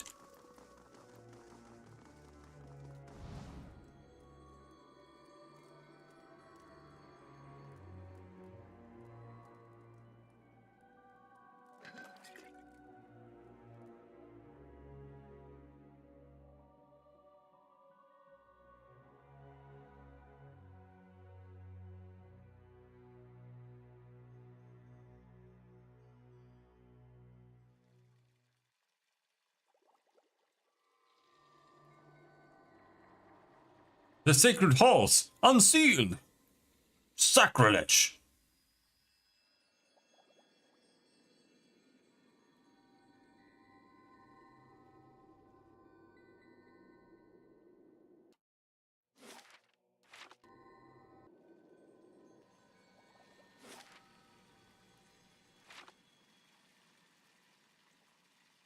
Then we just sneak off up here to the reliquary.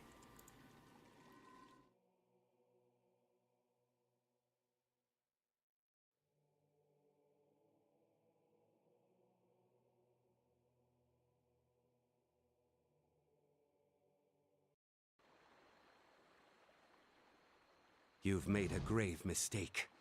I will correct it in Andra's name. Cool. Now what I really love is that it puts my weakest characters at the front first. That's really cool. I like that a lot. See if we can mind bend his ass.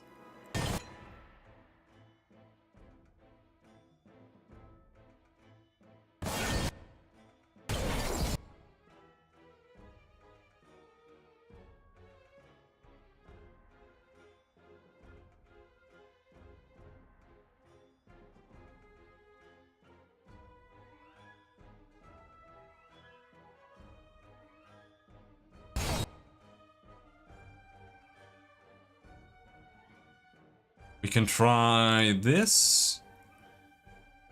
Come on, come on.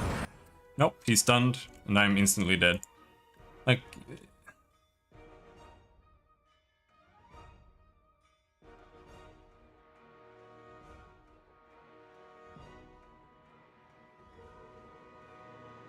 Like, this just sucks. There's just no other way to put it. Like, it just straight up sucks ass.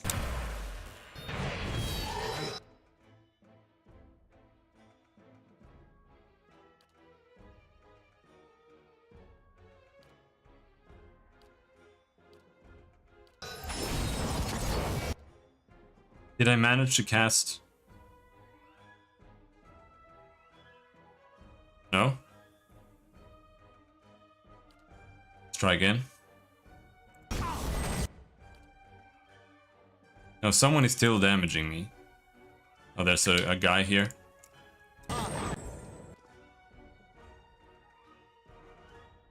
I'm here.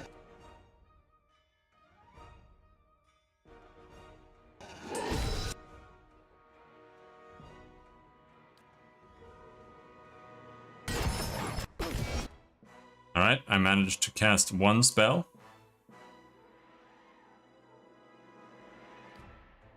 What about you? Can you cast another?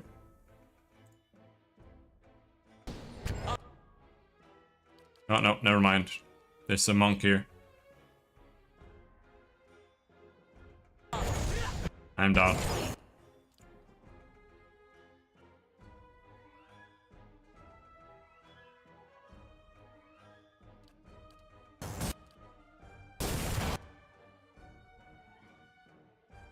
There's no gameplay here. Like... I give up. I'm gonna leave. We're not gonna do this fucking DLC. It sucks. I'm bailing. Like, this is such garbage. It's not worth it.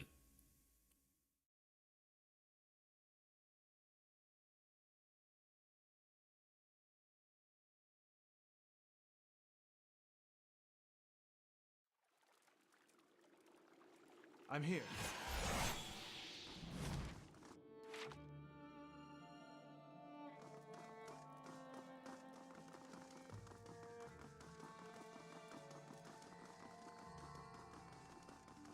I'm not fighting 60,000 monks that teleport to me through my frontliners. Ignore all my CCs. Chain stun me while they attack me. And kill me in 1 second. Because none of the frontliners can actually deal with anything. They kind of just stand there. So, I'm leaving. No. You go no further? I'm leaving! Oh, you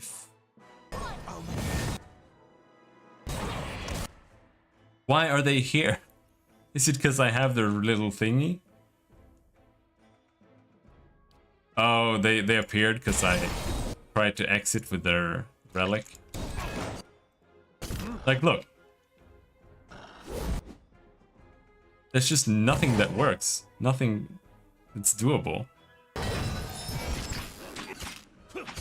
Alright, are you awake now?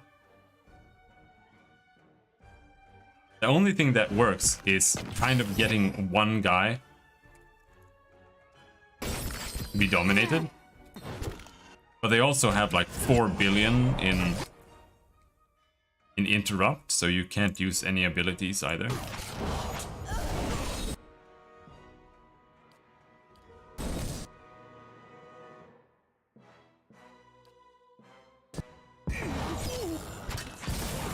Let's just go finish this fucking game.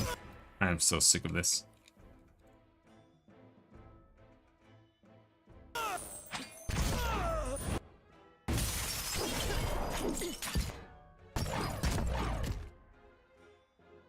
He's immune to knockdown. Cool.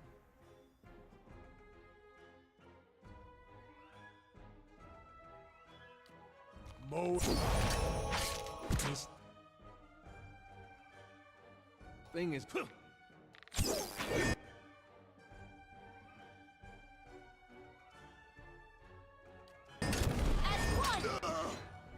Why did you stop casting? Cast!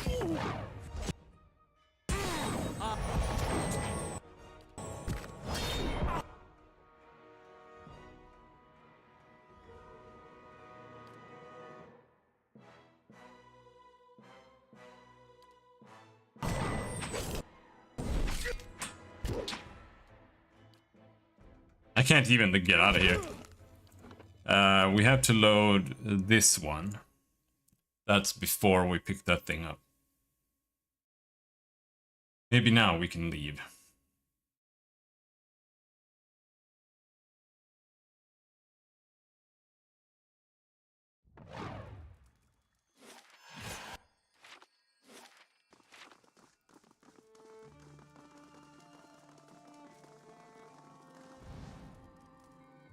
No, go this way.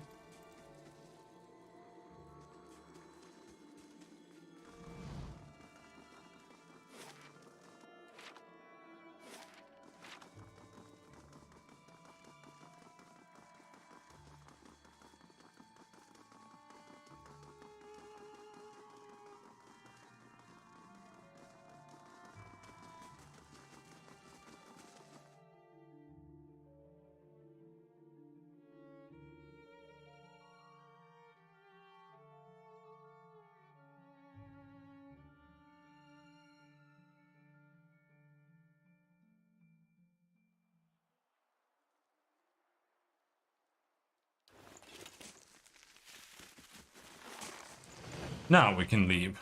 Good. There we go to Old Song. Oh, then we need to go to Hearth Song to sleep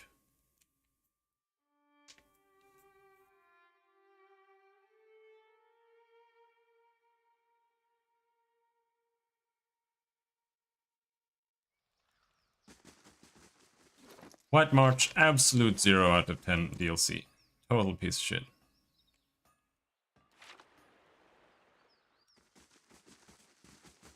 It's 0 out of 10 because it's a net negative addition to the game.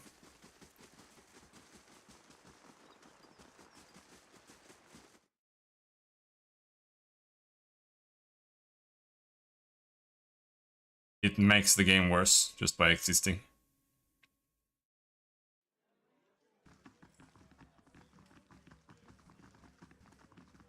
Well met, friend. Gonna sleep. You must gather your party before venturing forth. Yeah.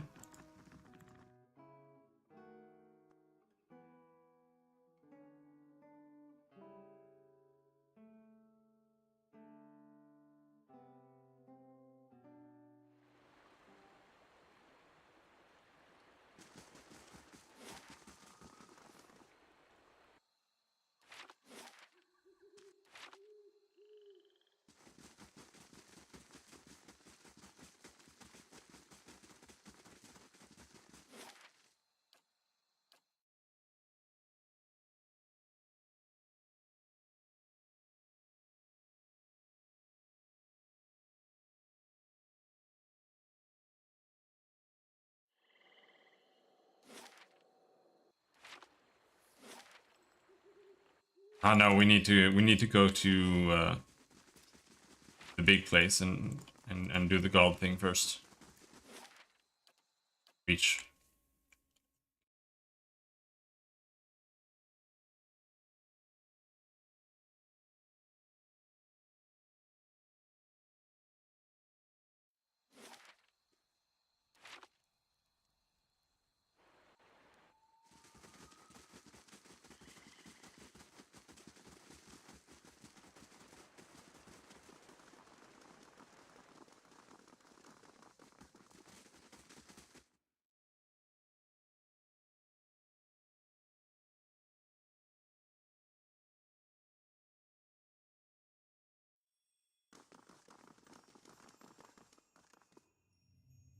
Pray to Bareth. As you pray to Bareth, you again find yourself on the road. Squinting into the distance, you see a short, pale figure waiting for you.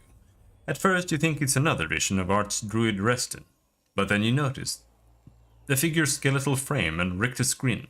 He stands in front of another skull gate, but the way leads down, not onward. He beckons for you to approach. That must be the usher. Aloth's voice is low. Behind you, a woman. Her skin milk pale against her black hair. She wears a suit of armor so dark it seems to suck the light from the stars. The road winds up a mountain behind her. A toll, traveler. She holds out a hand. And the Pallid Knight. Follow the usher. Pay the Pallid Knight. You drop a few coppers into her hand, and she closes her fist around the coins. You instantly feel a small weight added to your purse. The lord of this road demands a toll of all, but he lends generously, that all might travel his road again. Behind her, the usher grins his lipless smile and waits. The road bores into the mountain, and you find yourself in a gigantic cavern. The ceiling curves up and away, and it's dotted with moisture. At this distance, the shining beads look like stars clustered and scattered in constellations. The usher and the Pallid Knight lead you up a trail carved into the edge of the cavern. Two identical cave mouths wait up ahead, and you follow the usher to one of them. Standing at the edge and gazing down, you see an endless, ever-changing plain bisected by a road. Only then do you realize that you're no longer on the road. As you follow the road to the point where it disappears below you, you realize that you're standing in one of the eye sockets of a massive skull. The usher points to the road. Archdruid Reston appears below you. He's just as you remembered him, stern and smooth-skinned. Yet with each step along the road he grows, swelling with blood and essence. His heavy steps become slower and slower until he stops altogether. His distended body fills the path completely. You met a dwarf traveling this road. What did you do?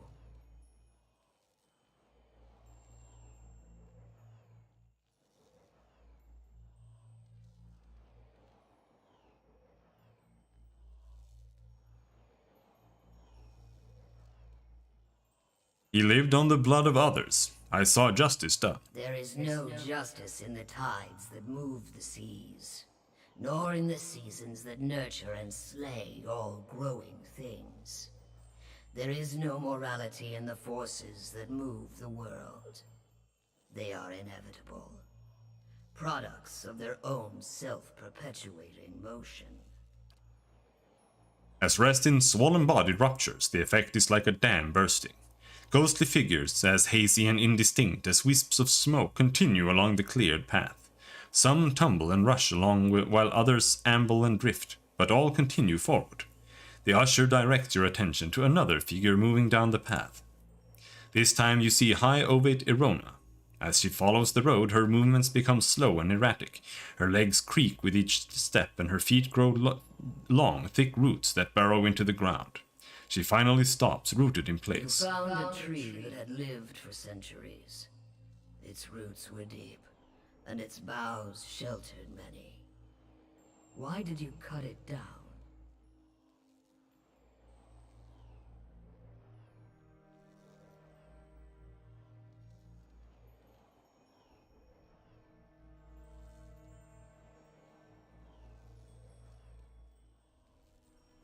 It was unnatural. It couldn't sustain itself. Nothing is self-sustaining. All draw their life's energy from the depths. There was no good choice there. This is why all must remain part of the cycle of death and rebirth. Erona's body petrifies below, and the shimmering leaves of her hair blow down the path. You seek another who has lived his lives on the brink of the cycle. He sits on the inside of the wheel, observing its revolutions. With each life he is plucked from the stream and returned to it intact. Why do you hunt Theos?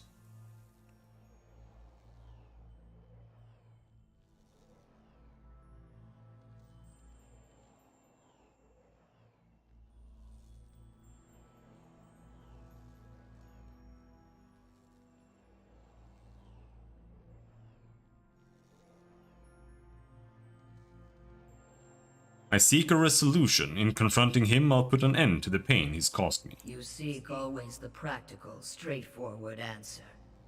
But the only resolution is a clean slate. An end that leads to a new beginning. Theos serves Boudica. She desires an escape from her own cycle, power without decline.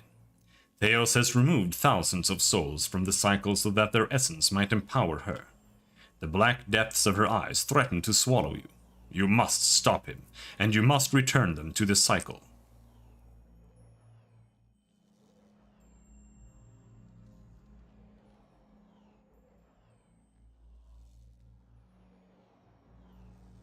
I must go to Sun in Shadow now.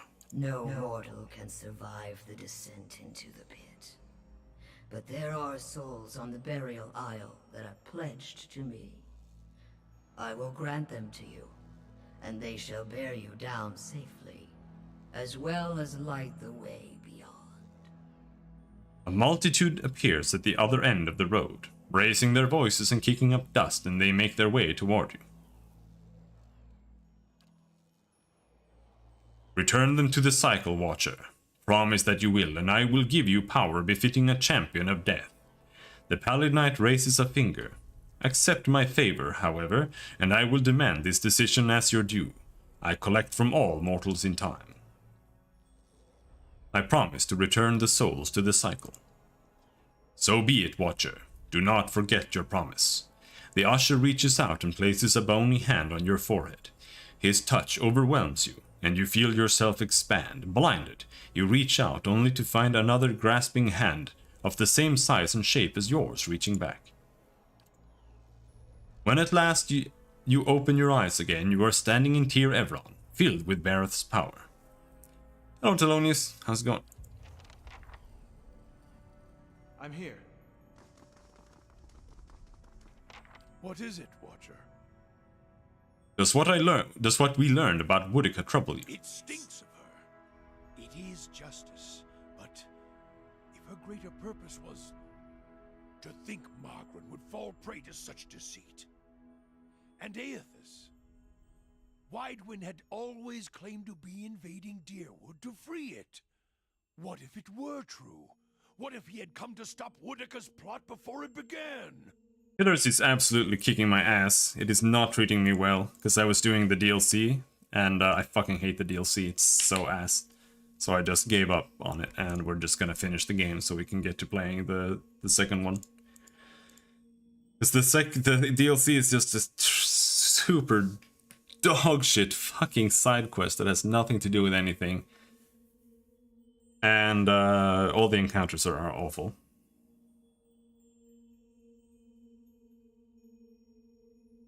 So now things are better for the last half hour that we're going to be streaming.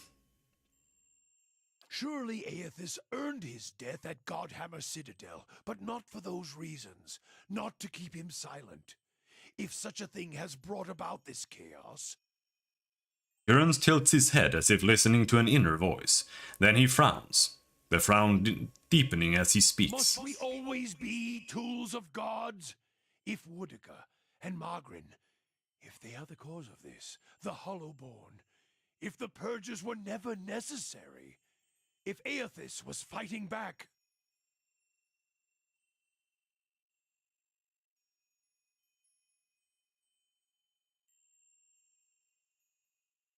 Aethys needed to be stopped, and so does Woodica. I know it had to be done. Would it have been better had you been spared this knowledge? No, he says, Jurans stiffens, and he takes in a long, slow breath, steadying himself. Would it have been better had you been spared this knowledge? No, I am glad to have walked this far with you, seen this truth. Perhaps it was what I was meant to see. With a watcher's eyes. All these dances of words and intrigues, machines of men, twisted, ripping the souls of children, and by the gods, the goddess of justice. If I could end her like Aethys,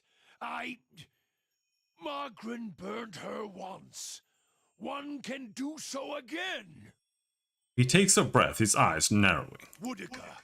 She must answer to her own justice. Justice or revenge? Anyone with a shred of spirit seeks both justice and punishment. It burns in the heart of anyone who lives. All seek it. If the world does not balance, we all drown in the oceans. And the gods would not care. Magrin, she must be redeemed.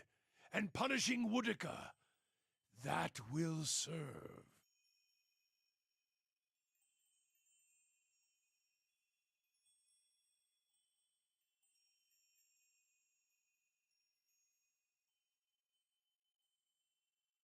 Do we know that Magrin was not a willing accomplice? Is this some final joke at my expense? To test my faith further? And why would you think that, Watcher?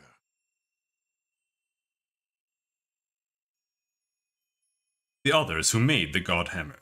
They all died, didn't they? That's why I saw their symbols fade from your staff. If all you have are questions, then I have enough of those. She is a bitch of a goddess, to be sure. But even a whore only goes so far in crossing those she serves. You said you left Ashval without telling anyone of your departure. You answer a question with a question. Then why did I feel her disappointment at Halgot? Why were we shamed? Because I think she tried to kill you there. Kill me? She is a goddess. I still drink from her burning breasts, Watcher. If she wished me dead, she could trace me to my source and kill me. In the dream of the Godhammer, your spirit looked blurred, indistinct in the light, as if it had been sheared from you. Juran stares at you, his expression frozen, but he's silent, listening. If you had been damaged, as I saw in the Godhammer vision, then she may be unable to see you as you once were. Juran turns from you for a moment, his face twists in thought, conflicting emotions running across his features. Finally he returns to you, his face steady. There's no proof, Watcher. I was a fool to think you could help me see any farther than I could. If you don't trust me, then trust your staff, Admit that the other Godhammer builders are dead. Durance turns to the staff, and for a moment you see his eyes burning, taking in the edge of the wood, the symbols inlaid there, the elven faded circles. They died in the blast, yes. The other 11. I was the only one to walk away. I thought we had wronged our goddess. That this was my trial, and if I could prove myself worthy of her! I should have known better. There is only one God of redemption, and I saw him ended. I have no idea why I'm pushing Durance right now, but it's like the only option in the entire dialogue, so I don't know. $300 off today for Black Friday's sale online? Yeah. I mean, that's how it goes. As he studies the staff, you feel a wave of heat, a terrible energy rolling forth from it in waves. So much so, it feels as if the Godhammer itself is alive in his hands. And past it you hear a cry like a child being born, and your eyes feel the flash of white, then 100 imagined shades of purple and white, streaming and circling into the howling of a storm. And beneath it the grinding of ancient machines of stone, rock and metal, grinding and turning until all around you feels as if it is burning, sinking into the shadows of the earth, beneath the ground, the only place where a spirit might find refuge.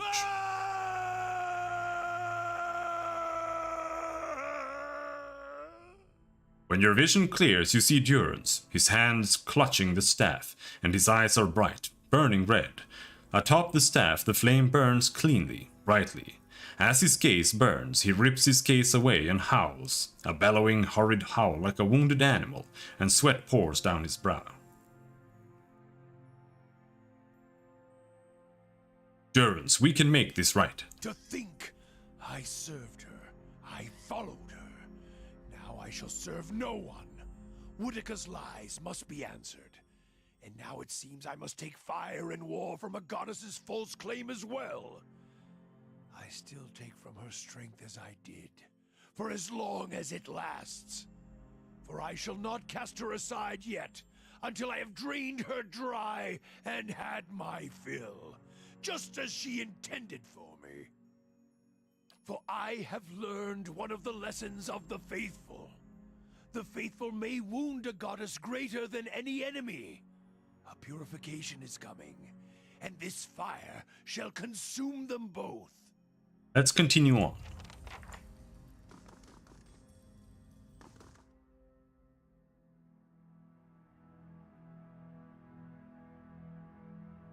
Oh. But yeah, the DLC, it might have been a little bit better if I knew like when you should go there. Stop right there. Okay. The Phantom Soldier races. Inquisitor. The Phantom Soldier raises his short sword to your chest. Did you think you wouldn't be recognized here in your old home? I've seen your trials with my own eyes. Okay. I have seen you light pyres with good people tied to them, people I'd known many a year. He seizes you by the throat, and your airway tightens. Whether real or imagined, you cannot tell. They deserve your confession. He raises the point of his sword, holding it a hair's breadth from your eye. Thuros, what are you doing? Startled, the soldier releases you immediately and turns to face the speaker. A woman in plain wool tunic, fully a head shorter than he, but somehow seeming to tower over him. You have seen this woman's face before, but from afar, bloodied and burned as she lay stretched across an iron wheel. At the moment, it is marked only with concern. An assassin sent by the Inquisition, my lady, daring to approach our camp. If he is so poor an assassin as to approach an armed guard in daylight, I should have nothing to fear. I would hear what this man has to say. She stares him down until he can no longer face her. He turns away, sour-faced, watching you through sidelong glances, his knuckles white around the pommel of his sword. Why are you here, Inquisitor? I don't know.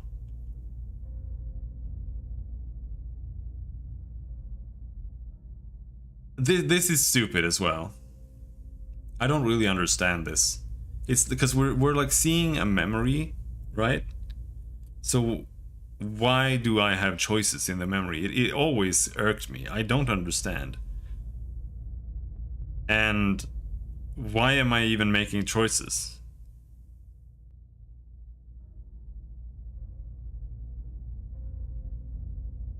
It's just weird. Because you don't have anything to base this choice on. It's just like, I'm gonna randomly pick one and see what happens. That's the only thing that you have here, and it's just not good. Grand Inquisitor Theos Arcanon dispatched me here to spy on you. Yavara doesn't blink. Are things as desperate as that over there? I'd never have known. I hope your next assignment is more stimulating. Listening to my lectures is dull work for a spy. Where are you from, Inquisitor? Inquisitor? Around here, actually. Is that so? I meet so few these days. Many of my followers journey from other cities and kingdoms, and most of these soldiers were conscripted from the surrounding countryside. I welcome the thought of having someone around who knew Kratom in better days. I would like for you to stay here in our camp as my guest. My Lady Yavara, I beg of you. This is an Inquisitor. This is a desperate attempt on your life. The only way it can succeed is if you allow it to. No longer able to remain quiet, the soldier approaches Yavara and puts his hand on her shoulder, turning her aside. His voice is hushed, but by no means private. This is a missionary, same as I was. Taught the wrong things as I was. If I can't have faith in one man's ability to reason, once he knows the truth, what hope do we have? My lady, he admits being a spy. That should make him less of a threat, wouldn't you agree? I have nothing to hide. All I see here is an opportunity to persuade someone who could help us. We have many former missionaries here. They are our most loyal, our most helpful. Many have died for us. These are not people we should be turning away. And if the Inquisition wants my life, they can have it. But they know as well as I do that my cause will not die with me. Come. We have much to talk about. Also, is...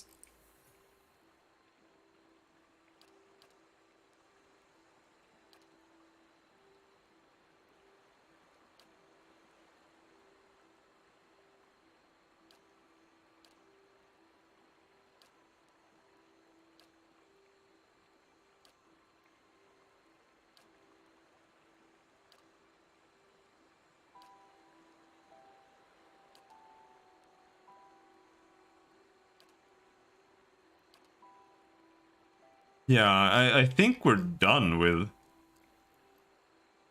Palagina's questline. Like, entirely. There's really nothing more to it. I'm here.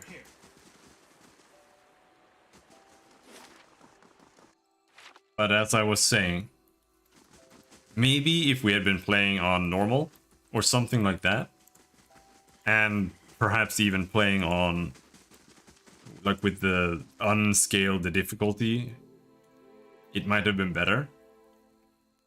But the encounters were just ridiculous. Like, I'm not doing that. Because they had monks that just chain stunned you.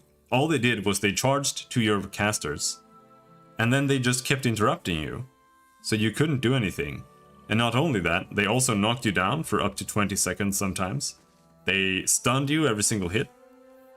So there was just nothing you could do. There was no counterplay. The only counterplay that existed was in the in the initiation period. Maybe if you could confuse or dominate, like, the right enemies so that they kill all their friends. That's like the only thing.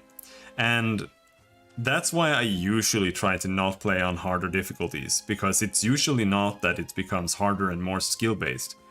It's rather that it becomes more narrow in the allowed builds that exist in the game. In, like, the meta based on the developer's current, like, balancing.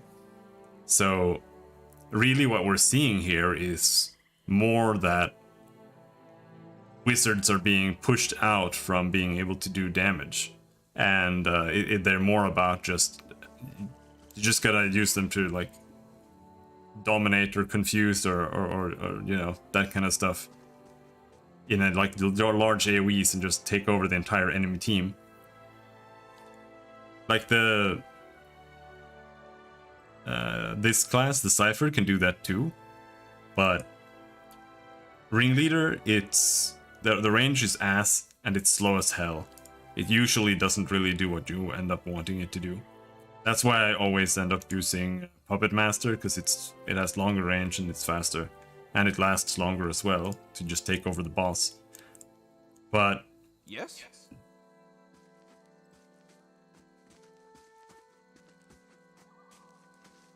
They also had priests and stuff that would remove the dominate, so it didn't really help as much. And once the dominate ran out, they just like instantly charged Aloth and my main character, and then I just couldn't do anything.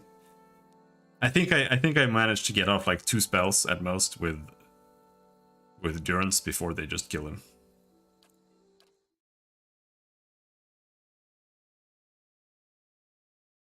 Every single time.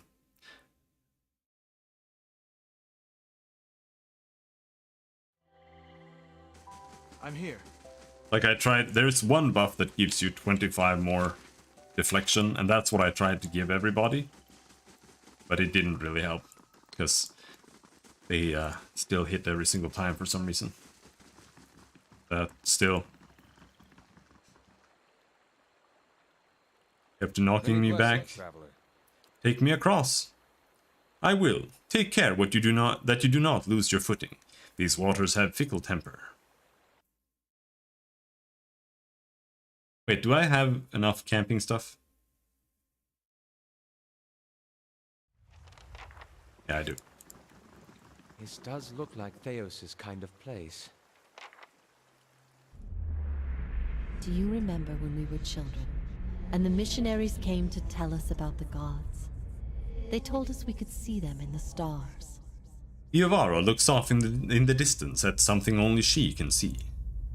I remember when I heard that.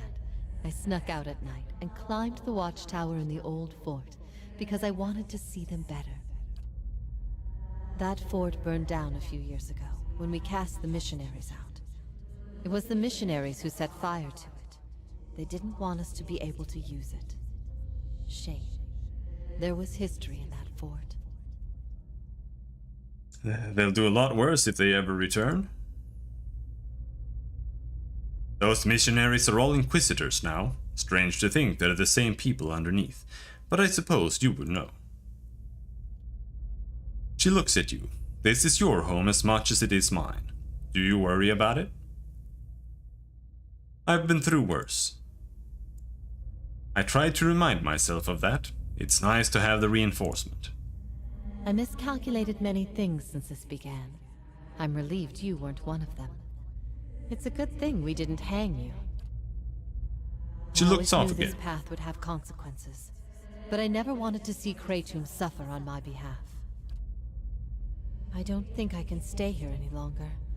I am told the Inquisition is gathering an army, that they have sent messengers to bargain with rulers from distant lands. Kratom is not built to withstand a siege. If war is coming, I should be doing what Theos is doing. I will need allies. Allies in a stronghold that can resist an invading army. You can feel words formed long ago rising in your throat like a toxic black bile. Have you thought about Oceanus? Oceanus. They have held off many would-be invaders, and their king has no love of the Inquisition's faith. I wonder, would he listen?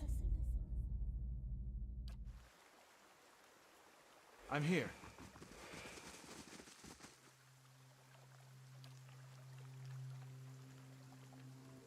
Sever the soul. Target weakened.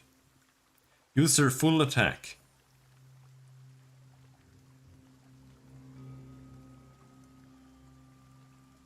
(25 DR bypass). This attack sucks ass. All the Watcher abilities you get are fucking garbage. None of them are worth using. Ever.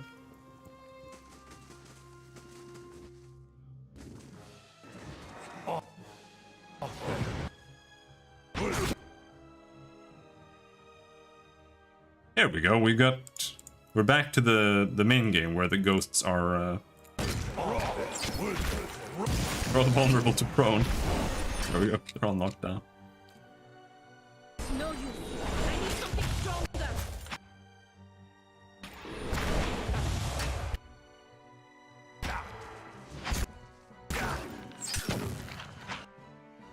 This thing isn't doing the job.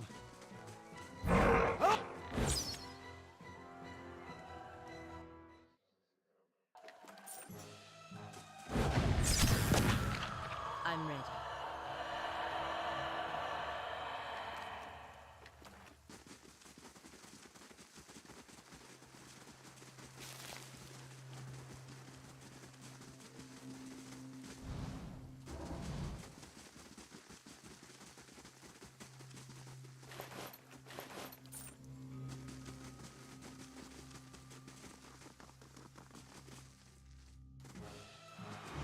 Can't get a good shot with this.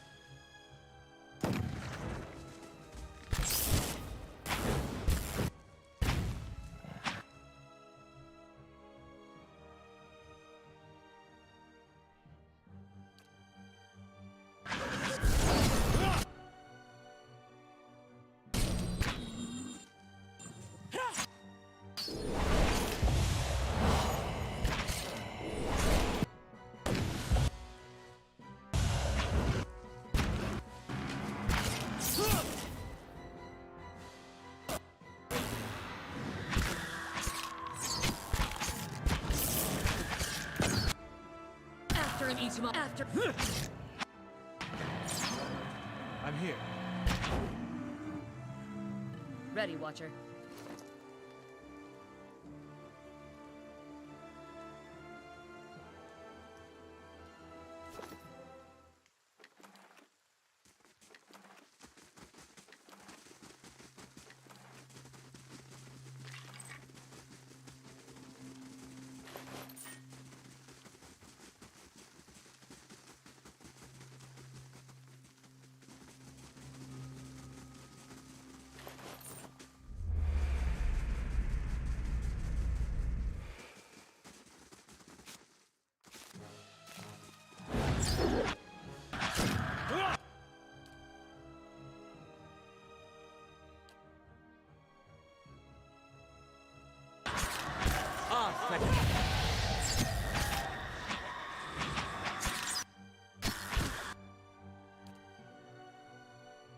This thing isn't doing the job.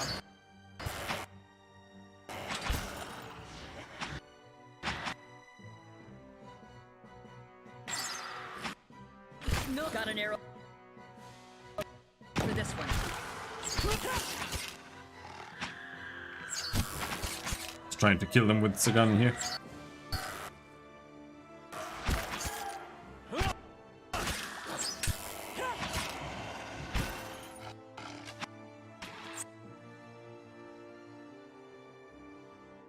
The deer is fucking them up.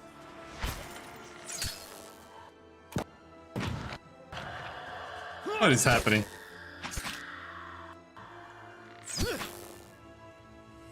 Go. How many did I need? 2 more kills. Certainly.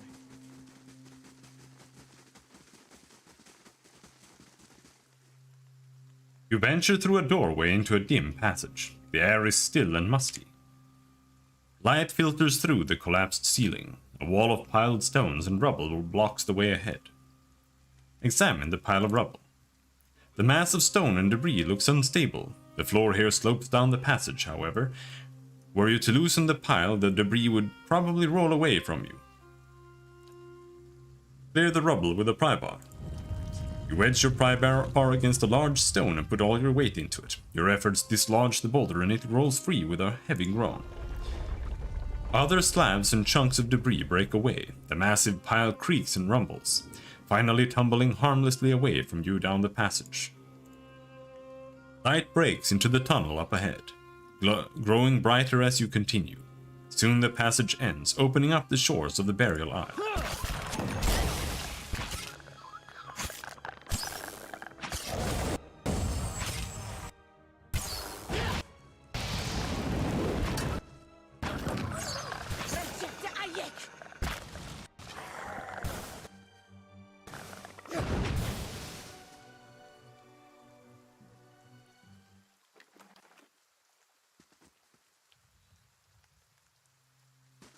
If I wanted to go down there. I'm here.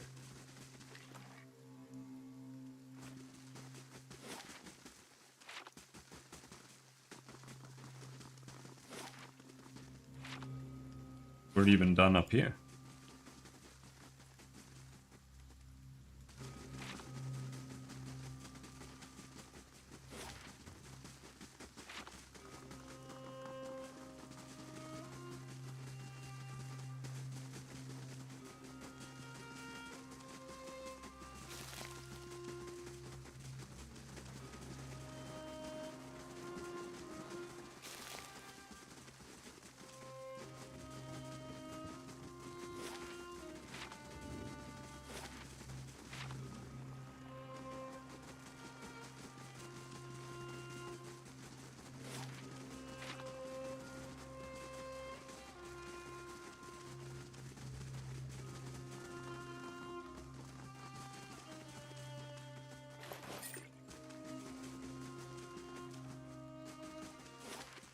Okay, so that did nothing, it was just like a shortcut.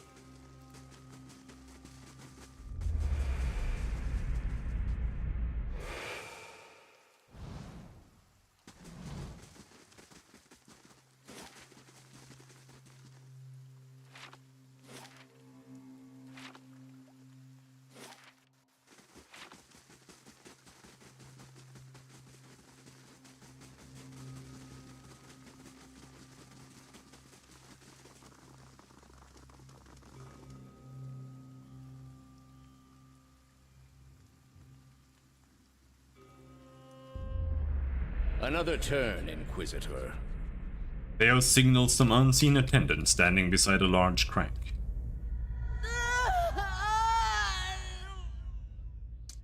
No. I did. I wigged out too hard at White March. I gave up. I'm just gonna go finish the game. I ask again, Yovara Exensios. Do you confess to these heresies of which you stand accused? He waits, but Yovara only stares straight ahead, her face stony, the creak of her restraints the only sound. Man, I don't care about fights. Fights are fucking boring.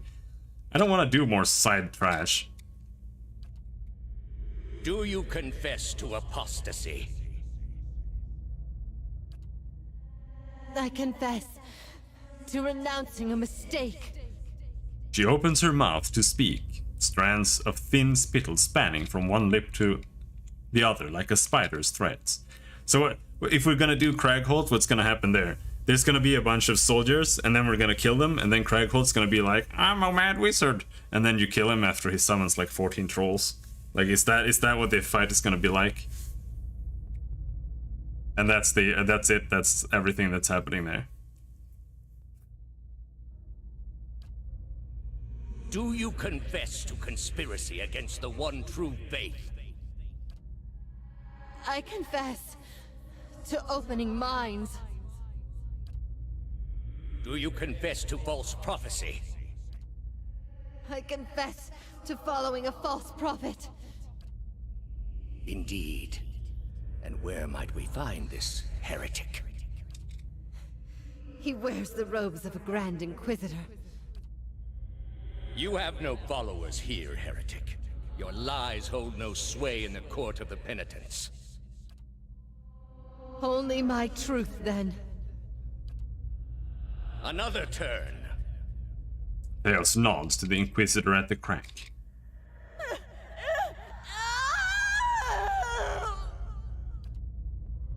No! Wait! Wait! I'm ready. I'm ready. I'm not doing the dragon either. Because it's not fun. Like, none of these encounters are fun. It's like, the harder they make the encounters, they're just more dog shit. They're not engaging or challenging. They just suck ass. And it's not fun to defeat it or anything. It's just like, oh, that's fucking garbage. It's finally over. I'm not clearing all of that. It's not worth it. You are ready to give a confession? Theo signals the Inquisitor to hold. I am ready to hear one from you. Iovara gasps for breath, gathering up what little strength she has left to speak. Theos shakes his head and points at the Inquisitor, and the scraping grind of rusted gears echoes in your mind as the apparitions fade away. If this doesn't inspire faith in the gods, I don't know what will. However, we're not going to do this today. It's already way too late. This is the last dungeon. We'll do that in a new save. And we'll do that tomorrow. And we'll finally be done with this. I wish we didn't do the White March, because I was actually kind of just enjoying playing the game. And the White March is just completely soured the entire playthrough, because it was fucking garbage. But maybe tomorrow I won't remember the White March, and we can just finish the game. And then finally get to the second game soon. See if it's any better. So, till next time, thanks for hanging. Have a good night. Bye bye.